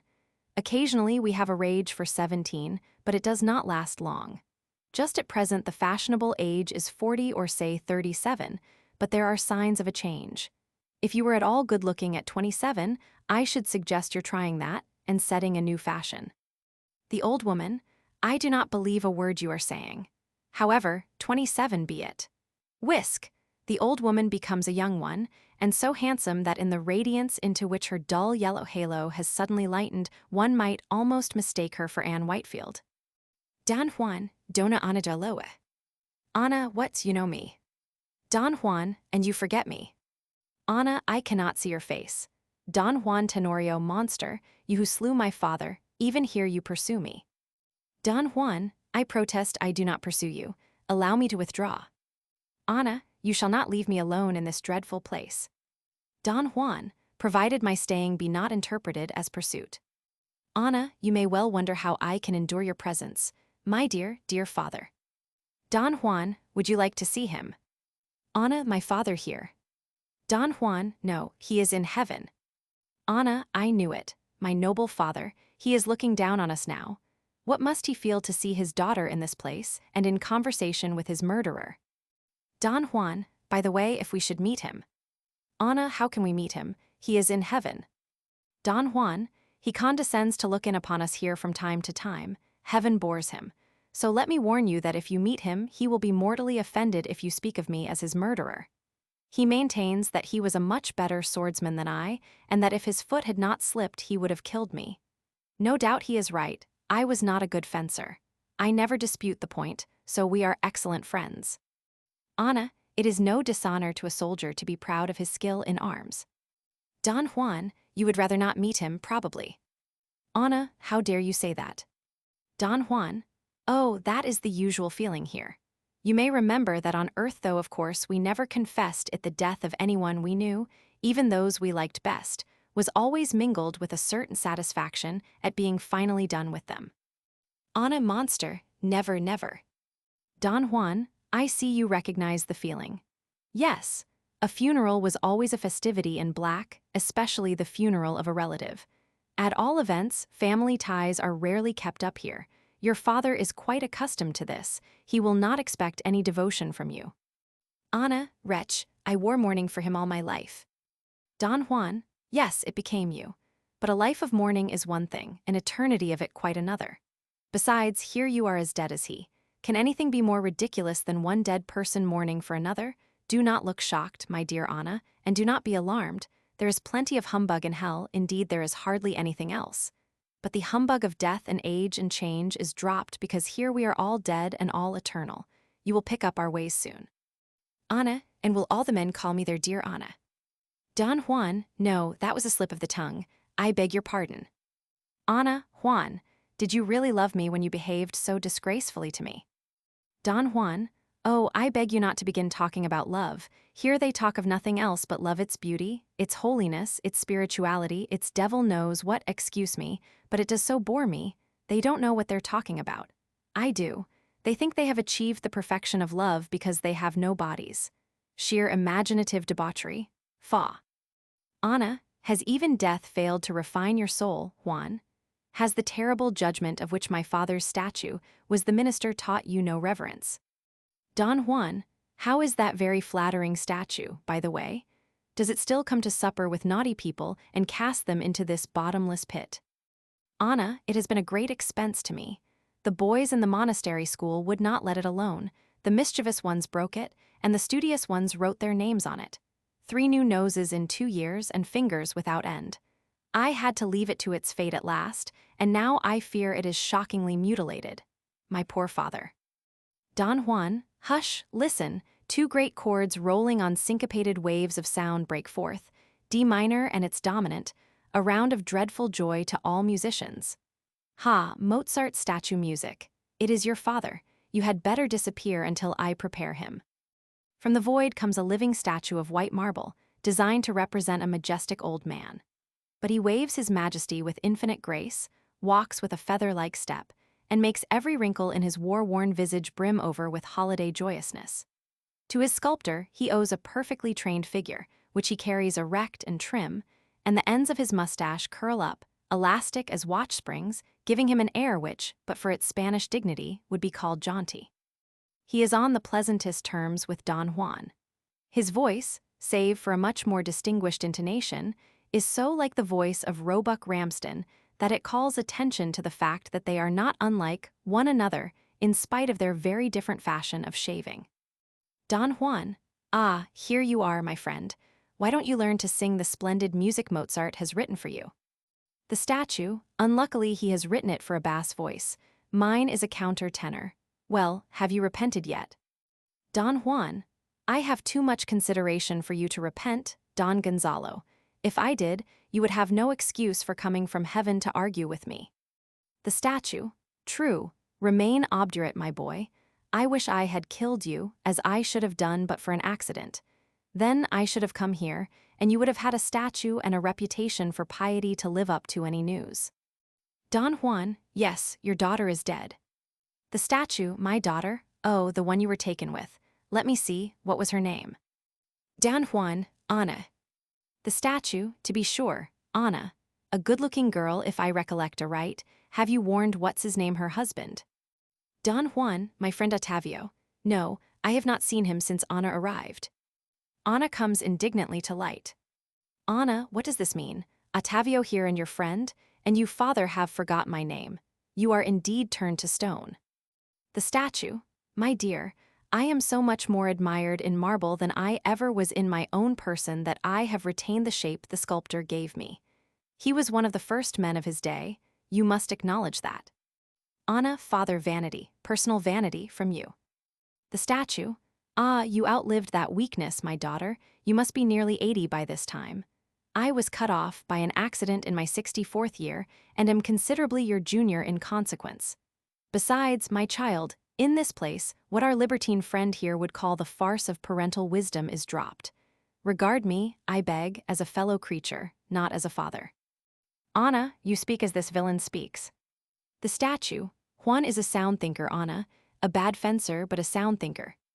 Anna, I begin to understand. These are devils mocking me. I had better pray.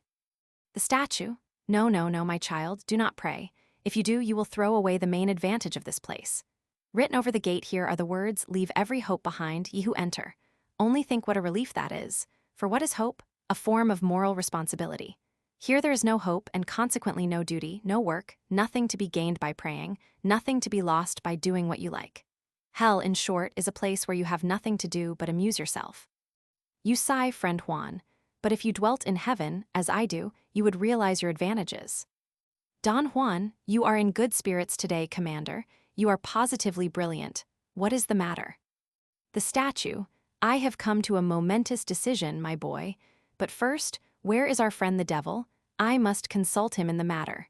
And Anna would like to make his acquaintance, no doubt. Anna, you are preparing some torment for me. Don Juan, All that is superstition, Anna, reassure yourself. Remember, the devil is not so black as he is painted. The statue, let us give him a call. At the wave of the statue's hand, the great chords roll out again, but this time Mozart's music gets grotesquely adulterated with gaunods. A scarlet halo begins to glow, and into it the devil rises, very Mephistophelian, and not at all unlike Mendoza, though not so interesting. He looks older, is getting prematurely bald, and, in spite of an effusion of good nature and friendliness, is peevish and sensitive when his advances are not reciprocated. He does not inspire much confidence in his powers of hard work or endurance, and is, on the whole, a disagreeably self-indulgent-looking person. But he is clever and plausible, though perceptibly less well-bred than the two other men, and enormously less vital than the woman. The devil, have I the pleasure of again receiving a visit from the illustrious commander of Calatrava, Don Juan, your servant, and a strange lady? My respects, Senora. Anna, are you? The devil, Lucifer, at your service. Anna, I shall go mad. The devil, ah, Senora, do not be anxious. You come to us from earth, full of the prejudices and terrors of that priest-ridden place. You have heard me ill spoken of, and yet, believe me, I have hosts of friends there. Anna, yes, you reign in their hearts. The devil, you flatter me, Senora, but you are mistaken. It is true that the world cannot get on without me, but it never gives me credit for that. In its heart it mistrusts and hates me. Its sympathies are all with misery, with poverty, with starvation of the body and of the heart. I call on it to sympathize with joy, with love, with happiness, with beauty. Don Juan, excuse me, I am going, you know I cannot stand this. The devil, yes, I know that you are no friend of mine. The statue, what harm is he doing you, Juan? It seems to me that he was talking excellent sense when you interrupted him. The devil, thank you, my friend, thank you. You have always understood me. He has always disparaged and avoided me. Don Juan, I have treated you with perfect courtesy. The devil, courtesy, what is courtesy? I care nothing for mere courtesy. Give me warmth of heart, true sincerity, the bond of sympathy with love and joy. Don Juan, you are making me ill. The devil, there, you hear, sir. Oh, by what irony of fate was this cold, selfish egotist sent to my kingdom, and you taken to the icy mansions of the sky? The statue, I can't complain. I was a hypocrite, and it served me right to be sent to heaven. The devil, why, sir, do you not join us, and leave a sphere for which your temperament is too sympathetic, your heart too warm, your capacity for enjoyment too generous? The statue, I have this day resolved to do so. In future, excellent son of the morning, I am yours. I have left heaven forever. The devil, ah, what an honor for me, what a triumph for our cause. Thank you, thank you. And now, my friend, I may call you so at last, could you not persuade him to take the place you have left vacant above? The statue, I cannot conscientiously recommend anybody with whom I am on friendly terms to deliberately make himself dull and uncomfortable. The devil, of course not. But are you sure he would be uncomfortable? Of course you know best. You brought him here originally, and we had the greatest hopes of him. His sentiments were in the best taste of our best people.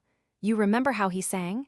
He begins to sing in a nasal operatic baritone, tremulous from an eternity of misuse in the French manner. Vivan la femmine, viva il buon vino. The statue. Sostegno a gloria d'umanità. The devil, precisely. Well, he never sings for us now. Don Juan, do you complain of that? Hell is full of musical amateurs. Music is the brandy of the damned. May not one lost soul be permitted to abstain? The devil, you dare blaspheme against the sublimest of the arts. Don Juan, you talk like a hysterical woman fawning on a fiddler. The devil, I am not angry. I merely pity you. You have no soul, and you are unconscious of all that you lose. Now you, Senor Commander, are a born musician. How well you sing! Mozart would be delighted if he were still here, but he moped and went to heaven. Curious how these clever men, whom you would have supposed born to be popular here, have turned out social failures like Don Juan. Don Juan, I am really very sorry to be a social failure. The devil, not that we don't admire your intellect, you know, we do, but I look at the matter from your own point of view. You don't get on with us. The place doesn't suit you. The truth is, you have, I won't say no heart, for we know that beneath all your affected cynicism you have a warm one. Don Juan, don't, please don't. The devil, well, you've no capacity for enjoyment. Will that satisfy you? Don Juan, it is a somewhat less insufferable form of cant than the other. But if you'll allow me, I'll take refuge, as usual, in solitude. The devil, why not take refuge in heaven? That's the proper place for you. Come, Senora, could you not persuade him for his own good to try a change of air? Anna, but can he go to heaven if he wants to? The devil, what's to prevent him? Anna, can I go to heaven if I want to? The devil, certainly, if your taste lies that way. Anna, but why doesn't everybody go to heaven then? The statue, I can tell you that, my dear. It's because heaven is the most angelically dull place in all creation, that's why.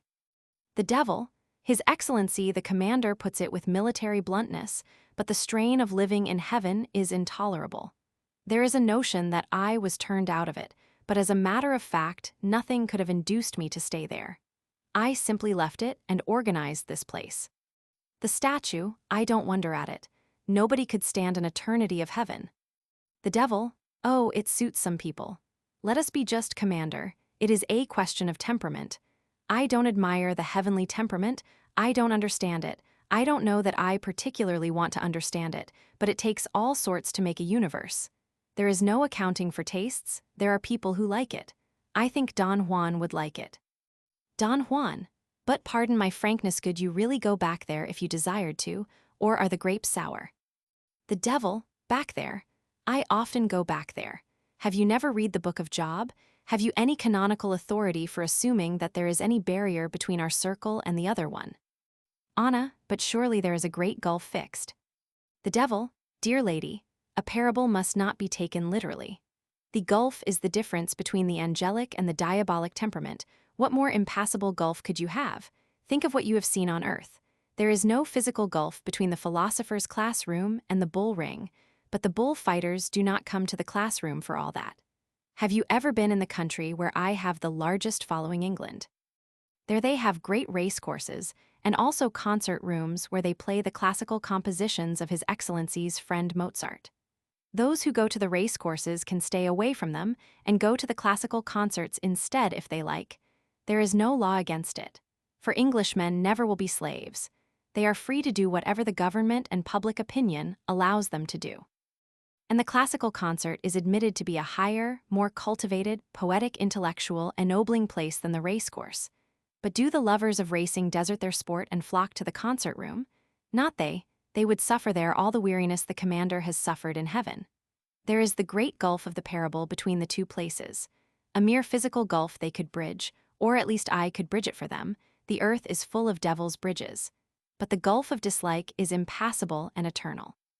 And that is the only gulf that separates my friends here from those who are invidiously called the blessed. Anna, I shall go to heaven at once. The statue, my child, one word of warning first. Let me complete my friend Lucifer's similitude of the classical concert. At every one of those concerts in England you will find rows of weary people who are there, not because they really like classical music, but because they think they ought to like it. Well, there is the same thing in heaven. A number of people sit there in glory, not because they are happy, but because they think they owe it to their position to be in heaven. They are almost all English. The devil?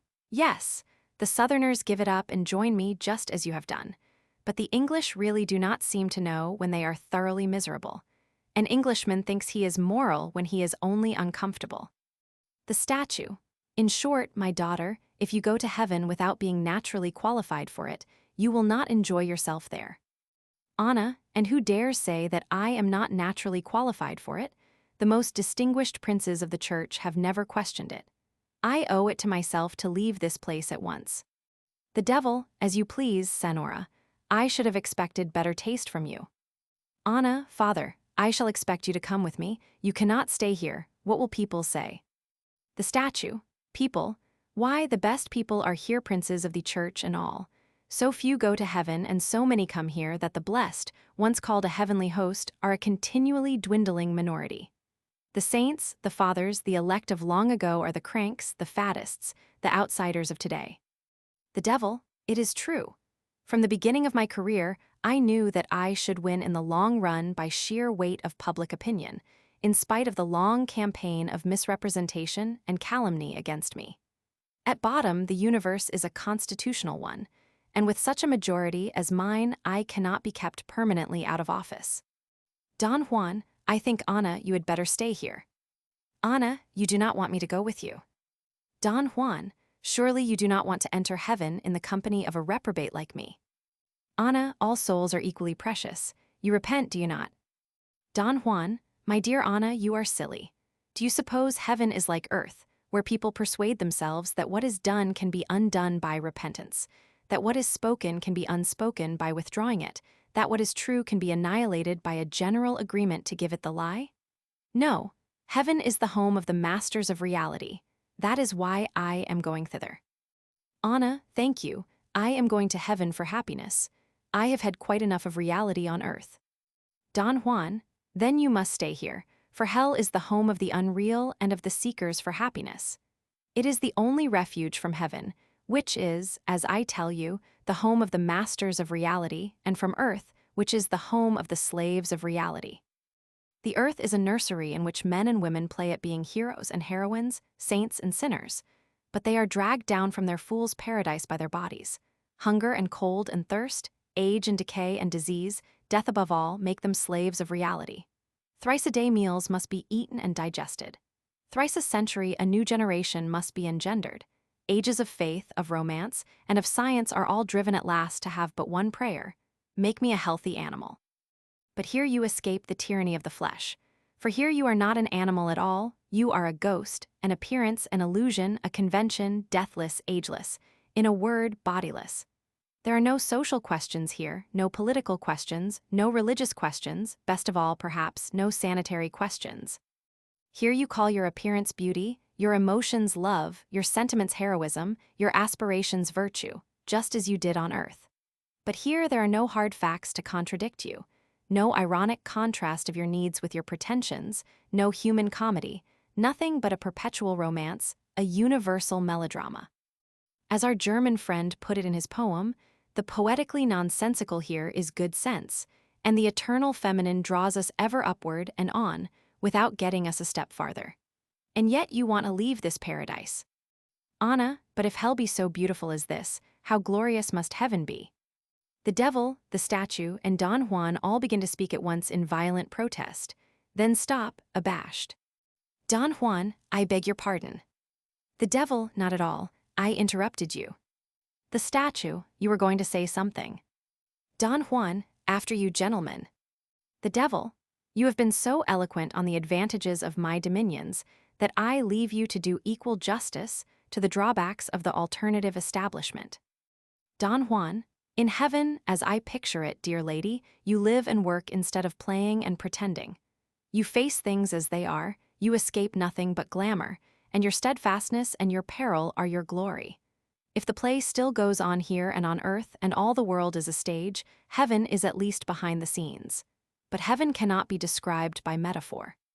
Thither I shall go presently, because there I hope to escape at last from lies and from the tedious, vulgar pursuit of happiness, to spend my eons in contemplation. The statue, Don Juan, Senor Commander, I do not blame your disgust.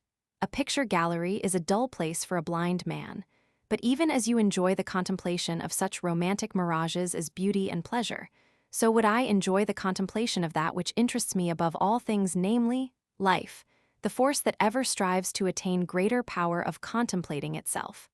What made this brain of mine, do you think? Not the need to move my limbs, for a rat with half my brains moves as well as I, not merely the need to do, but the need to know what I do, lest in my blind efforts to live I should be slaying myself. The statue, you would have slain yourself in your blind efforts to fence, but for my foot slipping, my friend. Don Juan, audacious ribald, your laughter will finish in hideous boredom before morning. The statue, ha ha, do you remember how I frightened you when I said something like that to you from my pedestal in Seville? It sounds rather flat without my trombones. Don Juan, they tell me it generally sounds flat with them, Commander. Anna, oh, do not interrupt with these frivolities, Father. Is there nothing in heaven but contemplation, Juan? Don Juan, in the heaven I seek no other joy, but there is the work of helping life in its struggle upward. Think of how it wastes and scatters itself, how it raises up obstacles to itself and destroys itself in its ignorance and blindness. It needs a brain, this irresistible force, lest in its ignorance it should resist itself. What a piece of work is man, says the poet. Yes, but what a blunderer. Here is the highest miracle of organization yet attained by life, the most intensely alive thing that exists, the most conscious of all the organisms. And yet, how wretched are his brains? Stupidity made sordid and cruel by the realities learnt from toil and poverty. Imagination resolved to starve sooner than face these realities, piling up illusions to hide them and calling itself cleverness, genius. And each accusing the other of its own defect, stupidity accusing imagination of folly, and imagination accusing stupidity of ignorance. Whereas, alas, stupidity has all the knowledge, and imagination all the intelligence. The devil, and a pretty kettle of fish they make of it between them. Did I not say, when I was arranging that affair of Faust's, that all man's reason has done for him is to make him beastlier than any beast? One splendid body is worth the brains of 100 dyspeptic, flatulent philosophers. Don Juan, you forget that brainless magnificence of body has been tried. Things immeasurably greater than man in every respect, but brain have existed and perished. The Megatherium, the ichthyosaurus have paced the earth with 7-league steps and hidden the day with cloud-vast wings. Where are they now? Fossils in museums, and so few and imperfect at that a knuckle bone or a tooth of one of them is prized beyond the lives of 1,000 soldiers. These things lived and wanted to live, but for lack of brains, they did not know how to carry out their purpose, and so destroyed themselves. The devil, and is man any the less destroying himself for all this boasted brain of his? Have you walked up and down upon the earth lately? I have, and I have examined man's wonderful inventions. And I tell you that in the arts of life man invents nothing, but in the arts of death he outdoes nature herself, and produces by chemistry and machinery all the slaughter of plague, pestilence, and famine.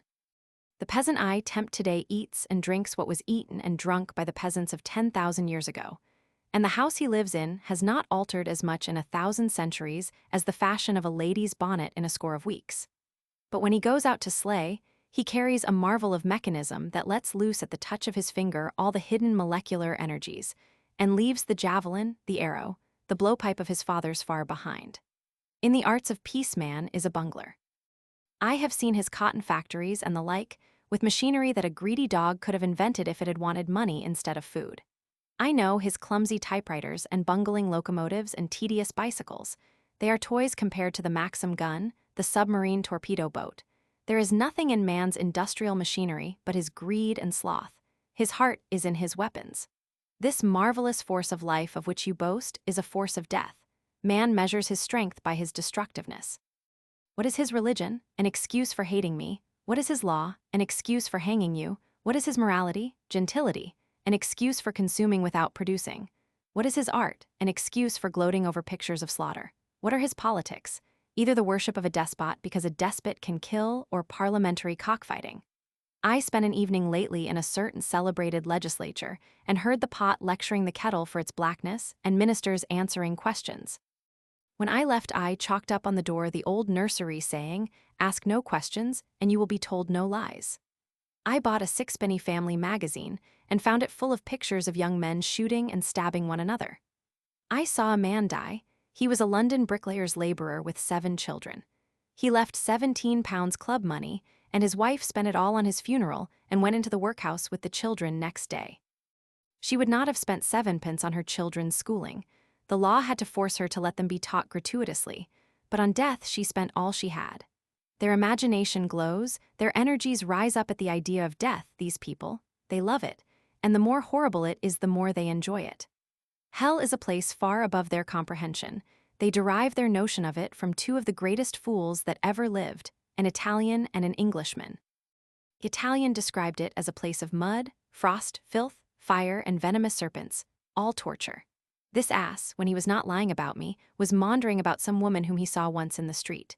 The Englishman described me as being expelled from heaven by cannons and gunpowder, and to this day, every Briton believes that the whole of his silly story is in the Bible. What else he says, I do not know, for it is all in a long poem which neither I nor anyone else ever succeeded in wading through. It is the same in everything. The highest form of literature is the tragedy, a play in which everybody is murdered at the end. In the old chronicles you read of earthquakes and pestilences, and are told that these showed the power and majesty of God and the littleness of man. Nowadays the chronicles describe battles. In a battle, two bodies of men shoot at one another with bullets and explosive shells until one body runs away, when the others chase the fugitives on horseback and cut them to pieces as they fly. And this, the chronicle concludes, shows the greatness and majesty of empires and the littleness of the vanquished.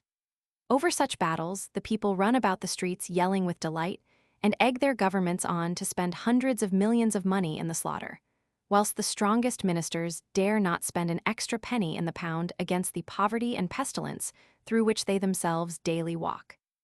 I could give you 1,000 instances, but they all come to the same thing. The power that governs the earth is not the power of life, but of death. And the inner need that has nerved life to the effort of organizing itself into the human being is not the need for higher life, but for a more efficient engine of destruction. The plague, the famine, the earthquake, the tempest were too spasmodic in their action. The tiger and crocodile were too easily satiated and not cruel enough. Something more constantly, more ruthlessly, more ingeniously destructive was needed. And that something was man, the inventor of the rack, the stake, the gallows, and the electrocutor, of the sword and gun. Above all, of justice, duty, patriotism, and all the other isms by which even those who are clever enough to be humanely disposed are persuaded to become the most destructive of all the destroyers. Don Juan, pshaw, all this is old. Your weak side, my diabolic friend, is that you have always been a gull, you take man at his own valuation. Nothing would flatter him more than your opinion of him. He loves to think of himself as bold and bad. He is neither one nor the other. He is only a coward. Call him tyrant, murderer, pirate, bully, and he will adore you and swagger about with the consciousness of having the blood of the old sea kings in his veins. Call him liar and thief, and he will only take an action against you for libel. But call him coward, and he will go mad with rage. He will face death to outface that stinging truth. Man gives every reason for his conduct save one, every excuse for his crimes save one, every plea for his safety save one, and that one is his cowardice. Yet all his civilization is founded on his cowardice, on his abject tameness, which he calls his respectability. There are limits to what a mule or an ass will stand. But man will suffer himself to be degraded until his vileness becomes so loathsome to his oppressors that they themselves are forced to reform it. The devil, precisely, and these are the creatures in whom you discover what you call a life force. Don Juan, yes, for now comes the most surprising part of the whole business. The statue, what's that? Don Juan, why, that you can make any of these cowards brave by simply putting an idea into his head. The statue, stuff. As an old soldier I admit the cowardice. It's as universal as seasickness and matters just as little. But that about putting an idea into a man's head is stuff and nonsense. In a battle, all you need to make you fight is a little hot blood and the knowledge that it's more dangerous to lose than to win. Don Juan, that is perhaps why battles are so useless. But men never really overcome fear until they imagine they are fighting to further a universal purpose, fighting for an idea, as they call it. Why was the crusader braver than the pirate? Because he fought, not for himself, but for the cross. What force was it that met him with a valor as reckless as his own? The force of men who fought, not for themselves, but for Islam. They took Spain from us, though we were fighting for our very hearths and homes. But when we, too, fought for that mighty idea, a Catholic church, we swept them back to Africa. The devil, what, you a Catholic, Senor Don Juan, a devotee, my congratulations. The statue, come, as a soldier, I can listen to nothing against the church. Don Juan, have no fear, commander. This idea of a Catholic church will survive Islam, will survive the cross, will survive even that vulgar pageant of incompetent schoolboyish gladiators which you call the army. The statue, Juan, you will force me to call you to account for this. Don Juan, useless, I cannot fence. Every idea for which man will die will be a Catholic idea. When the Spaniard learns at last that he is no better than the Saracen, and his prophet no better than Mahomet, he will arise, more Catholic than ever, and die on a barricade across the filthy slum he starves in for universal liberty and equality. The statue, Bosh. Don Juan, what you call Bosh is the only thing men dare die for. Later on, liberty will not be Catholic enough. Men will die for human perfection, to which they will sacrifice all their liberty gladly. The devil, they will never be at a loss for an excuse for killing one another. Don Juan, what of that? It is not death that matters, but the fear of death. It is not killing and dying that degrade us, but base living and accepting the wages and profits of degradation. Better 10 dead men than one live slave or his master. Men shall yet rise up, father against son and brother against brother, and kill one another for the great Catholic idea of abolishing slavery. The devil, yes, when the liberty and equality of which you prate shall have made free white Christians cheaper in the labor market than by auction at the block. Don Juan, never fear, the white laborer shall have his turn too, but I am not now defending the illusory forms the great ideas take. I am giving you examples of the fact that this creature man, who in his own selfish affairs is a coward to the backbone, will fight for an idea like a hero. He may be abject as a citizen, but he is dangerous as a fanatic. He can only be enslaved whilst he is spiritually weak enough to listen to reason. I tell you, gentlemen, if you can show a man a piece of what he now calls God's work to do, and what he will later on call by many new names, you can make him entirely reckless of the consequences to himself personally. Anna, yes, he shirks all his responsibilities and leaves his wife to grapple with them. The statue, well said, daughter, do not let him talk you out of your common sense. The devil, alas, Senor Commander, now that we have got on to the subject of woman, he will talk more than ever. However, I confess it is for me the one supremely interesting subject. Don Juan, to a woman, Senora, man's duties and responsibilities begin and end with the task of getting bread for her children. To her, man is only a means to the end of getting children and rearing them. Anna, is that your idea of a woman's mind? I call it cynical and disgusting materialism. Don Juan, pardon me, Anna, I said nothing about a woman's whole mind. I spoke of her view of man as a separate sex. It is no more cynical than her view of herself as above all things a mother.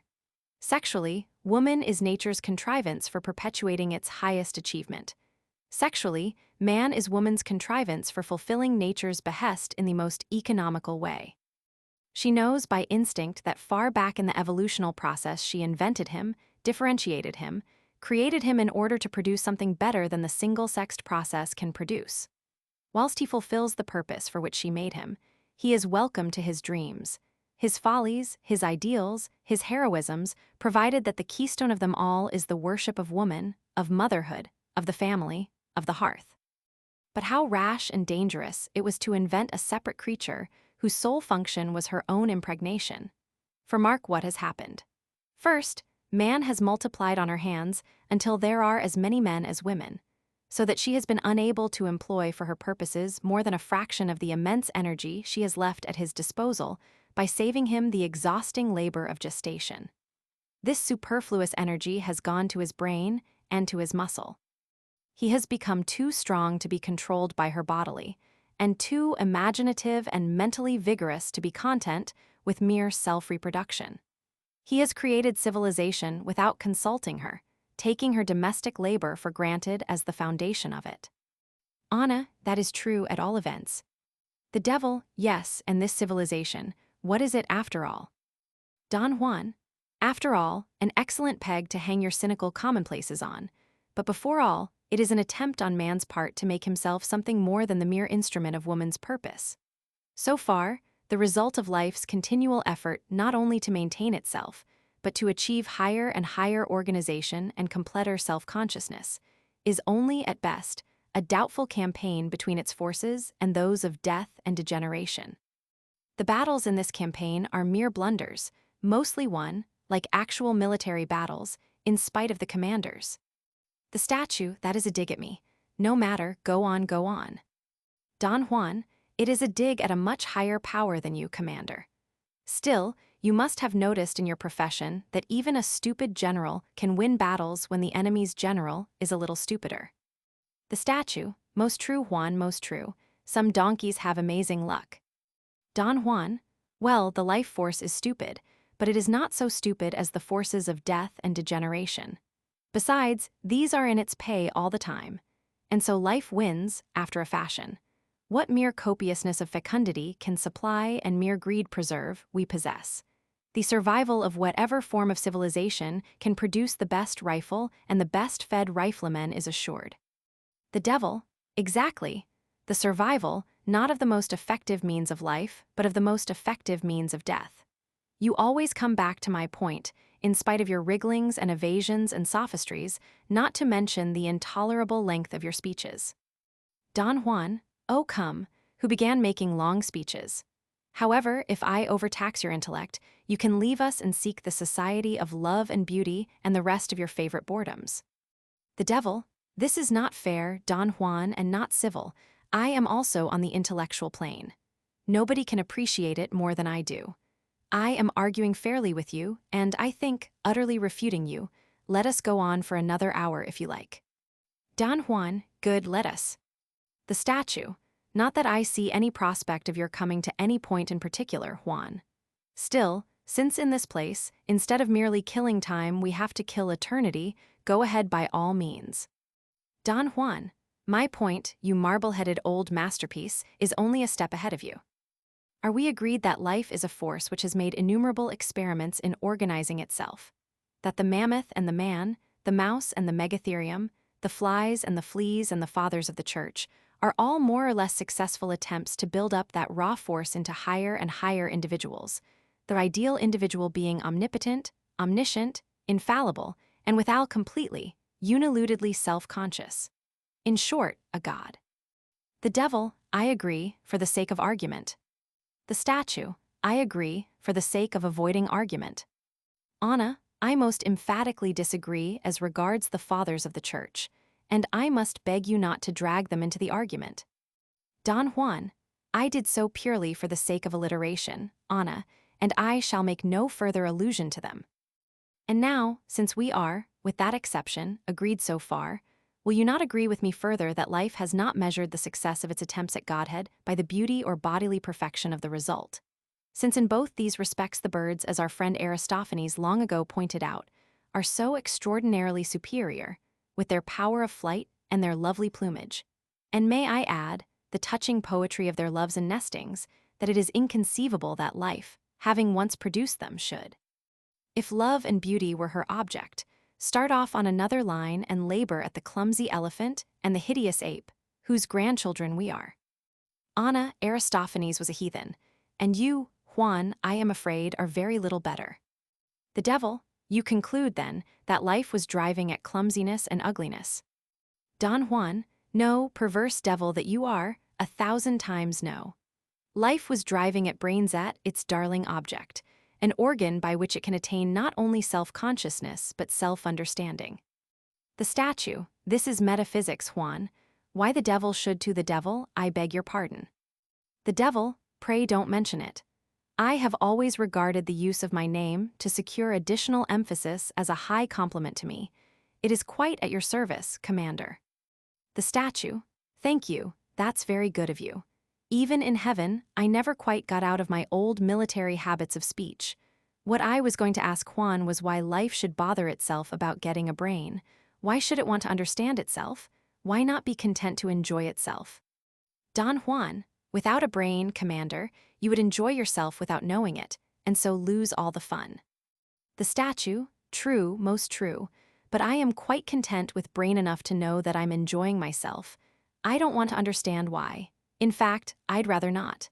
My experience is that one's pleasures don't bear thinking about. Don Juan, that is why intellect is so unpopular. But to life, the force behind the man, intellect is a necessity, because without it he blunders into death. Just as life, after ages of struggle, evolved that wonderful bodily organ, the eye, so that the living organism could see where it was going and what was coming to help or threaten it, and thus avoid 1,000 dangers that formerly slew it. So it is evolving today a mind's eye that shall see, not the physical world, but the purpose of life, and thereby enable the individual to work for that purpose, instead of thwarting and baffling it, by setting up short-sighted personal aims, as at present. Even as it is, only one sort of man has ever been happy, has ever been universally respected among all the conflicts of interests and illusions. The statue, you mean the military man. Don Juan, Commander, I do not mean the military man. When the military man approaches, the world locks up its spoons and packs off its womankind. No, I sing, not arms and the hero, but the philosophically man, he who seeks in contemplation to discover the inner will of the world, in invention to discover the means of fulfilling that will, and in action to do that will by the so discovered means. Of all other sorts of men, I declare myself tired. Their tedious failures. When I was on earth, professors of all sorts prowled round me feeling for an unhealthy spot in me on which they could fasten. The doctors of medicine bade me consider what I must do to save my body, and offered me quack cures for imaginary diseases. I replied that I was not a hypochondriac, so they called me ignoramus and went their way. The doctors of divinity bade me consider what I must do to save my soul, but I was not a spiritual hypochondriac any more than a bodily one, and would not trouble myself about that either, so they called me atheist and went their way. After them came the politician, who said there was only one purpose in nature, and that was to get him into Parliament. I told him I did not care whether he got into Parliament or not, so he called me mugwump and went his way. Then came the romantic man, the artist, with his love songs and his paintings and his poems, and with him I had great delight for many years and some profit, for I cultivated my senses for his sake. And his songs taught me to hear better, his paintings to see better, and his poems to feel more deeply. But he led me at last into the worship of woman. Ana Juan. Don Juan? Yes. I came to believe that in her voice was all the music of the song, in her face all the beauty of the painting, and in her soul all the emotion of the poem. Ana, and you were disappointed, I suppose. Well, was it her fault that you attributed all these perfections to her? Don Juan? Yes, partly. For with a wonderful instinctive cunning, she kept silent and allowed me to glorify her, to mistake my own visions, thoughts, and feelings for hers. Now my friend the romantic man was often too poor or too timid to approach those women who were beautiful or refined enough to seem to realize his ideal, and so he went to his grave believing in his dream. But I was more favored by nature and circumstance. I was of noble birth and rich, and when my person did not please, my conversation flattered, though I generally found myself fortunate in both. The statue coxcomb. Don Juan? Yes, but even my coxcombry pleased. Well, I found that when I had touched a woman's imagination, she would allow me to persuade myself that she loved me. But when my suit was granted, she never said, I am happy, my love is satisfied. She always said, first, at last the barriers are down, and second, when will you come again? Ana, that is exactly what men say. Don Juan? I protest I never said it, but all women say it. Well, these two speeches always alarmed me, for the first meant that the lady's impulse had been solely to throw down my fortifications and gain my citadel, and the second openly announced that henceforth she regarded me as her property and counted my time as already wholly at her disposal. The devil, that is where your want of heart came in. The statue, you shouldn't repeat what a woman says, Juan. Ana, it should be sacred to you. The statue, still, they certainly do always say it. I never minded the barriers, but there was always a slight shock about the other, unless one was very hard hit indeed. Don Juan? Then the lady, who had been happy and idle enough before, became anxious, preoccupied with me, always intriguing, conspiring, pursuing, watching, waiting, bent wholly on making sure of her prey, I being the prey, you understand. Now this was not what I had bargained for. It may have been very proper and very natural, but it was not music, painting, poetry, and joy incarnated in a beautiful woman. I ran away from it. I ran away from it very often. In fact, I became famous for running away from it. Ana, infamous, you mean. Don Juan, I did not run away from you. Do you blame me for running away from the others? Ana, nonsense, man. You're talking to a woman of 77 now. If you had had the chance, you would have run away from me too if I had let you. You would not have found it so easy with me as with some of the others. If men will not be faithful to their home and their duties, they must be made to be. I dare say you all want to marry lovely incarnations of music and painting and poetry. Well, you can't have them, because they don't exist. If flesh and blood is not good enough for you, you must go without, that's all. Women have to put up with flesh and blood husbands and little enough of that too, sometimes, and you will have to put up with flesh and blood wives. The devil looks dubious. The statue makes a wry face. I see you don't like that, any of you, but it's true for all that, so if you don't like it you can lump it. Don Juan, my dear lady, you have put my whole case against romance into a few sentences. That is just why I turn my back on the romantic man with the artist nature, as he called his infatuation. I thanked him for teaching me to use my eyes and ears, but I told him that his beauty-worshipping and happiness-hunting and woman-idealizing was not worth a dump as a philosophy of life. So he called me Philistine and went his way. Anna, it seems that woman taught you something, too, with all her defects. Don Juan, she did more. She interpreted all the other teaching for me. Ah, my friends, when the barriers were down for the first time, what an astounding illumination. I had been prepared for infatuation, for intoxication, for all the illusions of love's young dream, and lo, never was my perception clearer, nor my criticism more ruthless. The most jealous rival of my mistress never saw every blemish in her more keenly than I was not duped. I took her without chloroform. Anna, but you did take her. Don Juan, that was the revelation. Up to that moment, I had never lost the sense of being my own master, never consciously taken a single step until my reason had examined and approved it. I had come to believe that I was a purely rational creature, a thinker. I said with the foolish philosopher, I think, therefore I am. It was woman who taught me to say, I am, therefore I think. And also, I would think more, therefore I must be more. The statue. This is extremely abstract and metaphysical, Juan. If you would stick to the concrete and put your discoveries in the form of entertaining anecdotes about your adventures with women, your conversation would be easier to follow. Don Juan, bah, what need I add? Do you not understand that when I stood face to face with woman, every fiber in my clear critical brain warned me to spare her and save myself? My morals said no. My conscience said no. My chivalry and pity for her said no. My prudent regard for myself said no. My ear, practiced on 1,000 songs and symphonies, my eye exercised on 1,000 paintings, tore her voice, her features, her color to shreds. I caught all those telltale resemblances to her father and mother, by which I knew what she would be like in 30 years' time. I noted the gleam of gold from a dead tooth in the laughing mouth. I made curious observations of the strange odors of the chemistry of the nerves. The visions of my romantic reveries, in which I had trod the plains of heaven with a deathless, ageless creature of coral and ivory, deserted me in that supreme hour. I remembered them and desperately strove to recover their illusion, but they now seemed the emptiest of inventions. My judgment was not to be corrupted. My brain still said no on every issue. And whilst I was in the act of framing my excuse to the lady, life seized me and threw me into her arms as a sailor throws a scrap of fish into the mouth of a seabird. The statue. You might as well have gone without thinking such a lot about it, Juan.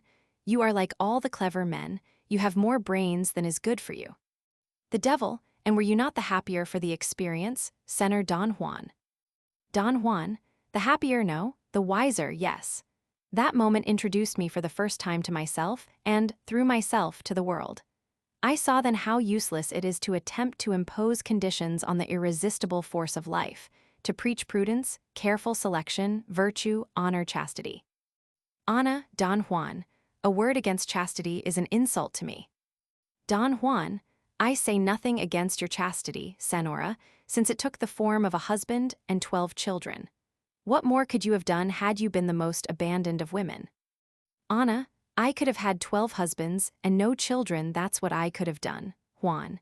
And let me tell you that that would have made all the difference to the earth which I replenished. The statue, bravo Anna, Juan, you are floored, quelled, annihilated. Don Juan, no, for though that difference is the true essential difference Dona Anna has, I admit, gone straight to the real point, yet it is not a difference of love or chastity or even constancy. For 12 children by 12 different husbands would have replenished the earth perhaps more effectively. Suppose my friend Octavio had died when you were 30, you would never have remained a widow. You were too beautiful. Suppose the successor of Octavio had died when you were 40, you would still have been irresistible. And a woman who marries twice marries 3 times if she becomes free to do so. 12 lawful children born by one highly respectable lady to 3 different fathers is not impossible, nor condemned by public opinion. That such a lady may be more law-abiding than the poor girl whom we used to spurn into the gutter for bearing one unlawful infant is no doubt true. But dare you say she is less self-indulgent? Anna, she is less virtuous, that is enough for me. Don Juan, in that case, what is virtue but the trade unionism of the married? Let us face the facts, dear Anna. The life force respects marriage only because marriage is a contrivance of its own to secure the greatest number of children and the closest care of them. For honor, chastity, and all the rest of your moral figments it cares not a rap. Marriage is the most licentious of human institutions. Ana Juan. The statue, really. Don Juan, I say the most licentious of human institutions. That is the secret of its popularity. And a woman seeking a husband is the most unscrupulous of all the beasts of prey. The confusion of marriage with morality has done more to destroy the conscience of the human race than any other single error. Come, Anna, do not look shocked. You know better than any of us that marriage is a man-trap baited with simulated accomplishments and delusive idealizations. When your sainted mother, by dint of scoldings and punishments, forced you to learn how to play half a dozen pieces on the spinet, which she hated as much as you did had she any other purpose than to delude your suitors into the belief that your husband would have in his home an angel who would fill it with melody, or at least play him to sleep after dinner. You married my friend Octavio. Well, did you ever open the spinet from the hour when the church united him to you? Anna, you are a fool, Juan. A young married woman has something else to do than sit at the spinet without any support for her back, so she gets out of the habit of playing. Don Juan, not if she loves music. No, believe me, she only throws away the bait when the bird is in the net. Anna, and men, I suppose, never throw off the mask when their bird is in the net. The husband never becomes negligent, selfish, brutalo, never. Don Juan, what do these recriminations prove, Anna? Only that the hero is as gross an imposture as the heroine. Anna, it is all nonsense. Most marriages are perfectly comfortable. Don Juan, perfectly is a strong expression, Anna. What you mean is that sensible people make the best of one another. Send me to the galleys and chain me to the felon whose number happens to be next before mine, and I must accept the inevitable and make the best of the companionship. Many such companionships, they tell me, are touchingly affectionate, and most are at least tolerably friendly. But that does not make a chain a desirable ornament, nor the galleys an abode of bliss. Those who talk most about the blessings of marriage and the constancy of its vows are the very people who declare that if the chain were broken and the prisoners left free to choose, the whole social fabric would fly asunder. You cannot have the argument both ways. If the prisoner is happy, why lock him in? If he is not, why pretend that he is? Anna, at all events, let me take an old woman's privilege again, and tell you flatly that marriage peoples the world and debauchery does not. Don Juan, how if a time comes when this shall cease to be true? Do you not know that where there is a will there is a way that whatever man really wishes to do he will finally discover a means of doing? Well, you have done your best, you virtuous ladies, and others of your way of thinking, to bend man's mind wholly towards honorable love as the highest good, and to understand by honorable love romance and beauty and happiness in the possession of beautiful, refined, delicate, affectionate women. You have taught women to value their own youth, health, shapeliness, and refinement above all things. Well, what place have squalling babies and household cares in this exquisite paradise of the senses and emotions? Is it not the inevitable end of it all that the human will shall say to the human brain? Invent me a means by which I can have love, beauty, romance, emotion, passion without their wretched penalties, their expenses, their worries, their trials, their illnesses and agonies and risks of death, their retinue of servants and nurses and doctors and schoolmasters. The devil, all this, Senor Don Juan, is realized here in my realm. Don Juan, yes, at the cost of death. Man will not take it at that price. He demands the romantic delights of your hell whilst he is still on earth. Well, the means will be found. The brain will not fail when the will is in earnest. The day is coming when great nations will find their numbers dwindling from census to census, when the 6-roomed villa will rise in price above the family mansion, when the viciously reckless poor and the stupidly pious rich will delay the extinction of the race only by degrading it. Whilst the boldly prudent, the thriftily selfish and ambitious, the imaginative and poetic, the lovers of money and solid comfort, the worshippers of success, art, and of love, will all oppose to the force of life the device of sterility. The statue. That is all very eloquent, my young friend. But if you had lived to Anna's age, or even to mine, you would have learned that the people who get rid of the fear of poverty and children and all the other family troubles, and devote themselves to having a good time of it, only leave their minds free for the fear of old age and ugliness and impotence and death. The childless laborer is more tormented by his wife's idleness and her constant demands for amusement and distraction than he could be by 20 children, and his wife is more wretched than he. I have had my share of vanity, for as a young man I was admired by women, and as a statue I am praised by art critics. But I confess that had I found nothing to do in the world but wallow in these delights, I should have cut my throat.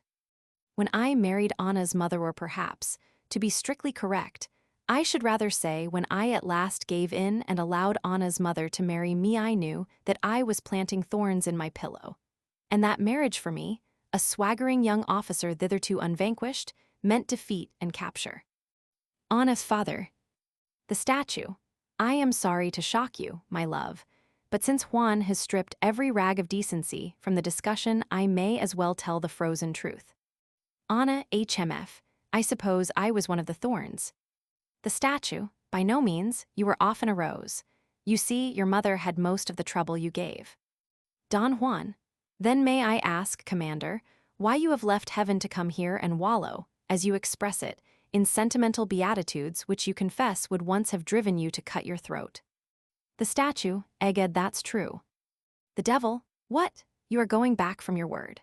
To Don Juan, and all your philosophizing has been nothing but a mask for proselytizing. Have you forgotten already the hideous dullness from which I am offering you a refuge here? And does your demonstration of the approaching sterilization and extinction of mankind lead to anything better than making the most of those pleasures of art and love which you yourself admit refined you, elevated you, developed you? Don Juan, I never demonstrated the extinction of mankind. Life cannot will its own extinction either in its blind amorphous state or in any of the forms into which it has organized itself. I had not finished when His Excellency interrupted me. The statue. I begin to doubt whether you ever will finish, my friend. You are extremely fond of hearing yourself talk. Don Juan, true, but since you have endured so much, you may as well endure to the end. Long before this sterilization, which I described, becomes more than a clearly foreseen possibility, the reaction will begin. The great central purpose of breeding the race, breeding it to heights now deemed superhuman. That purpose which is now hidden in a mephitic cloud of love and romance and prudery and fastidiousness, will break through into clear sunlight as a purpose no longer to be confused with the gratification of personal fancies, the impossible realization of boys' and girls' dreams of bliss, or the need of older people for companionship or money. The plain-spoken marriage services of the vernacular churches will no longer be abbreviated and half-suppressed as indelicate. The sober decency, earnestness, and authority of their declaration of the real purpose of marriage will be honored and accepted, whilst their romantic vowings and pledgings and until death do us partings, and the like will be expunged as unbearable frivolities. Do my sex the justice to admit, Senora, that we have always recognized that the sex relation is not a personal or friendly relation at all. Anna, not a personal or friendly relation. What relation is more personal, more sacred, more holy? Don Juan, sacred and holy, if you like, Anna, but not personally friendly. Your relation to God is sacred and holy. Dare you call it personally friendly? In the sex relation, the universal creative energy, of which the parties are both the helpless agents, overrides and sweeps away all personal considerations and dispenses with all personal relations. The pair may be utter strangers to one another, speaking different languages, differing in race and color, in age and disposition, with no bond between them, but a possibility of that fecundity for the sake of which the life force throws them into one another's arms at the exchange of a glance.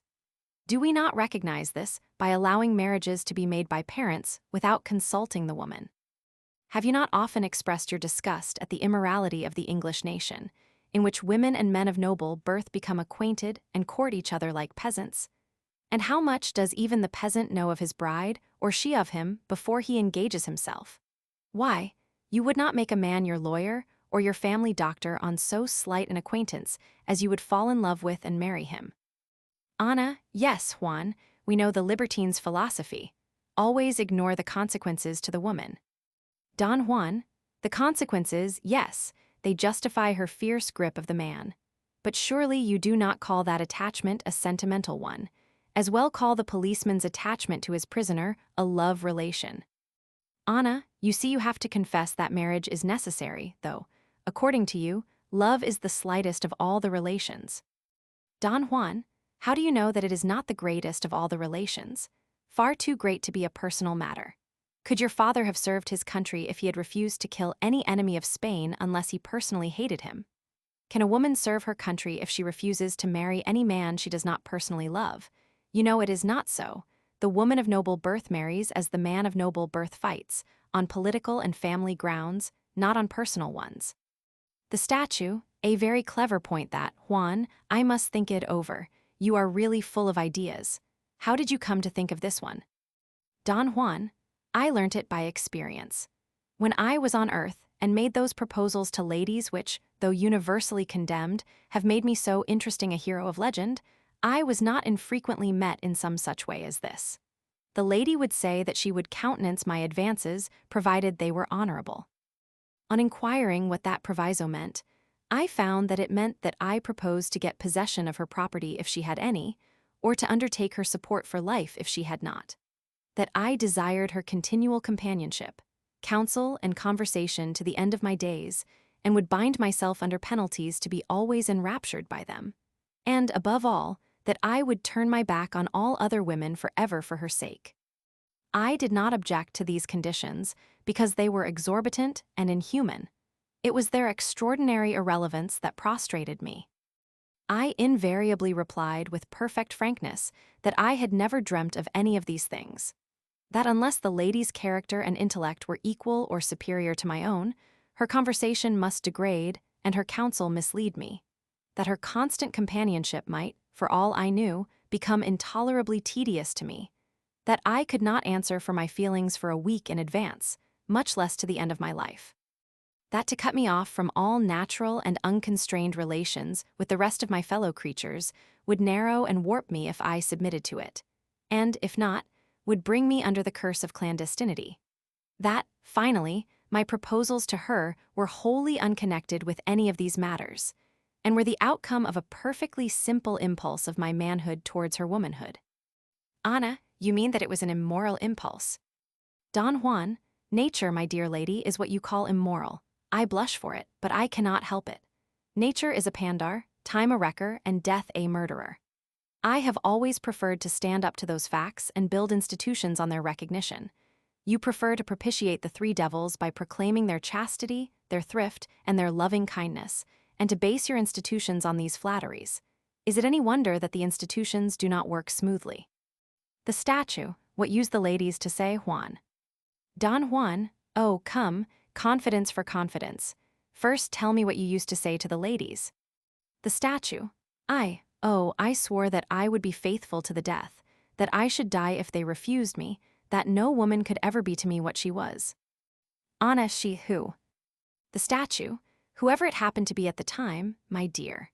I had certain things I always said. One of them was that even when I was 80, one white hair of the woman I loved would make me tremble more than the thickest gold tress from the most beautiful young head. Another was that I could not bear the thought of anyone else being the mother of my children. Don Juan, you old rascal. The statue, not a bit, for I really believed it with all my soul at the moment. I had a heart, not like you, and it was this sincerity that made me successful. Don Juan, sincerity, to be fool enough to believe a ramping, stamping, thumping lie, that is what you call sincerity. To be so greedy for a woman that you deceive yourself in your eagerness to deceive her, sincerity, you call it. The statue, oh, damn your sophistries, I was a man in love, not a lawyer. And the women loved me for it, bless them. Don Juan, they made you think so. What will you say when I tell you that though I played the lawyer so callously, they made me think so too? I also had my moments of infatuation in which I gushed nonsense and believed it. Sometimes the desire to give pleasure by saying beautiful things so rose in me on the flood of emotion that I said them recklessly. At other times, I argued against myself with a devilish coldness that drew tears. But I found it just as hard to escape in the one case as in the others. When the lady's instinct was set on me, there was nothing for it but lifelong servitude or flight. Anna, you dare boast, before me and my father, that every woman found you irresistible. Don Juan, am I boasting? It seems to me that I cut the most pitiable of figures. Besides, I said, when the lady's instinct was set on me. It was not always so, and then, heavens, what transports of virtuous indignation, what overwhelming defiance to the dastardly seducer, what scenes of Imogen and Iachimo. Anna, I made no scenes, I simply called my father. Don Juan, and he came, sword in hand, to vindicate outraged honor and morality by murdering me. The statue, murdering, what do you mean? Did I kill you or did you kill me? Don Juan, which of us was the better fencer? The statue, I was. Don Juan, of course you were. And yet you, the hero of those scandalous adventures you have just been relating to us, you had the effrontery to pose as the avenger of outraged morality and condemn me to death. You would have slain me but for an accident. The statue, I was expected to, Juan. That is how things were arranged on earth. I was not a social reformer, and I always did what it was customary for a gentleman to do. Don Juan, that may account for your attacking me, but not for the revolting hypocrisy of your subsequent proceedings as a statue. The statue, that all came of my going to heaven. The devil, I still fail to see, Senor Don Juan, that these episodes in your earthly career and in that of the Senor Commander in any way discredit my view of life. Here, I repeat, you have all that you sought without anything that you shrank from. Don Juan, on the contrary, here I have everything that disappointed me without anything that I have not already tried and found wanting. I tell you that as long as I can conceive something better than myself, I cannot be easy unless I am striving to bring it into existence or clearing the way for it. That is the law of my life. That is the working within me of life's incessant aspiration to higher organization, wider, deeper, intenser self-consciousness, and clearer self-understanding.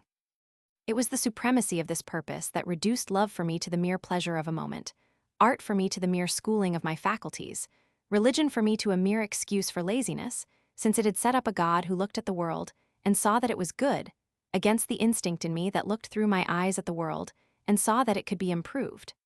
I tell you that in the pursuit of my own pleasure, my own health, my own fortune, I have never known happiness. It was not love for woman that delivered me into her hands. It was fatigue, exhaustion. When I was a child and bruised my head against a stone, I ran to the nearest woman and cried away my pain against her apron. When I grew up and bruised my soul against the brutalities and stupidities with which I had to strive, I did again just what I had done as a child. I have enjoyed, too, my rests, my recuperations, my breathing times, my very prostrations after strife. But rather would I be dragged through all the circles of the foolish Italians' inferno than through the pleasures of Europe. That is what has made this place of eternal pleasures so deadly to me. It is the absence of this instinct in you that makes you that strange monster called a devil. It is the success with which you have diverted the attention of men from their real purpose, which in one degree or another is the same as mine, to yours that has earned you the name of the tempter. It is the fact that they are doing your will, or rather drifting with your want of will, instead of doing their own, that makes them the uncomfortable, false, restless, artificial, petulant, wretched creatures they are. The devil, Senor Don Juan, you are uncivil to my friends. Don Juan, pooh, why should I be civil to them or to you? In this palace of lies a truth or two will not hurt you. Your friends are all the dullest dogs I know. They are not beautiful, they are only decorated, they are not clean, they are only shaved and starched. They are not dignified, they are only fashionably dressed. They are not educated, they are only college passmen. They are not religious, they are only purenters. They are not moral, they are only conventional. They are not virtuous, they are only cowardly. They are not even vicious, they are only frail. They are not artistic, they are only lascivious. They are not prosperous, they are only rich. They are not loyal, they are only servile. Not dutiful, only sheepish. Not public-spirited, only patriotic. Not courageous, only quarrelsome. Not determined, only obstinate. Not masterful, only domineering. Not self-controlled, only obtuse. Not self-respecting, only vain. Not kind, only sentimental. Not social, only gregarious. Not considerate, only polite. Not intelligent, only opinionated. Not progressive, only factious. Not imaginative, only superstitious. Not just, only vindictive. Not generous, only propitiatory. Not disciplined, only cowed. And not truthful, add all liars, every one of them, to the very backbone of their souls. The statue, your flow of words is simply amazing, Juan. How I wish I could have talked like that to my soldiers. The devil, it is mere talk, though. It has all been said before, but what change has it ever made? What notice has the world ever taken of it? Don Juan, yes, it is mere talk. But why is it mere talk? Because, my friend, beauty, purity, respectability, religion, morality, art, patriotism, bravery, and the rest are nothing but words which I or anyone else can turn inside out like a glove. Were they realities, you would have to plead guilty to my indictment. But fortunately for your self-respect, my diabolical friend, they are not realities. As you say, they are mere words, useful for duping barbarians into adopting civilization, or the civilized poor into submitting to be robbed and enslaved. That is the family secret of the governing caste, and if we who are of that caste aimed at more life for the world instead of at more power and luxury for our miserable selves, that secret would make us great. Now, since I, being a nobleman, am in the secret too, think how tedious to me must be your unending cant about all these moralistic figments, and how squalidly disastrous your sacrifice of your lives to them. If you even believed in your moral game enough to play it fairly, it would be interesting to watch. But you don't. You cheat at every trick, and if your opponent outcheats you, you upset the table and try to murder him. The devil, on earth there may be some truth in this, because the people are uneducated and cannot appreciate my religion of love and beauty.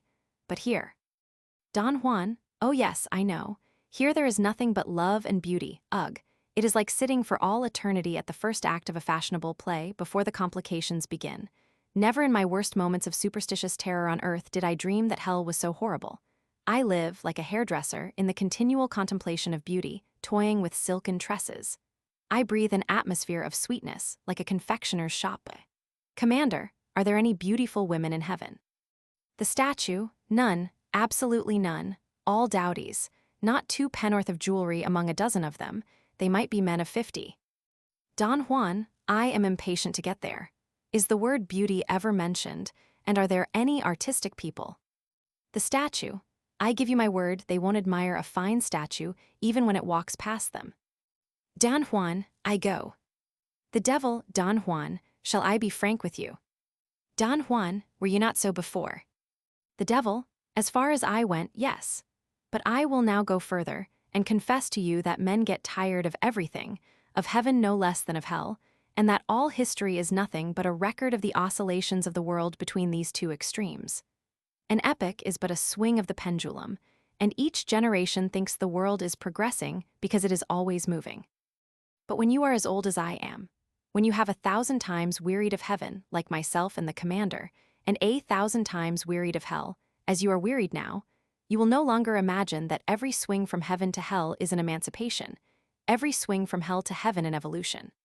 Where you now see reform, progress, fulfillment of upward tendency, continual ascent by man on the stepping stones of his dead selves to higher things, you will see nothing but an infinite comedy of illusion.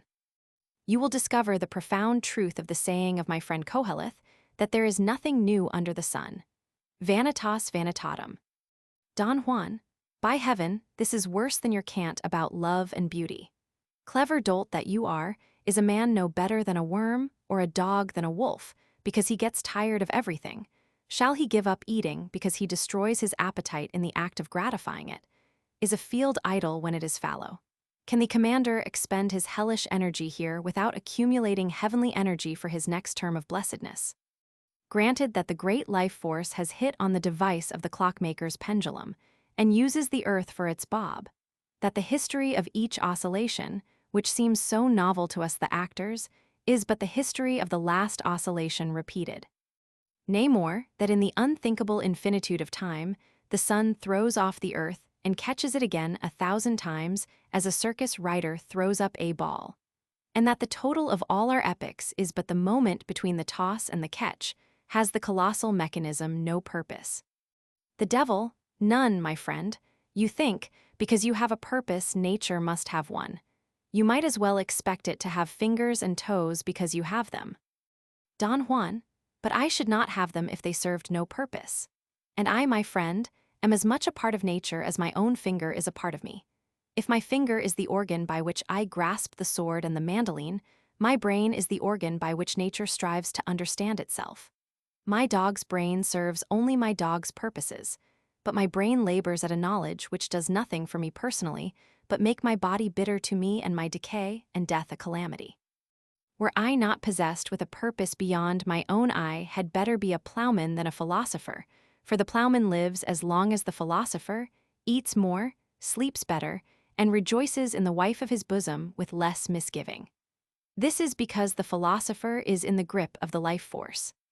This life force says to him, I have done 1,000 wonderful things unconsciously by merely willing to live and following the line of least resistance.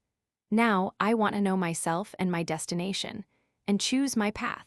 So I have made a special brain of philosophers brain to grasp this knowledge for me, as the husbandman's hand grasps the plow for me. And this, says the life force to the philosopher, must thou strive to do for me until thou deest, when I will make another brain and another philosopher to carry on the work. The devil, what is the use of knowing? Don Juan, why, to be able to choose the line of greatest advantage instead of yielding in the direction of the least resistance. Does a ship sail to its destination no better than a log drifts no hither? The philosopher is nature's pilot. And there you have our difference. To be in hell is to drift. To be in heaven is to steer. The devil, on the rocks most likely. Don Juan, pooh, which ship goes oftenest on the rocks, or to the bottom the drifting ship, or the ship with a pilot on board? The devil, well, go your way, Senor Don Juan. I prefer to be my own master and not the tool of any blundering universal force. I know that beauty is good to look at, that music is good to hear, that love is good to feel, and that they are all good to think about and talk about. I know that to be well exercised in these sensations, emotions, and studies is to be a refined and cultivated being. Whatever they may say of me in churches on earth, I know that it is universally admitted in good society that the Prince of Darkness is a gentleman, and that is enough for me. As to your life force, which you think irresistible, it is the most resistible thing in the world for a person of any character. But if you are naturally vulgar and credulous, as all reformers are, it will thrust you first into religion, where you will sprinkle water on babies to save their souls from me. Then it will drive you from religion into science, where you will snatch the babies from the water sprinkling and inoculate them with disease to save them from catching it accidentally. Then you will take to politics, where you will become the catspaw of corrupt functionaries and the henchmen of ambitious humbugs. And the end will be despair and decrepitude, broken nerve and shattered hopes, vain regrets for that worst and silliest of wastes and sacrifices, the waste and sacrifice of the power of enjoyment. In a word, the punishment of the fool who pursues the better before he has secured the good. Don Juan, but at least I shall not be bored. The service of the life force has that advantage at all events. So fare you well, Senor Satan. The devil, fare you well, Don Juan. I shall often think of our interesting chats about things in general. I wish you every happiness. Heaven, as I said before, suits some people. But if you should change your mind, do not forget that the gates are always open here to the repentant prodigal. If you feel at any time that warmth of heart, sincere, unforced affection, innocent enjoyment, and warm, breathing, palpitating reality.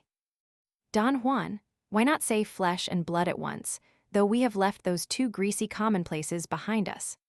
The devil, you throw my friendly farewell back in my teeth then, Don Juan. Don Juan, by no means, but though there is much to be learnt from a cynical devil, I really cannot stand a sentimental one. Senor Commander, you know the way to the frontier of hell and heaven. Be good enough to direct me. The statue, oh, the frontier is only the difference between two ways of looking at things. Any road will take you across it if you really want to get there. Don Juan, good Senora, your servant. Anna, but I am going with you. Don Juan, I can find my own way to heaven, Anna, but I cannot find yours. 0. Anna, how annoying. The statue, bon voyage, Juan, he wafts a final blast of his great rolling chords after him as a parting salute. A faint echo of the first ghostly melody comes back in acknowledgement. Ah, there he goes. Phew, how he does talk, they'll never stand it in heaven. The devil, his going is a political defeat. I cannot keep these life worshippers, they all go. This is the greatest loss I have had since that Dutch painter went a fellow who would paint a hag of 70 with as much enjoyment as a Venus of 20. The statue, I remember, he came to heaven, Rembrandt. The devil, I, Rembrandt. There is something unnatural about these fellows. Do not listen to their gospel, center commander. It is dangerous. Beware of the pursuit of the superhuman.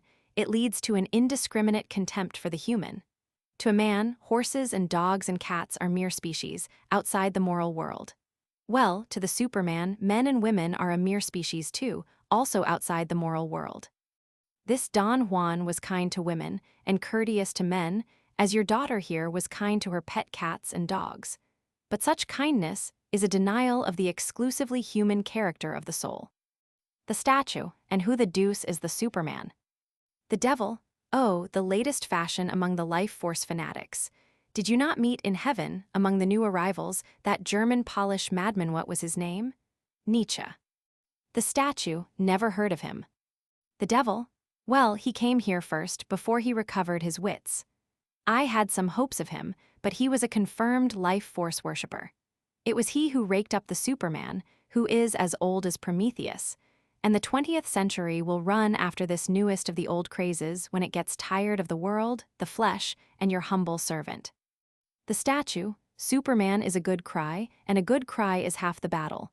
I should like to see this Nietzsche. The devil, unfortunately he met Wagner here and had a quarrel with him. The statue, quite right too, Mozart for me. The devil, oh, it was not about music. Wagner once drifted into life force worship and invented a Superman called Siegfried, but he came to his senses afterwards. So when they met here, Nietzsche denounced him as a renegade, and Wagner wrote a pamphlet to prove that Nietzsche was a Jew, and it ended in Nietzsche's going to heaven in a huff. And a good riddance too. And now, my friend, let us hasten to my palace and celebrate your arrival with a grand musical service. The statue, with pleasure, your most kind. The devil, this way, commander. We go down the old trap, he places himself on the grave trap. The statue, good. All the same, the Superman is a fine conception. There is something statuesque about it. He places himself on the grave trap beside the devil. It begins to descend slowly. Red glow from the abyss. Ah, this reminds me of old times. The devil, and me also. Honest, stop. The devil, you, Senora, cannot come this way. You will have an apotheosis, but you will be at the palace before us. Anna, that is not what I stopped you for. Tell me, where can I find the Superman? The devil, he is not yet created, Senora. The statue, and never will be, probably. Let us proceed. The red fire will make me sneeze. Anna, not yet created. Then my work is not yet done. Crossing herself devoutly, I believe in the life to come. A father for the Superman. She vanishes into the void, and again there is nothing. All existence seems suspended infinitely. Then, vaguely, there is a live human voice crying somewhere. One sees, with a shock, a mountain peak showing faintly against a lighter background. The sky has returned from afar, and we suddenly remember where we were. The cry becomes distinct and urgent. It says automobile, automobile. The complete reality comes back with a rush. In a moment, it is full morning in the Sierra, and the brigands are scrambling to their feet and making for the road as the Gothard runs down from the hill, warning them of the approach of another motor. Tanner and Mendoza rise amazedly and stare at one another with scattered wits. Straker sits up to yawn for a moment before he gets on his feet, making it a point of honor not to show any undue interest in the excitement of the bandits. Mendoza gives a quick look to see that his followers are attending to the alarm, then exchanges a private word with Tanner. Mendoza, did you dream? Tanner, damnably, did you? Mendoza, yes, I forget what, you were in it. Tanner, so were you, amazing. Mendoza, I warned you, dolts, they will play with that gun. Who fired that shot, was it you? Duval, I have not shoot, Day shoot first. Anarchist, I told you to begin by abolishing the state. Now we are all lost. The rowdy social democrat, run everybody. Mendoza, I stab the man who stirs. What has happened? The sulky social democrat, a motor. The anarchist, 3 men. Duval, deux femmes. Mendoza, 3 men and 2 women. Why have you not brought them here? Are you afraid of them? The rowdy one, Thiva Hescourt, Au diu let's ukit Mendoza. The sulky one, 2 armored cars full o' soldiers at the end o' the valley. Anarchist, the shot was fired in the air, it was a signal. Straker whistles his favorite air, which falls on the ears of the brigands like a funeral march. Tanner, it is not an escort but an expedition to capture you. We were advised to wait for it, but I was in a hurry. The rowdy one, and ow my good lord, ere we are whiten for let's take to the mountains. Mendoza, idiot, what do you know about the mountains? Are you a Spaniard? You would be given up by the first shepherd you met. Besides, we are already within range of their rifles. The rowdy one, bat. Mendoza, silence, leave this to me. Comrade, you will not betray us. Straker, who are you callin' comrade? Mendoza, last night the advantage was with me. The robber of the poor was at the mercy of the robber of the rich. You offered your hand, I took it. Tanner, I bring no charge against you, comrade. We have spent a pleasant evening with you, that is all. Straker, I jev my to nobody see. Mendoza, young man, if I am tried, I shall plead guilty and explain what drove me from England, home and duty. Do you wish to have the respectable name of Straker dragged through the mud of a Spanish criminal court? The police will search me. They will find Lewis's portrait. It will be published in the illustrated papers. You blench. It will be your doing, remember. Straker, I don't care about the court. It's avin our name mixed up with yours that I object to, you blackmailin' swine, you. Mendoza, language unworthy of Lewis's brother. But no matter, you are muzzled, that is enough for us. He turns to face his own men, who back uneasily across the amphitheater towards the cave to take refuge behind him, as a fresh party, muffled for motoring, comes from the road in riotous spirits. Anne, who makes straight for Tanner, comes first, then Violet, helped over the rough ground by Hector holding her right hand and Ramsden her left.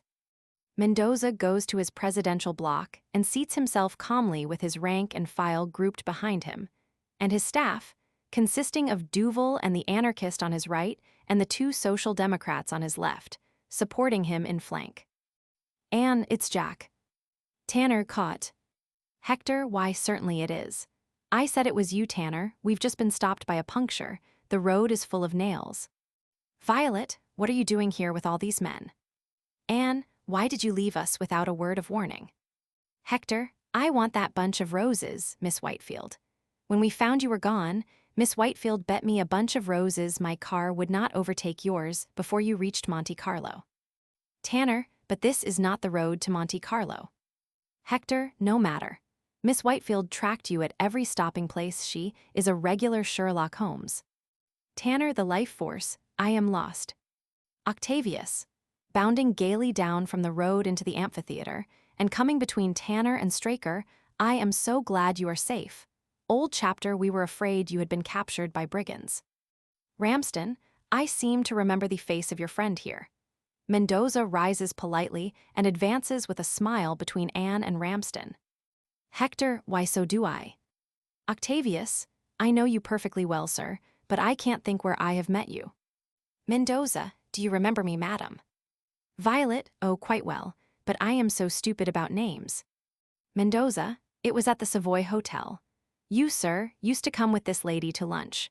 You, sir, often brought this lady and her mother to dinner on your way to the Lyceum Theatre. You, sir, used to come to supper, with dropping his voice to a confidential but perfectly audible whisper several different ladies. Ramsden, well, what is that to you, pray? Octavius, why, Violet, I thought you hardly knew one another before this trip, you and Malone. Violet, I suppose this person was the manager. Mendoza, the waiter, madam. I have a grateful recollection of you all. I gathered from the bountiful way in which you treated me that you all enjoyed your visits very much. Violet, what impertinence. She turns her back on him and goes up the hill with Hector. Ramsden, that will do, my friend. You do not expect these ladies to treat you as an acquaintance, I suppose, because you have waited on them at table. Mendoza, pardon me, it was you who claimed my acquaintance. The ladies followed your example. However, this display of the unfortunate manners of your class closes the incident. For the future, you will please address me with the respect due to a stranger and fellow traveler. He turns haughtily away and resumes his presidential seat. Tanner, there. I have found one man on my journey capable of reasonable conversation, and you all instinctively insult him. Even the new man is as bad as any of you. N. Rye, you have behaved just like a miserable gentleman. Straker, gentleman, not me. Ramsden, really Tanner, this tone. Anne, don't mind him, Granny. You ought to know him by this time. She takes his arm and coaxes him away to the hill to join Violet and Hector. Octavius follows her, dog-like. Violet, here are the soldiers. They are getting out of their motors. Duvel, oh nom de Dieu. The anarchist. Fools, the state is about to crush you because you spared it at the prompting of the political hangers-on of the bourgeoisie. The sulky social democrat. On the contrary, only by capturing the state machine. The anarchist, it is going to capture you. The rowdy social democrat. Oh, chalk it, what are we air for, what are we whitin' for? Mendoza, goon, talk politics, you idiots, nothing sounds more respectable. Keep it up, I tell you. The soldiers line the road, commanding the amphitheater with their rifles. The brigands, struggling with an overwhelming impulse to hide behind one another, look as unconcerned as they can. Mendoza rises superbly, with undaunted front. The officer in command steps down from the road into the amphitheater, looks hard at the brigands, and then inquiringly at Tanner. The officer, who are these men, Senator Ingalls? Tanner, my escort. Mendoza, with a Mephistophelian smile, bows profoundly. An irrepressible grin runs from face to face among the brigands. They touch their hats, except the anarchist, who defies the state with folded arms. Act 4. The garden of a villa in Granada. Whoever wishes to know what it is like must go to Granada and see. One may prosaically specify a group of hills dotted with villas, the Alhambra on the top of one of the hills, and a considerable town in the valley, approached by dusty white roads in which the children, no matter what they are doing or thinking about, automatically whine for halfpence and reach out little clutching brown palms for them. But there is nothing in this description except the Alhambra, the begging, and the color of the roads that does not fit Surrey as well as Spain. The difference is that the Surrey hills are comparatively small and ugly, and should properly be called the Surrey protuberances. But these Spanish hills are of mountain stock. The amenity which conceals their size does not compromise their dignity. This particular garden is on a hill opposite the Alhambra, and the villa is as expensive and pretentious as a villa must be if it is to be let furnished by the weak to opulent American and English visitors. If we stand on the lawn at the foot of the garden and look uphill, our horizon is the stone balustrade of a flagged platform on the edge of infinite space at the top of the hill. Between us and this platform is a flower garden with a circular basin and fountain in the center, surrounded by geometrical flower beds, gravel paths, and clipped yew trees in the gentlest order. The garden is higher than our lawn, so we reach it by a few steps in the middle of its embankment. The platform is higher again than the garden, from which we mount a couple more steps to look over the balustrade at a fine view of the town up the valley and of the hills that stretch away beyond it to where, in the remotest distance, they become mountains. On our left is the villa, accessible by steps from the left-hand corner of the garden. Returning from the platform through the garden and down again to the lawn, a movement which leaves the villa behind us on our right, we find evidence of literary interests on the part of the tenants in the fact that there is no tennis net nor set of croquet hoops. But on our left, a little iron garden table with books on it, mostly yellow-backed, and a chair beside it. A chair on the right has also a couple of open books upon it. There are no newspapers, a circumstance which, with the absence of games, might lead an intelligent spectator to the most far-reaching conclusions as to the sort of people who live in the villa. Such speculations are checked, however, on this delightfully fine afternoon, by the appearance at a little gate in a paling on our left of Henry Straker in his professional costume. He opens the gate for an elderly gentleman and follows him on to the lawn. This elderly gentleman defies the Spanish sun in a black frock coat, tall silk bat, trousers in which narrow stripes of dark gray and lilac blend into a highly respectable color, and a black necktie tied into a bow over spotless linen. Probably, therefore, a man whose social position needs constant and scrupulous affirmation without regard to climate, one who would dress thus for the middle of the Sahara or the top of Mont Blanc. And since he has not the stamp of the class which accepts as its life mission the advertising and maintenance of first-rate tailoring and millinery, he looks vulgar in his finery, though in a working dress of any kind he would look dignified enough. He is a bullet-cheeked man with a red complexion, stubbly hair, smallish eyes, a hard mouth that folds down at the corners, and a dogged chin. The looseness of skin that comes with age has attacked his throat and the laps of his cheeks, but he is still hard as an apple above the mouth, so that the upper half of his face looks younger than the lower. He has the self-confidence of one who has made money, and something of the truculence of one who has made it in a brutalizing struggle, his civility having under it a perceptible menace that he has other methods in reserve if necessary.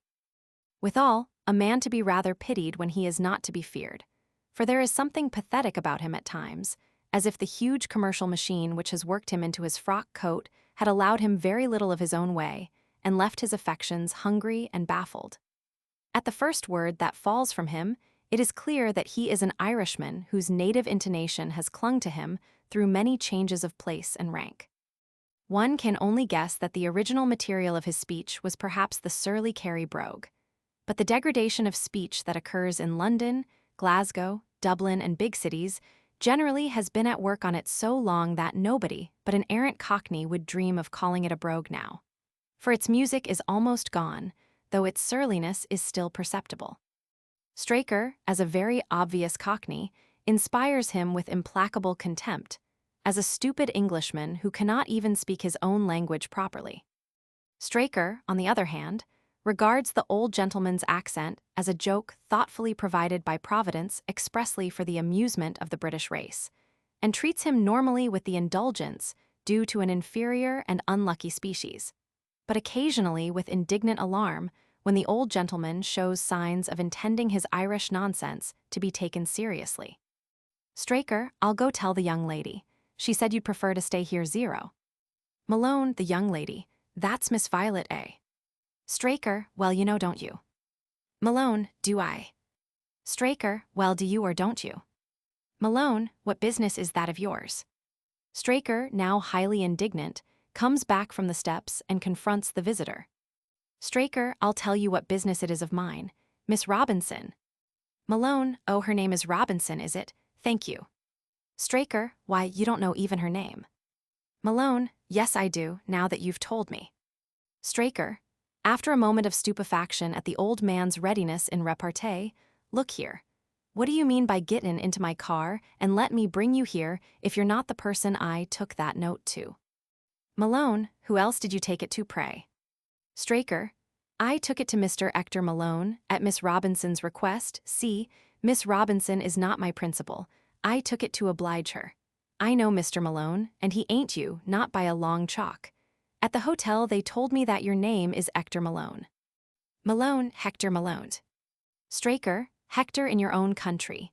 That's what comes o' livin' in provincial places like Ireland and America. Over here you're Hector, if you haven't noticed it before you soon will. The growing strain of the conversation is here relieved by Violet, who has sallied from the villa and through the garden to the steps, which she now descends, coming very opportunely between Malone and Straker. Violet, did you take my message? Straker, yes, miss. I took it to the hotel and sent it up, expecting to see young Mr. Malone. Then out walks this gent and says it's all right and he'll come with me. So as the hotel people said he was Mr. Hector Malone, I fetched him, and now he goes back on what he said. But if he isn't the gentleman you meant, say the word. It's easy enough to fetch him back again. Malone, I should esteem it a great favor if I might have a short conversation with you, madam. I am Hector's father, as this bright Britisher would have guessed in the course of another hour or so. Straker, no, not in another year or so. When we've 'ad you as long to polish up as we've 'ad I am, perhaps you'll begin to look a little bit up to his mark. At present you fall a long way short. You've got too many H's, for one thing. All right, miss, you want to talk to him? I shan't intrude. He nods affably to Malone and goes out through the little gate in the paling. Violet, I am so sorry, Mr. Malone, if that man has been rude to you. But what can we do? He is our chauffeur. Malone, you're what? Violet, the driver of our automobile. He can drive a motor car at 70 miles an hour and mend it when it breaks down. We are dependent on our motor cars, and our motor cars are dependent on him, so of course we are dependent on him. Malone, I've noticed, madam, that every $1,000 an Englishman gets seems to add one to the number of people he's dependent on. However, you needn't apologize for your man. I made him talk on purpose.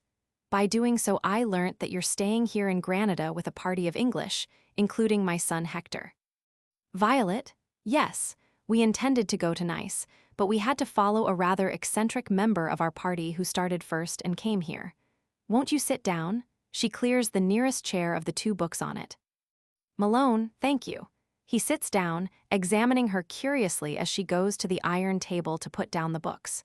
When she turns to him again, he says, Miss Robinson, I believe. Violet, yes. Malone, your note to Hector runs as follows. Violet is unable to repress a start. He pauses quietly to take out and put on his spectacles, which have gold rims. Dearest, they have all gone to the Alhambra for the afternoon. I have shammed headache and have the garden all to myself. Jump into Jack's motor. Straker will rattle you here in a jiffy. Quick, quick, quick, your loving Violet. He looks at her, but by this time she has recovered herself and meets his spectacles with perfect composure. He continues slowly. Now, I don't know on what terms young people associate in English society, but in America, that note would be considered to imply a very considerable degree of affectionate intimacy between the parties. Violet, yes, I know your son very well, Mr. Malone. Have you any objection? Malone, no objection exactly. Provided it is understood that my son is altogether dependent on me, and that I have to be consulted in any important step he may propose to take. Violet, I am sure you would not be unreasonable with him, Mr. Malone. Malone, I hope not, Miss Robinson, but at your age you might think many things unreasonable that don't seem so to me. Violet, oh well, I suppose there's no use our playing at cross purposes, Mr. Malone. Hector wants to marry me. Malone, I inferred from your note that he might. Well, Miss Robinson, he is his own master, but if he marries you he shall not have a rap from me. Violet, that is not very complimentary to me, Mr. Malone. Malone, I say nothing against you, Miss Robinson. I dare say you are an amiable and excellent young lady, but I have other views for Hector. Violet, Hector may not have other views for himself, Mr. Malone. Malone, possibly not. Then he does without me, that's all. I dare say you are prepared for that. When a young lady writes to a young man to come to her quick, quick, quick, money seems nothing and love seems everything. Violet, I beg your pardon, Mr. Malone. I do not think anything so foolish. Hector must have money. Malone, oh, very well, very well. No doubt he can work for it. Violet, what is the use of having money if you have to work for it? She rises impatiently. It's all nonsense, Mr. Malone. You must enable your son to keep up his position. It is his right. Malone, I should not advise you to marry him on the strength of that right, Miss Robinson. Violet, who has almost lost her temper, controls herself with an effort, unclenches her fingers, and resumes her seat with studied tranquility and reasonableness. Violet, what objection have you to me, pray? My social position is as good as Hector's, to say the least. He admits it. Malone, you tell him so from time to time, eh? Hector's social position in England, Miss Robinson, is just what I choose to buy for him. I have made him a fair offer. Let him pick out the most historic house, castle, or abbey that England contains. The day that he tells me he wants it for a wife worthy of its traditions, I buy it for him and give him the means of keeping it up. Violet, what do you mean by a wife worthy of its traditions? Cannot any well-bred woman keep such a house for him? Malone, no, she must be born to it. Violet, Hector was not born to it, was he? Malone, his grandmother was a barefooted Irish girl that nursed me by a turf fire. Let him marry another such, and I will not stint her marriage portion. Let him raise himself socially with my money, or raise somebody else so long as there is a social profit somewhere. I'll regard my expenditure as justified. But there must be a profit for someone. A marriage with you would leave things just where they are. Violet, many of my relations would object very much to my marrying the grandson of a common woman, Mr. Malone. That may be prejudice, but so is your desire to have him marry a title prejudice. Malone, rising and approaching her with a scrutiny in which there is a good deal of reluctant respect. You seem a pretty straightforward, downright sort of a young woman. Violet, I do not see why I should be made miserably poor because I cannot make profits for you. Why do you want to make Hector unhappy? Malone, he will get over it all right enough. Men thrive better on disappointments in love than on disappointments in money. I dare say you think that's sordid, but I know what I'm talking about. My father died of starvation in Ireland in the Black 47, maybe you've heard of it. Violet, the famine. Malone, no, the starvation. When a country is full of food and exporting it, there can be no famine. My father was starved dead, and I was starved out to America in my mother's arms. English rule drove me and mine out of Ireland. Well, you can keep Ireland. I and my like are coming back to buy England, and we'll buy the best of it. I want no middle-class properties and no middle-class women for Hector. That's straightforward, isn't it, like yourself? Violet, really, Mr. Malone, I am astonished to hear a man of your age and good sense talking in that romantic way. Do you suppose English noblemen will sell their places to you for the asking? Malone, I have the refusal of 2 of the oldest family mansions in England. One historic owner can't afford to keep all the rooms dusted, the other can't afford the death duties. What do you say now? Violet, of course it is very scandalous, but surely you know that the government will sooner or later put a stop to all these socialistic attacks on property. Malone, D.I., think they'll be able to get that done before I buy the house or rather the abbey. They're both abbeys. Violet, oh well, let us talk sense, Mr. Malone. You must feel that we haven't been talking sense so far. Malone, I can't say I do. I mean all I say. Violet, then you don't know Hector as I do. He is romantic and fatty, he gets it from you, I fancy, and he wants a certain sort of wife to take care of him. Not a fatty sort of person, you know. Malone, somebody like you perhaps. Violet, well, yes. But you cannot very well ask me to undertake this with absolutely no means of keeping up his position. Malone, stop a bit. Where are we getting to? I'm not aware that I'm asking you to undertake anything. Violet, of course, Mr. Malone, you can make it very difficult for me to speak to you if you choose to misunderstand me. Malone, I don't wish to take any unfair advantage, but we seem to have got off the straight track somehow. Straker, with the air of a man who has been making haste, opens the little gate and admits Hector, who, snorting with indignation, comes upon the lawn and is making for his father when Violet, greatly dismayed, springs up and intercepts him. Straker doer not wait. At least he does not remain visibly within earshot. Violet, oh, how unlucky. Now please, Hector, say nothing. Go away until I have finished speaking to your father. Hector, no, Violet, I mean to have this thing out right away. He puts her aside, passes her by, and faces his father, whose cheeks darken as his Irish blood begins to simmer. Dad, you've not played this hand straight. Malone, what do you mean? Hector, you've opened a letter addressed to me. You've impersonated me and stolen a march on this lady. That's dishonorable. Malone, now you take care what you're saying, Hector. Take care, I tell you. Hector, I have taken care. I am taking care. I'm taking care of my honor and my position in English society. Malone, your position has been got by my money. Do you know that? Hector, well, you've just spoiled it all by opening that letter. A letter from an English lady, not addressed to you, a confidential letter, a delicate letter, a private letter opened by my father. That's a sort of thing a man can't struggle against in England. The sooner we go back together, the better. He appeals mutely to the heavens to witness the shame and anguish of 2 outcasts. Violet, don't be unreasonable, Hector. It was quite natural of Mr. Malone to open my letter. His name was on the envelope. Malone, there, you've no common sense, Hector. I thank you, Miss Robinson. Hector, I thank you too. It's very kind of you. My father knows no better.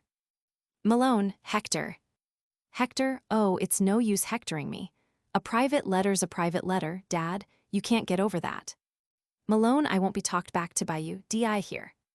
Violet, SSH, please, please, here they all come. Father and son, checked, glare mutely at one another as Tanner comes in through the little gate with Ramsden, followed by Octavius and Ann. Violet, back already. Tanner, the Alhambra is not open this afternoon. Violet, what a sell. Tanner passes on and presently finds himself between Hector and a strange elder, both apparently on the verge of personal combat. He looks from one to the other for an explanation. They sulkily avoid his eye and nurse their wrath in silence. Ramsden, is it wise for you to be out in the sunshine with such a headache, Violet? Tanner, have you recovered too, Malone? Violet, oh, I forgot, we have not all met before. Mr. Malone, won't you introduce your father? Hector, no, I will not. He is no father of mine. Malone, you disown your dad before your English friends, do you? Violet, oh, please don't make a scene. Anne and Octavius, lingering near the gate, exchange an astonished glance and discreetly withdraw up the steps to the garden, where they can enjoy the disturbance without intruding. On their way to the steps, Anne sends a little grimace of mute sympathy to Violet, who is standing with her back to the little table, looking on in helpless annoyance as her husband soars to higher and higher moral eminences without the least regard to the old man's millions. Hector, I'm very sorry, Miss Robinson, but I'm contending for a principle. I am a son, and, I hope, a dutiful one, but before everything I'm a man. And when Dad treats my private letters as his own and takes it on himself to say that I shan't marry you if I am happy and fortunate enough to gain your consent, then I just snap my fingers and go my own way. Tanner, marry Violet. Ramsden, are you in your senses? Tanner, do you forget what we told you? Hector, I don't care what you told me. Ramsden, tut-tut, sir, monstrous. He flings away towards the gate, his elbows quivering with indignation. Tanner, another madman, these men in love should be locked up. He gives Hector up as hopeless and turns away towards the garden, but Malone, taking offense in a new direction, follows him and compels him, by the aggressivines of his tone, to stop. Malone, I don't understand this. Is Hector not good enough for this lady, pray? Tanner, my dear sir, the lady is married already. Hector knows it, and yet he persists in his infatuation. Take him home and lock him up. Malone, so this is the high-born social tone I've spoilt by my ignorant, uncultivated behavior. Mac in love to a married woman. He comes angrily between Hector and Violet and almost bawls into Hector's left ear. You've picked up that habit of the British aristocracy, have you? Hector, that's all right. Don't you trouble yourself about that. I'll answer for the morality of what I'm doing. Tanner, well said, Malone. You also see that mere marriage laws are not morality. I agree with you, but unfortunately Violet does not. Malone, I take leave to doubt that, sir. Let me tell you, Mrs. Robinson, or whatever your right name is, you had no right to send that letter to my son when you were the wife of another man. Hector, this is the last straw. Dad, you have insulted my wife. Malone, your wife. Tanner, you the missing husband, another moral impostor. He smites his brow and collapses into Malone's chair. Malone, you've married without my consent. Ramsden, you have deliberately humbugged us, sir. Hector, here, I have had just about enough of being badgered. Violet and I are married, that's the long and the short of it. Now what have you got to say, any of you? Malone, I know what I've got to say. She's married a beggar. Hector, no, she's married a worker. His American pronunciation imparts an overwhelming intensity to this simple and unpopular word. I start to earn my own living this very afternoon. Malone, yes, you're very plucky now because you got your remittance from me yesterday or this morning, I reckon. Wait till it's spent. You won't be so full of cheek then. Hector, here it is thrusting it on his father. Now you just take your remittance and yourself out of my life. I'm done with remittances, and I'm done with you. I don't sell the privilege of insulting my wife for $1,000. Malone, Hector, you don't know what poverty is. Hector, well, I want to know what it is. I want a man, Violet, you come along with me to your own home, I'll see you through. Octavius, jumping down from the garden to the lawn and running to Hector's left hand, I hope you'll shake hands with me before you go, Hector. I admire and respect you more than I can say. He is affected almost to tears as they shake hands. Violet, oh, don't be an idiot, Tavy. Hector's about as fit to become a workman as you are. Tanner, never fear, there's no question of his becoming a navvy, Mrs. Malone. There's really no difficulty about capital to start with. Treat me as a friend. Draw on me. Octavius, or on me. Malone, who wants your dirty money? Who should he draw on but his own father? Tanner and Octavius recoil, Octavius rather hurt, Tanner consoled by the solution of the money difficulty. Violet looks up hopefully. Hector, don't be rash, my boy. I'm sorry for what I said. I never meant to insult Violet. I take it all back. She's just the wife you want. There. Hector, well, that's all right, Dad. Say no more. We're friends again. Only, I take no money from anybody. Malone, don't be hard on me, Hector. I'd rather you quarreled and took the money than made friends and starved. You don't know what the world is. I do. Hector, no. That's fixed. That's not going to change. He passes his father inexorably by and goes to Violet. Come, Mrs. Malone, you've got to move to the hotel with me and take your proper place before the world.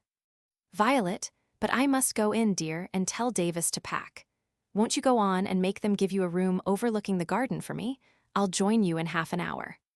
Hector, very well. You'll dine with us, Dad, won't you? Malone, yes. Hector, see you all later. He waves his hand to Anne, who has now been joined by Tanner, Octavius, and Ramsden in the garden, and goes out through the little gate, leaving his father and Violet together on the lawn.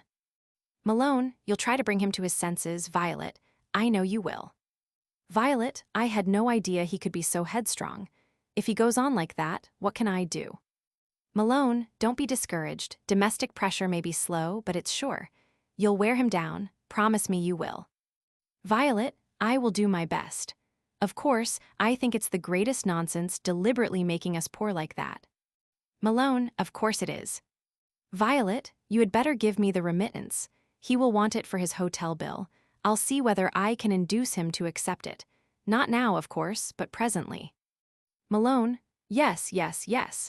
That's just the thing. He hands her the $1,000 bill and adds cunningly, you understand that this is only a bachelor allowance. Violet, oh, quite. Thank you. By the way, Mr. Malone, those 2 houses you mentioned, the Abbeys. Malone, yes. Violet, don't take one of them until I've seen it. One never knows what may be wrong with these places. Malone, I won't. I'll do nothing without consulting you, never fear. Violet, thanks, that will be much the best way. She goes calmly back to the villa, escorted obsequiously by Malone to the upper end of the garden. Tanner, drawing Ramsden's attention to Malone's cringing attitude as he takes leave of Violet, and that poor devil is a billionaire. One of the master spirits of the age, led on a string like a pug dog by the first girl who takes the trouble to despise him. I wonder will it ever come to that with me. Ramsden, the sooner the better for you. Malone, that'll be a grand woman for Hector. I wouldn't exchange her for 10 duchesses. He descends to the lawn and comes between Tanner and Ramsden. Ramsden, it's an unexpected pleasure to find you in this corner of the world, Mr. Malone. Have you come to buy up the Alhambra? Malone, well, I don't say I mightn't. I think I could do better with it than the Spanish government. But that's not what I came about. To tell you the truth, about a month ago I overheard a deal between 2 men over a bundle of shares. They differed about the price. They were young and greedy, and didn't know that if the shares were worth what was bid for them, they must be worth what was asked, the margin being too small to be of any account, you see. To amuse myself, I cut in and bought the shares. Well, to this day, I haven't found out what the business is. The office is in this town, and the name is Mendoza, Limited. Now whether Mendoza's a mine, or a steamboat line, or a bank, or a patent article. Tanner, he's a man. I know him. His principles are thoroughly commercial. Let us take you round the town in our motor, Mr. Malone, and call on him on the way. Malone, if you'll be so kind, yes. And may I ask who? Tanner, Mr. Roebuck Ramsden, a very old friend of your daughter-in-law. Malone, happy to meet you, Mr. Ramsden. Ramsden, thank you. Mr. Tanner is also one of our circle. Malone, glad to know you also, Mr. Tanner. Tanner, thanks. Malone and Ramsden go out very amicably through the little gate. Tanner calls to Octavius, who is wandering in the garden with Aunt Tavy. Tavy comes to the steps. Tanner whispers loudly to him, Violet has married a financier of brigands. Tanner hurries away to overtake Malone and Ramsden. Anne strolls to the steps with an idle impulse to torment Octavius. Anne, won't you go with them, Tavy? Octavius, you cut me to the heart, Anne. By wanting me to go, he comes down on the lawn to hide his face from her. She follows him caressingly. Anne, poor Ricky-Ticky Tavy, poor heart. Octavius, it belongs to you, Anne. Forgive me, I must speak of it. I love you, you know I love you. Anne, what's the good, Tavy? You know that my mother is determined that I shall marry Jack. Octavius, Jack. Anne, it seems absurd, doesn't it? Octavius, do you mean to say that Jack has been playing with me all this time? That he has been urging me not to marry you because he intends to marry you himself? Anne, no, you mustn't lead him to believe that I said that. I don't for a moment think that Jack knows his own mind. But it's clear from my father's will that he wished me to marry Jack, and my mother is set on it. Octavius, but you are not bound to sacrifice yourself always to the wishes of your parents. Anne, my father loved me. My mother loves me. Surely their wishes are a better guide than my own selfishness. Octavius, oh, I know how unselfish you are, Anne. But believe me, though I know I am speaking in my own interest, there is another side to this question. Is it fair to Jack to marry him if you do not love him? Is it fair to destroy my happiness as well as your own if you can bring yourself to love me? Anne, Tavy, my dear, you are a nice creature, a good boy. Octavius, is that all? Anne, that's a great deal, I assure you. You would always worship the ground I trod on, wouldn't you? Octavius, I do. It sounds ridiculous, but it's no exaggeration. I do, and I always shall. Anne, always is a long word, Tavy. You see, I shall have to live up always to your idea of my divinity, and I don't think I could do that if we were married. But if I marry Jack, you'll never be disillusioned, at least not until I grow too old. Octavius, I too shall grow old, Anne, and when I am 80, one white hair of the woman I love will make me tremble more than the thickest gold tress from the most beautiful young head. Anne, oh, that's poetry, Tavy, real poetry. It gives me that strange, sudden sense of an echo from a former existence which always seems to me such a striking proof that we have immortal souls. Octavius, do you believe that is true? Anne, Tavy, if it is to become true, you must lose me as well as love me. Octavius, oh, he hastily sits down at the little table and covers his face with his hands. Anne, Tavy, I wouldn't for worlds destroy your illusions. I can neither take you nor let you go. I can see exactly what will suit you. You must be a sentimental old bachelor for my sake. Octavius, Anne, I'll kill myself. Anne, oh no, you won't. That wouldn't be kind. You won't have a bad time, you will be very nice to women, and you will go a good deal to the opera. A broken heart is a very pleasant complaint for a man in London if he has a comfortable income. Octavius, considerably cooled, but believing that he is only recovering his self-control, I know you mean to be kind, Anne. Jack has persuaded you that cynicism is a good tonic for me. Anne, you see, I'm disillusionizing you already. That's what I dread. Octavius, you do not dread disillusionizing Jack. Anne, I can't. He has no illusions about me. I shall surprise Jack the other way. Getting over an unfavorable impression is ever so much easier than living up to an ideal. Oh, I shall enrapture Jack sometimes. Octavius, resuming the calm phase of despair and beginning to enjoy his broken heart and delicate attitude without knowing it, I don't doubt that. You will enrapture him always, and he, the fool, thinks you would make him wretched. Anne, yes, that's the difficulty so far. Octavius, shall I tell him that you love him? Anne, oh no, he'd run away again. Octavius, Anne, would you marry an unwilling man? Anne, what a queer creature you are, Tavy. There's no such thing as a willing man when you really go for him. I'm shocking you, I suppose, but you know you are really getting a sort of satisfaction already in being out of danger yourself. Octavius, satisfaction, you say that to me. Anne, well, if it were really agony, would you ask for more of it? Octavius, have I asked for more of it? Anne, you have offered to tell Jack that I love him. That's self-sacrifice, I suppose, but there must be some satisfaction in it. Perhaps it's because you're a poet. You are like the bird that presses its breast against the sharp thorn to make itself sing. Octavius, it's quite simple. I love you and I want you to be happy. You don't love me, so I can't make you happy myself, but I can help another man to do it. Anne, yes, it seems quite simple, but I doubt if we ever know why we do things. The only really simple thing is to go straight for what you want and grab it. I suppose I don't love you, Tavy, but sometimes I feel as if I should like to make a man of you somehow. You are very foolish about women. Octavius, I am content to be what I am in that respect. Anne, then you must keep away from them and only dream about them. I wouldn't marry you for worlds, Tavy. Octavius, I have no hope, Anne. I accept my ill luck, but I don't think you quite know how much it hurts. Anne, you are so soft-hearted. It's queer that you should be so different from Violet.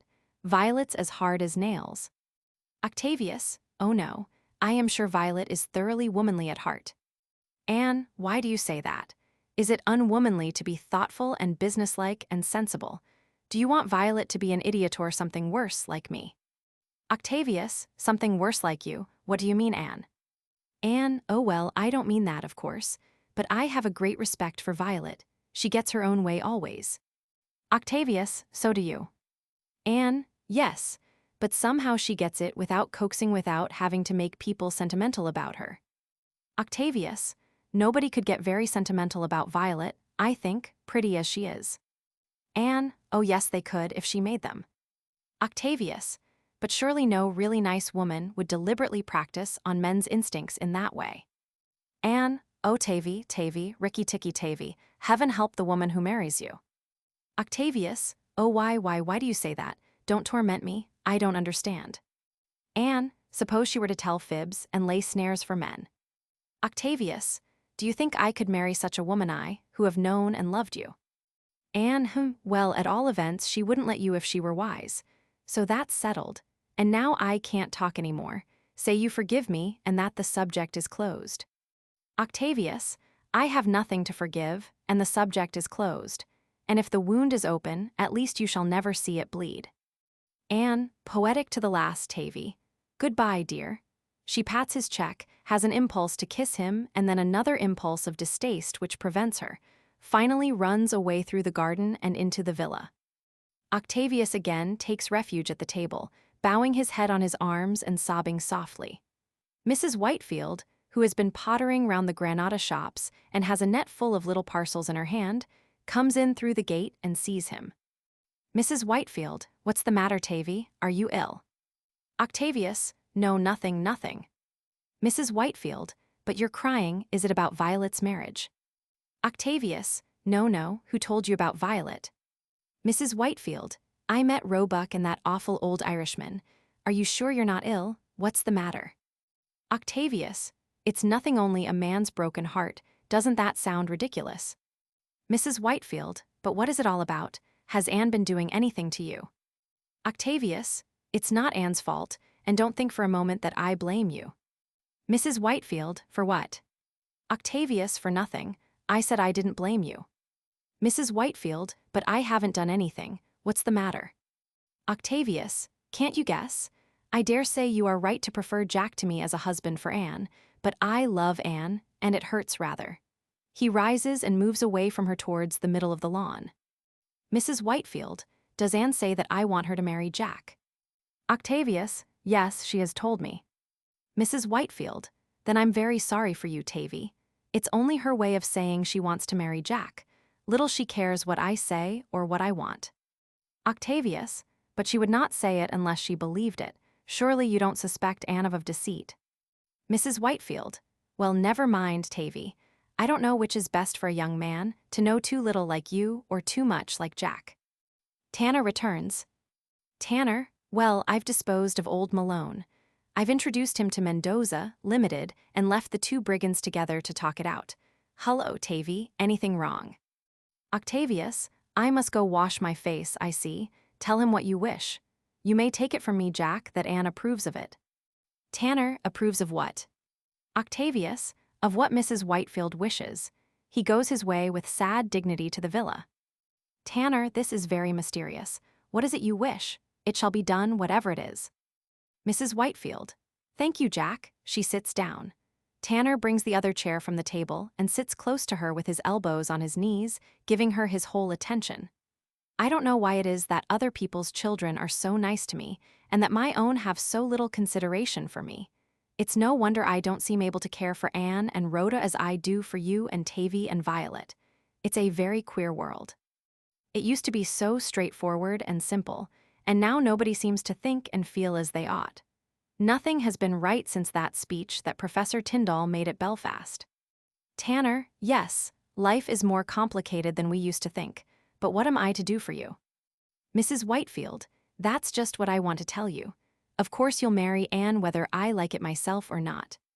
Tanner, it seems to me that I shall presently be married to Anne, whether I like it myself or not. Mrs. Whitefield, oh, very likely you will. You know what she is when she has set her mind on anything. But don't put it on me, that's all I ask. Tavy has just let out that she's been saying that I am making her marry you, and the poor boy is breaking his heart about it, for he is in love with her himself, though what he sees in her so wonderful goodness knows, I don't. It's no use telling Tavy that Anne puts things into people's heads by telling them that I want them when the thought of them never crossed my mind. It only sets Tavy against me, but you know better than that, so if you marry her, don't put the blame on me. Tanner, I haven't the slightest intention of marrying her. Mrs. Whitefield, she'd suit you better than Tavy. She'd meet her match in you, Jack. I'd like to see her meet her match. Tanner, no man is a match for a woman, except with a poker and a pair of hobnailed boots. Not always even then. Anyhow, I can't take the poker to her. I should be a mere slave. Mrs. Whitefield, no, she's afraid of you. At all events, you would tell her the truth about herself. She wouldn't be able to slip out of it as she does with me. Tanner, everybody would call me a brute if I told Anne the truth about herself in terms of her own moral code. To begin with, Anne says things that are not strictly true. Mrs. Whitefield, I'm glad somebody sees she is not an angel. Tanner, in short, to put it as a husband would put it when exasperated to the point of speaking out, she is a liar. And since she has plunged Tavy head over ears in love with her without any intention of marrying him, she is a coquette, according to the standard definition of a coquette, as a woman who rouses passions she has no intention of gratifying. And as she has now reduced you to the point of being willing to sacrifice me at the altar for the mere satisfaction of getting me to call her a liar to her face, I may conclude that she is a bully as well. She can't bully men as she bullies women, so she habitually and unscrupulously uses her personal fascination to make men give her whatever she wants. That makes her almost something for which I know no polite name. Mrs. Whitefield, well, you can't expect perfection, Jack. Tanner, I don't, but what annoys me is that Anne does. I know perfectly well that all this about her being a liar and a bully and a coquette and so forth is a trumped-up moral indictment which might be brought against anybody. We all lie, we all bully as much as we dare, we all bid for admiration without the least intention of earning it, we all get as much rent as we can out of our powers of fascination. If Anne would admit this, I shouldn't quarrel with her, but she won't. If she has children, she'll take advantage of their telling lies to amuse herself by whacking them. If another woman makes eyes at me, she'll refuse to know a coquette. She will do just what she likes herself whilst insisting on everybody else doing what the conventional code prescribes. In short, I can stand everything except her confounded hypocrisy. That's what beats me. Mrs. Whitefield, carried away by the relief of hearing her own opinion so eloquently expressed, oh, she is a hypocrite. She is, isn't she? Tanner, then why do you want to marry me to her? Mrs. Whitefield, there now, put it on me, of course. I never thought of it until Tavy told me she said I did. But you know I'm very fond of Tavy, he's a sort of son to me, and I don't want him to be trampled on and made wretched. Tanner, whereas I don't matter, I suppose. Mrs. Whitefield, oh, you are different somehow, you are able to take care of yourself, you'd serve her out, and anyhow she must marry somebody. Tanner, aha, there speaks the life instinct. You detest her, but you feel that you must get her married. Mrs. Whitefield, do you mean that I detest my own daughter? Surely you don't believe me to be so wicked and unnatural as that, merely because I see her faults. Tanner, you love her then. Mrs. Whitefield, why, of course I do. What queer things you say, Jack. We can't help loving our own blood relations. Tanner, Well, perhaps it saves unpleasantness to say so. But for my part, I suspect that the tables of consanguinity have a natural basis in a natural repugnance. Mrs. Whitefield, you shouldn't say things like that, Jack. I hope you won't tell Anne that I have been speaking to you. I only wanted to set myself right with you and Tavy. I couldn't sit mumchance and have everything put on me. Tanner, quite so. Mrs. Whitefield, and now I've only made matters worse. Tavy's angry with me because I don't worship Anne. And when it's been put into my head that Anne ought to marry you, what can I say except that it would serve her right? Tanner, thank you. Mrs. Whitefield, now don't be silly and twist what I say into something I don't mean. I ought to have fair play. Anne comes from the villa, followed presently by Violet, who is dressed for driving. Anne, well, mamma darling, you seem to be having a delightful chat with Jack. We can hear you all over the place. Mrs. Whitefield, have you overheard? Tanner, never fear. Anne is only well, we were discussing that habit of hers just now. She hasn't heard a word. Mrs. Whitefield, I don't care whether she has or not. I have a right to say what I please. Violet, arriving on the lawn and coming between Mrs. Whitefield and Tanner, I've come to say goodbye. I'm off for my honeymoon. Mrs. Whitefield, oh, don't say that, Violet. And no wedding, no breakfast, no clothes, nor anything. Violet, it won't be for long. Mrs. Whitefield, don't let him take you to America. Promise me that you won't. Violet, I should think not indeed. Don't cry, dear, I'm only going to the hotel. Mrs. Whitefield, but going in that dress, with your luggage, makes one realize how I wish you were my daughter, Violet. Violet, they're there, so I am. Anne will be jealous. Mrs. Whitefield, Anne doesn't care a bit for me. Anne, fie, mother. Come now, you mustn't cry any more. You know Violet doesn't like it. Violet, goodbye, Jack. Tanner, goodbye, Violet. Violet, the sooner you get married too, the better. You will be much less misunderstood. Tanner, I quite expect to get married in the course of the afternoon. You all seem to have set your minds on it. Violet, you might do worse. To Mrs. Whitefield, putting her arm round her, let me take you to the hotel with me. The drive will do you good. Come in and get a wrap. Mrs. Whitefield, I don't know what I shall do when you are gone, with no one but Anne in the house, and she always occupied with the men. It's not to be expected that your husband will care to be bothered with an old woman like me. Oh, you needn't tell me. Politeness is all very well, but I know what people think. She talks herself and Violet out of sight and hearing. Anne, musing on Violet's opportune advice, approaches Tanner, examines him humorously for a moment from toe to top, and finally delivers her opinion. Anne, Violet is quite right. You ought to get married. Tanner, Anne, I will not marry you. Do you hear? I won't marry you. Anne, well, nobody asked you, sir, she said, so that's settled. Tanner, yes, nobody has asked me, but everybody treats the thing as settled. It's in the air. When we meet, the others go away on absurd pretexts to leave us alone together. Ramsden no longer scowls at me. His eye beams, as if he were already giving you away to me in church. Tavy refers me to your mother and gives me his blessing. Straker openly treats you as his future employer. It was he who first told me of it. Anne, was that why you ran away? Tanner, yes, only to be stopped by a lovesick brigand and run down like a truant schoolboy. Anne, well, if you don't want to be married, you needn't be. She turns away from him and sits down, much at her ease. Tanner, does any man want to be hanged?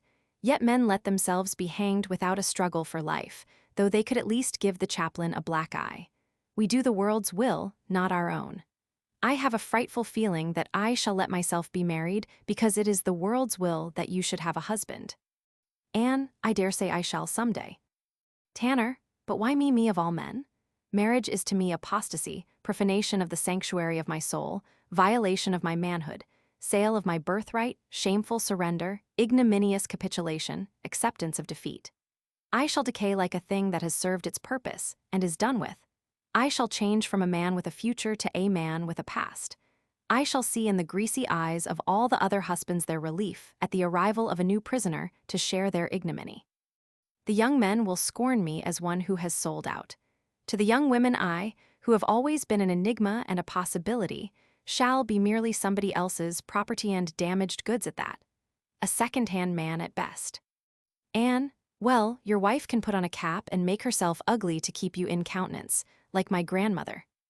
Tanner, so that she may make her triumph more insolent by publicly throwing away the bait the moment the trap snaps on the victim. Anne, after all, though, what difference would it make?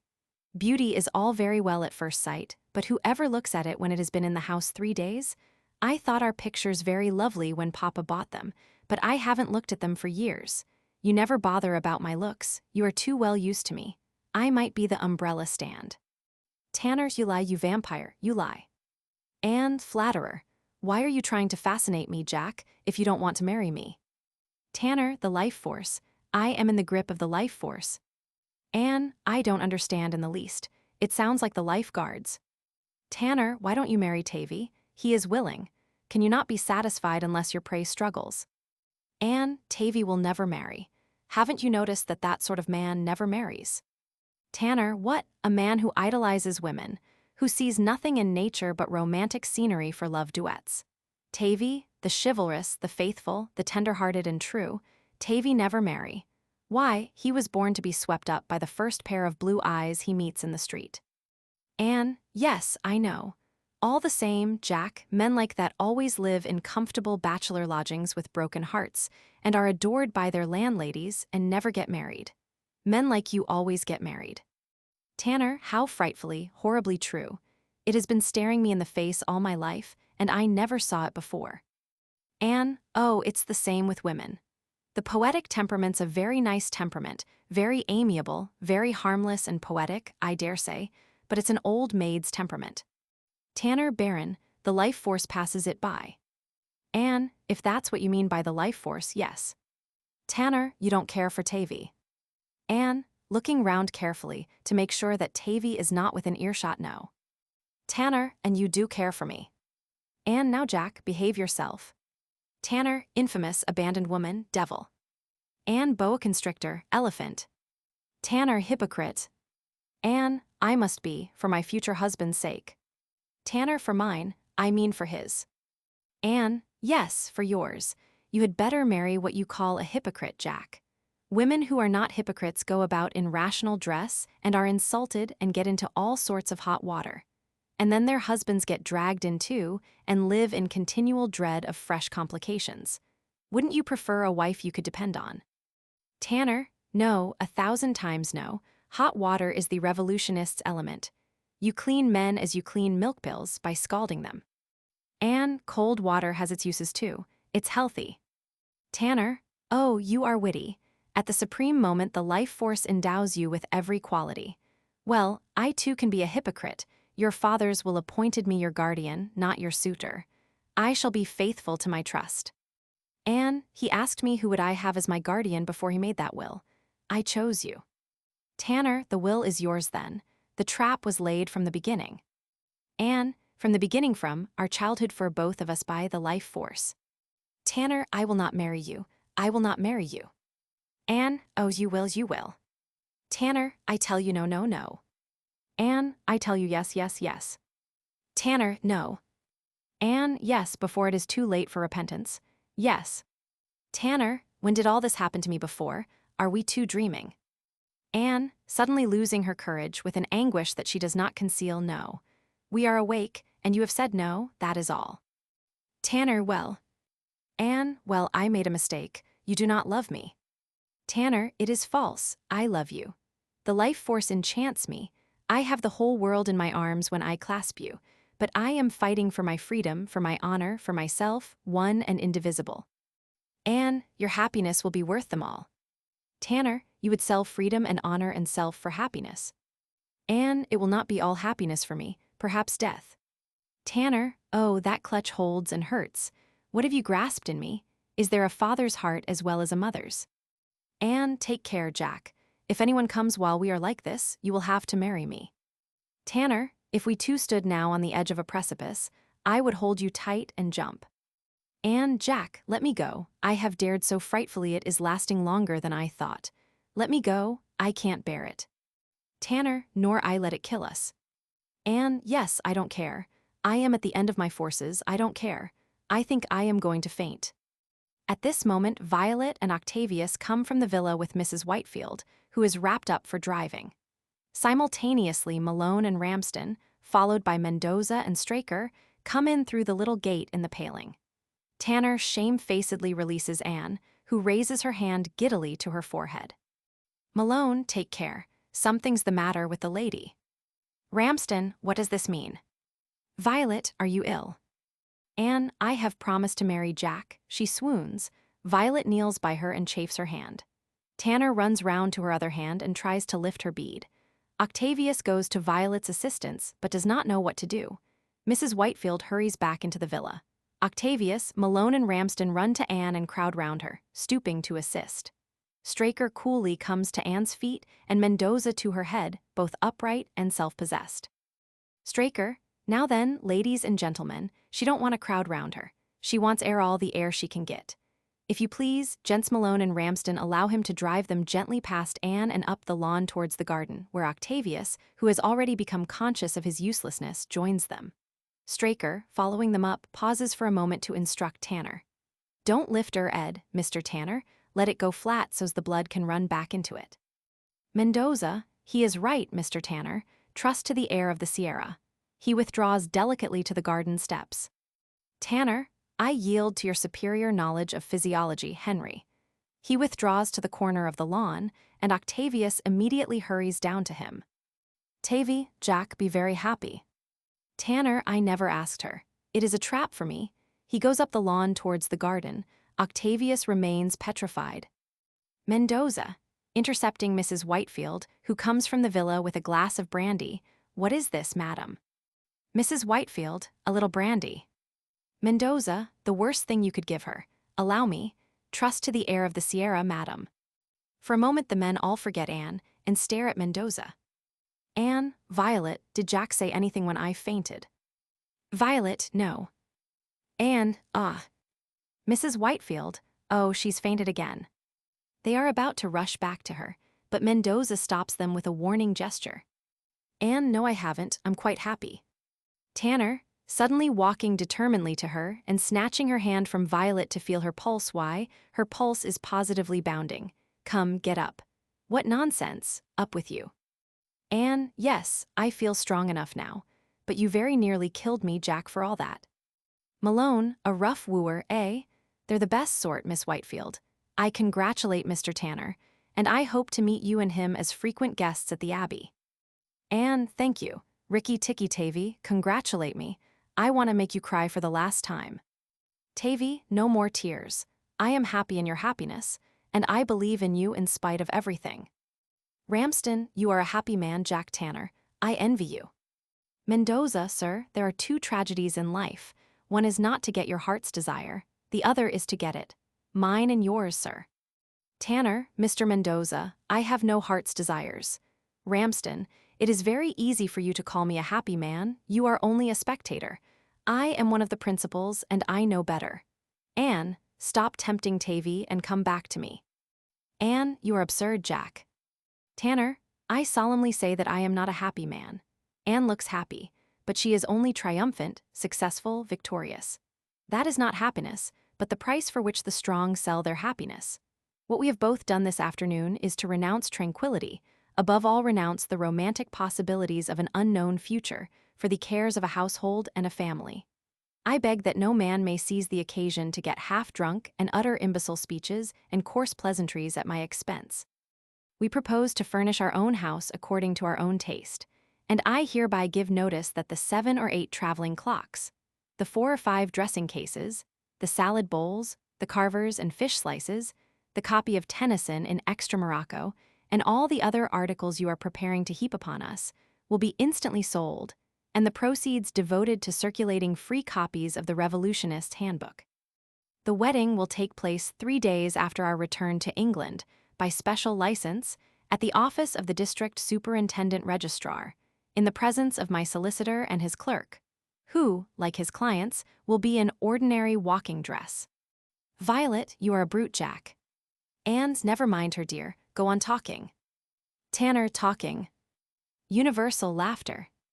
End of the Project Gutenberg ebook of Man and Superman by George Bernard Shaw.